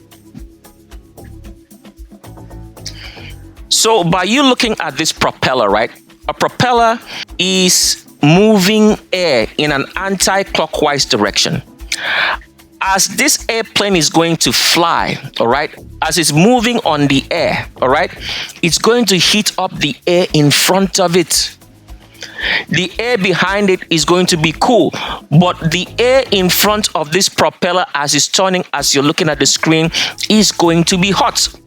Now, if this concentration of the hot air right here as this propeller is moving is concentrated so much, what do you think is going to happen? There's going to be a fire. Concentration of air quickly as it's moving turns into what? Fire. And when you see fire, you see what? Light. Because all what you need to understand at this particular point in time is that what? Light is just a fire burning. All right? And a fire is a concentration of what, as you've come to understand?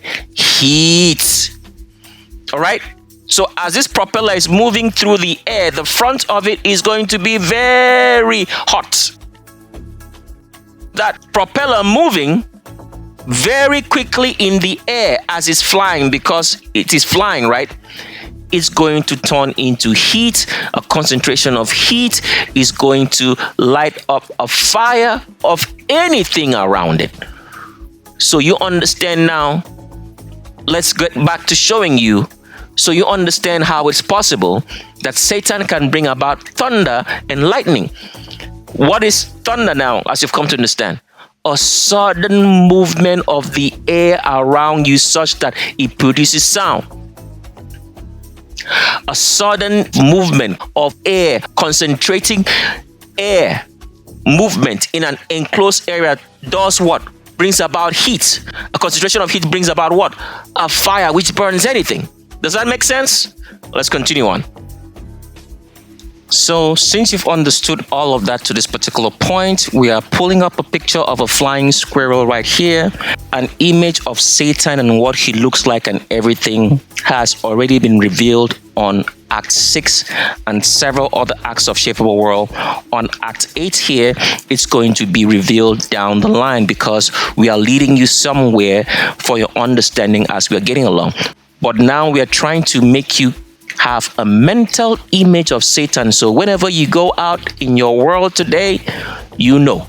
So you will never ever be deceived again. And for those who have deceived themselves by doing evil, by stealing, murdering, lying and deceiving us, being homosexuals, transgenders, those who abuse the truth and then insult us in every way, shape or form, they are going to know where they are heading now, because it is going to be the lake of fire without a shadow of a doubt. By the time they finish listening to this particular act of Shape a World as the rest of the other acts. So let's continue on now. So what you're going to see right here is what we are trying to show you, how Satan flies. Satan doesn't have any wings, as we have shown you. He has a membranous skin because he is a sick animal who has fed on fluorine, because when you feed on fluorine, your skin becomes flabby and you don't have a firm skin. And because of that, he's been able to use that flabby skin to glide through the air just like a squirrel does, which they call a flying squirrel, because flying squirrels don't really fly. They just glide. So that's what we're trying to show you here in this clip. As you can see, that is a squirrel that's gliding through the air. This is exactly what Satan does. Now we're going to stop this clip right here to explain something more. So if you notice, as the squirrel is gliding from a high point to a low point, which means it's going to land, because when things glide and they really are not able, all right, to move and fly in the air because they don't have wings, they are going to land. All right? So this is what happens when Satan wants to land. He goes into an anti-clockwise motion, which creates what? Thrusts. All right? And that is what you see in the hurricanes and tornadoes and rain in your area, because Satan is going to turn in an anti-clockwise manner. If he does not turn, he's going to land on the ground and people are going to see. Do you see that now?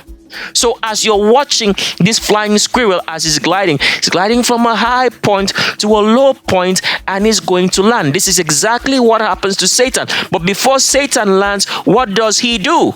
Because if he lands, people are going to see him. He turns into an anti-clockwise motion. If you've understood whatsoever, he turns into an anti-clockwise direction and produces thrust that puts him back in the air. With everything that we have explained for you to understand how airplanes and everything flies, you now understand that. So let's pull up a clip now and show you of a tornado, because all tornadoes in this world and hurricane spin anti-clockwise, as we have taught you. If things have to fly, okay, and do not have a setting point but are always in the sky, they have to do what?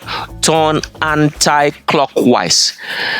The motion of your clocks in reverse, because if they turn as the motion of your clocks, analog clocks, watches, not digital, from left to right, they will land. But if they turn from right to left, it creates thrust and puts them in the air.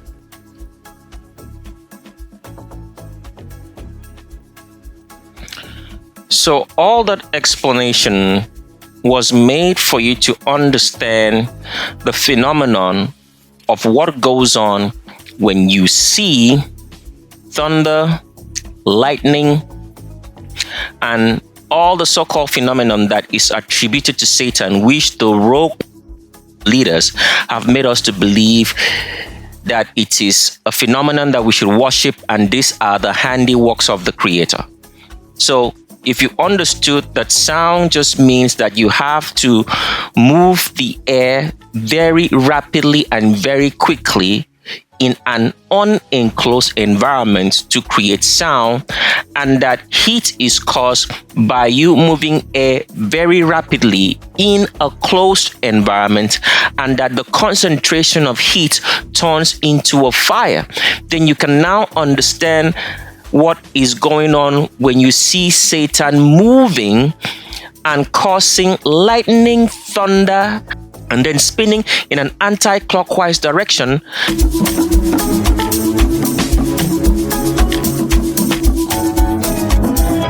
The spinning of Satan in an anti-clockwise direction is because, as we have taught you, using this particular video that you're looking right here, in which is talking about tornadoes, because there is a place in the United States of America that's called Tornado Alley. There is a lot of tornadoes that happen here. Let's pull up a picture so we can continue talking about this so you understand it very, very well and clearly.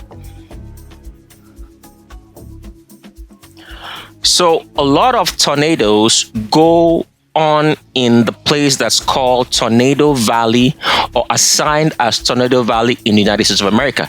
Now, when we read here, it says Tornado Alley, also known as Tornado Valley, is a loosely defined location of the central United States where tornadoes are most frequent. The term was first used in 1952 as the title of research projects to study severe weather in areas of Texas, Louisiana, Oklahoma, Kansas, South Dakota, Iowa, and Nebraska. So this is the area that's called Tornado Valley. Now let's pull up a map here, right there, for you to see that area. As you can see right here, South Dakota, Nebraska, Kansas, Oklahoma, and Texas is known as Tornado Valley. But why is it called Tornado Valley? Why is it that tornadoes are so frequent in this part of the United States? Let's pull up one more picture, play a short clip for you, and then we'll come back. And that short clip, if you don't have perfect understanding, we'll explain it for you. Chapter 1. Physical Geography of the Rocky Mountains. Rising from the harsh Arctic Ocean in the far south of the Americas begins the American Cordillera, the largest and longest interconnected mountain system in the world. Containing the Andes of South America, the Central American Ranges, and the Sierra Madres of Mexico, the American Cordillera slowly transitions into the Rocky Mountains after entering the continuous United States in New Mexico. From there, a collection of over 100 smaller mountain ranges merges together into a dense network of summits and valleys, what we today call the Rocky Mountains. The definition of where the Rockies begin and end is often debated among geographers, and it primarily depends on which governmental body you ask. One thing everybody can agree on is that the range starts north of the Pecos River in New Mexico, but the northern border is more ambiguous. Canada, for example, defines the northern end of their slice of the Rocky Mountains with the Liard River, while the US occasionally extends this line to the Alaskan Brook Mountains, which they designate as being part of the Arctic Rockies. In this video, we'll go with the Canadian definition, limiting the northern boundary to the Canadian provinces of Alberta and British Columbia. East of the Rocky Mountains lie the Great Plains, a dry, flat, and almost empty region that throughout history was considered unsuitable for agriculture. East of the Rocky Mountains lie the Great Plains, a dry, flat, and almost empty region that throughout history was considered unsuitable for agriculture. East of the Rocky Mountains lie the Great Plains, a dry, flat, and almost empty region that throughout history was considered unsuitable for agriculture. East of the Rocky Mountains lie the Great Plains, a dry, flat, and almost empty region that throughout history was considered unsuitable for agriculture. If you did watch that short clip, it shows you that the area, if you look on the map right here as it showed you, the area of Tornado Valley is a flat, plain land, all right? And the area towards the left side of the Tornado Valley, if you did look at the map very well, has such places as the state of Washington, Oregon, California, Nevada, and that is where you have very high mountains, as it was shown on that short video, which it talks about the Rocky Mountain. Now, the Tornado Valley is a flat, flowing land. So what does that tell you? Based on the video that we showed you, that Satan does not fly, even we use the word fly. He glides just like the squirrel. And when squirrels glide, they glide from a high location of elevation to a lower elevation. Let's explain this with that clip again so you see very clearly. So as you're watching right here, the squirrel dives from a high location, and as you're going to watch it, it's gliding down, all right? So when Satan steps up from a high location, he's going to be gliding down, but because he does not want to land on the ground, so you people see it that it's an animal. So before it lands, let's stop the video right here. What is going to happen is that before Satan wants to land, it's going to turn in an anti-clockwise direction, as all tornadoes turn in an anti-clockwise direction, to provide what? Thrust, so it stays in the air, elevated, and continues to fly through. Because the area of the so-called Tornado Valley, if you have the true map of a world, the area of the United States is going to be shaped this way. When you look at this area of the Tornado Alley now, and you have all the so-called high mountains here, all right? So whenever Satan steps on these mountains and starts like a squirrel to glide from a high mountain top, whenever it wants to land, right, it's going to turn itself into a tornado to create thrust, to keep it in the air, so it stays in the air and doesn't land on the ground in a city or anywhere around you. So we see that this is an animal indeed, an ancient animal still alive. The very father of all the demons, albinos, anybody with straight hair, who grow tails, who are animals, but because of all the poisons fed to us in food and water, they do not grow those tails on animal features. So we see them to be animals, even though they have lied to us, but we can still recognize that the hair on their head is the same hair that all animals in the world have, except for mankind, black people, who keep afro hair. If any person who says they are black cannot keep an afro hair, they are animals. It's just that they are feeding on poisons which does not allow their tails and fur and animal features to grow, just like the lady we showed you earlier.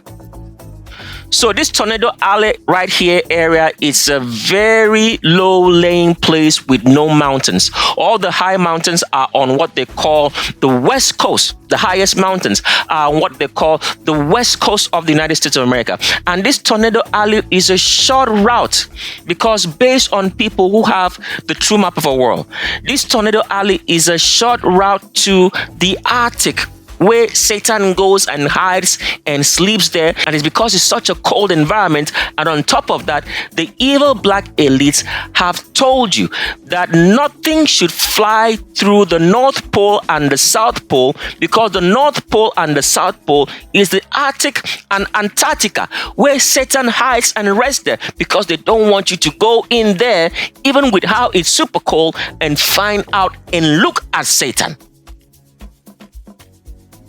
So as you're looking right here on this map of the Tornado Alley, you will see that they've created all kinds of lies for you not to understand that weather is caused by something moving it.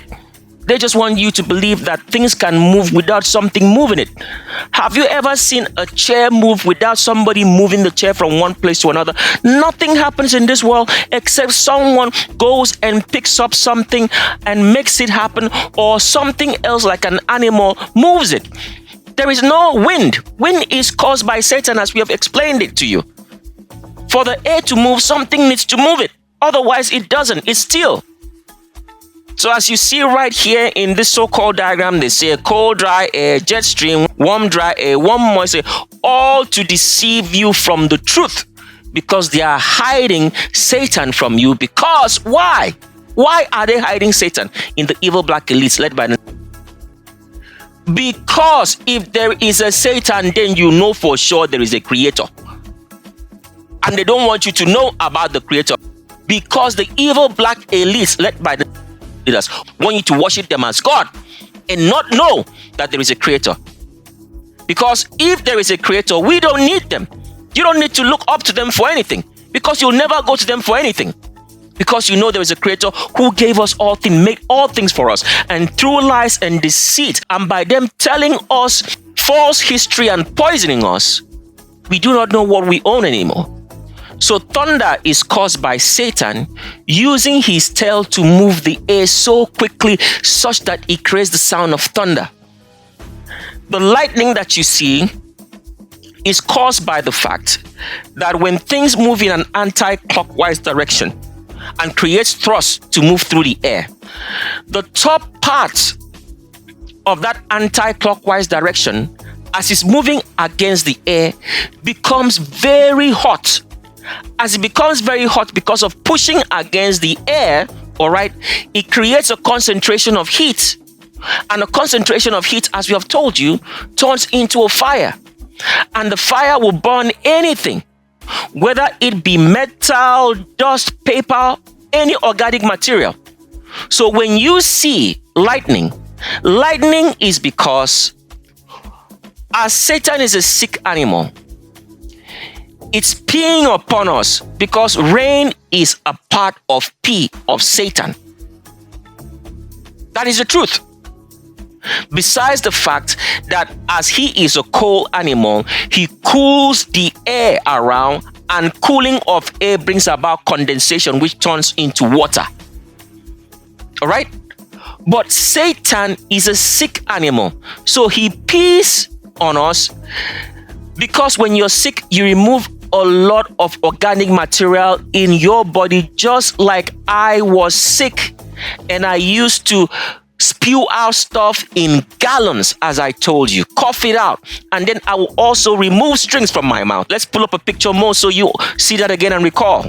So as you can see right here, sorry about the graphic pictures, but we need to explain this so you understand. Whenever I am sick, or I was sick per se, I will be spewing this kind of things, all right, out of my mouth. And so you can imagine an animal who has been sick for the past maybe 7,000 years in the normal accounting of time or more, not the Gregorian calendar, has been spewing all these kind of things out upon us. And all of these things contain fluorine, organic materials, metal, so on and so forth. So when these things are spewed out of his body, all right, with the heat that is created by him turning anti-clockwise, because you can go take a look at this. If you have a fan, the part of the fan that blows air upon you is cool. If you can put your hands behind the fan, not the part that's blowing cool air upon you, you will know that it is very, very hot. The air around the back of the fan is very, very hot. So in the same thing, that is what Satan does. So as he's turning in an anti-clockwise direction, the top of it is very, very hot. That is why you see lightning come from what? From the top to the bottom.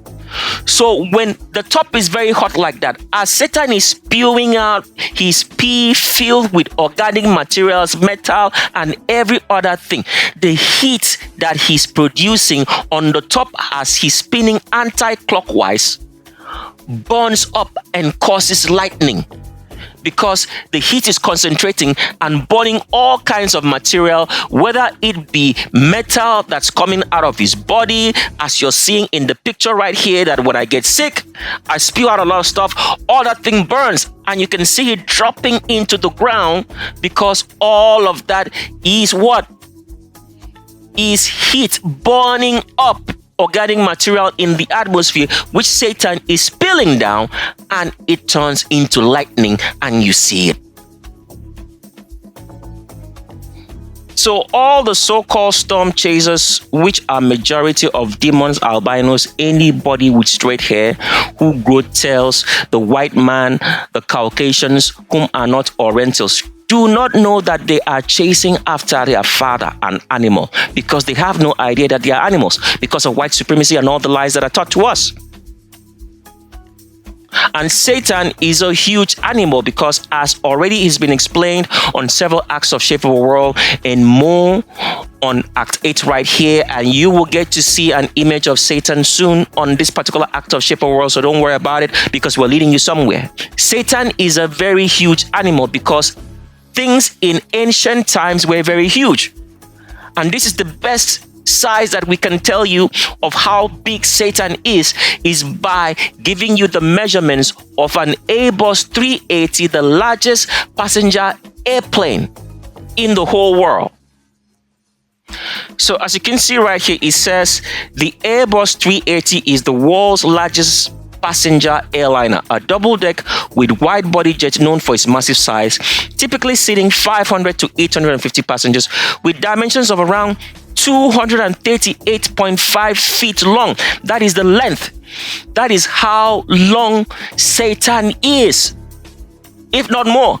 But we're just giving you the average dimensions right here, because it is a crawling animal. So that is the length of how long and big this animal is. It goes on to say it's 261 8-foot wingspan, which means that if Satan were to stretch out his hands and his legs with the membranous skin that he does have, because of all the poisons he's been feeding, because when you feed on poisons, it makes your skin loose. That is why when you see animals, demons, albinos, anybody with straight hair, or any black people in the world who have fed on poisons for so long, their skin becomes flabby. It becomes loose. That's exactly what happens to Satan. So if Satan were to stretch his hands out as an animal and legs, the wingspan of the membranous skin with his hand would be 261 foot wingspan and a height of nearly 80 feet. That means when he's crawling on all fours, his height is 80 feet from the ground. Can you imagine how 80 feet tall is? Then, but on top of that, if he stands like a bear, the total height of Satan would be 80 feet right here plus 238.5 feet. And you will see how tall he is. So he's a huge animal, because in ancient times, things were much bigger. So all of this is leading you down somewhere as you continue to listen on Shape of a World, because more information is going to be revealed, which will make a whole lot of sense to you. But we have to continue on because we're still on the subject of rice being the number one poisons that are used to poison us, so that demons, albinos, anybody with straight hair, the white man, the Caucasian, whom are not Orientals, will not grow their tails and animal features for us to quickly identify them to be animals, even though we can see that the hair on their head is the same as the hair of all animals in the world. But they do not want us to know that because we've been lied to by white supremacy. So we do not know. Even though we see it with our eyes, we believe what we are being told and not seeing them for being the animals they are. So now let's continue now to show you what rice is. And let's start by asking the question, what is rice?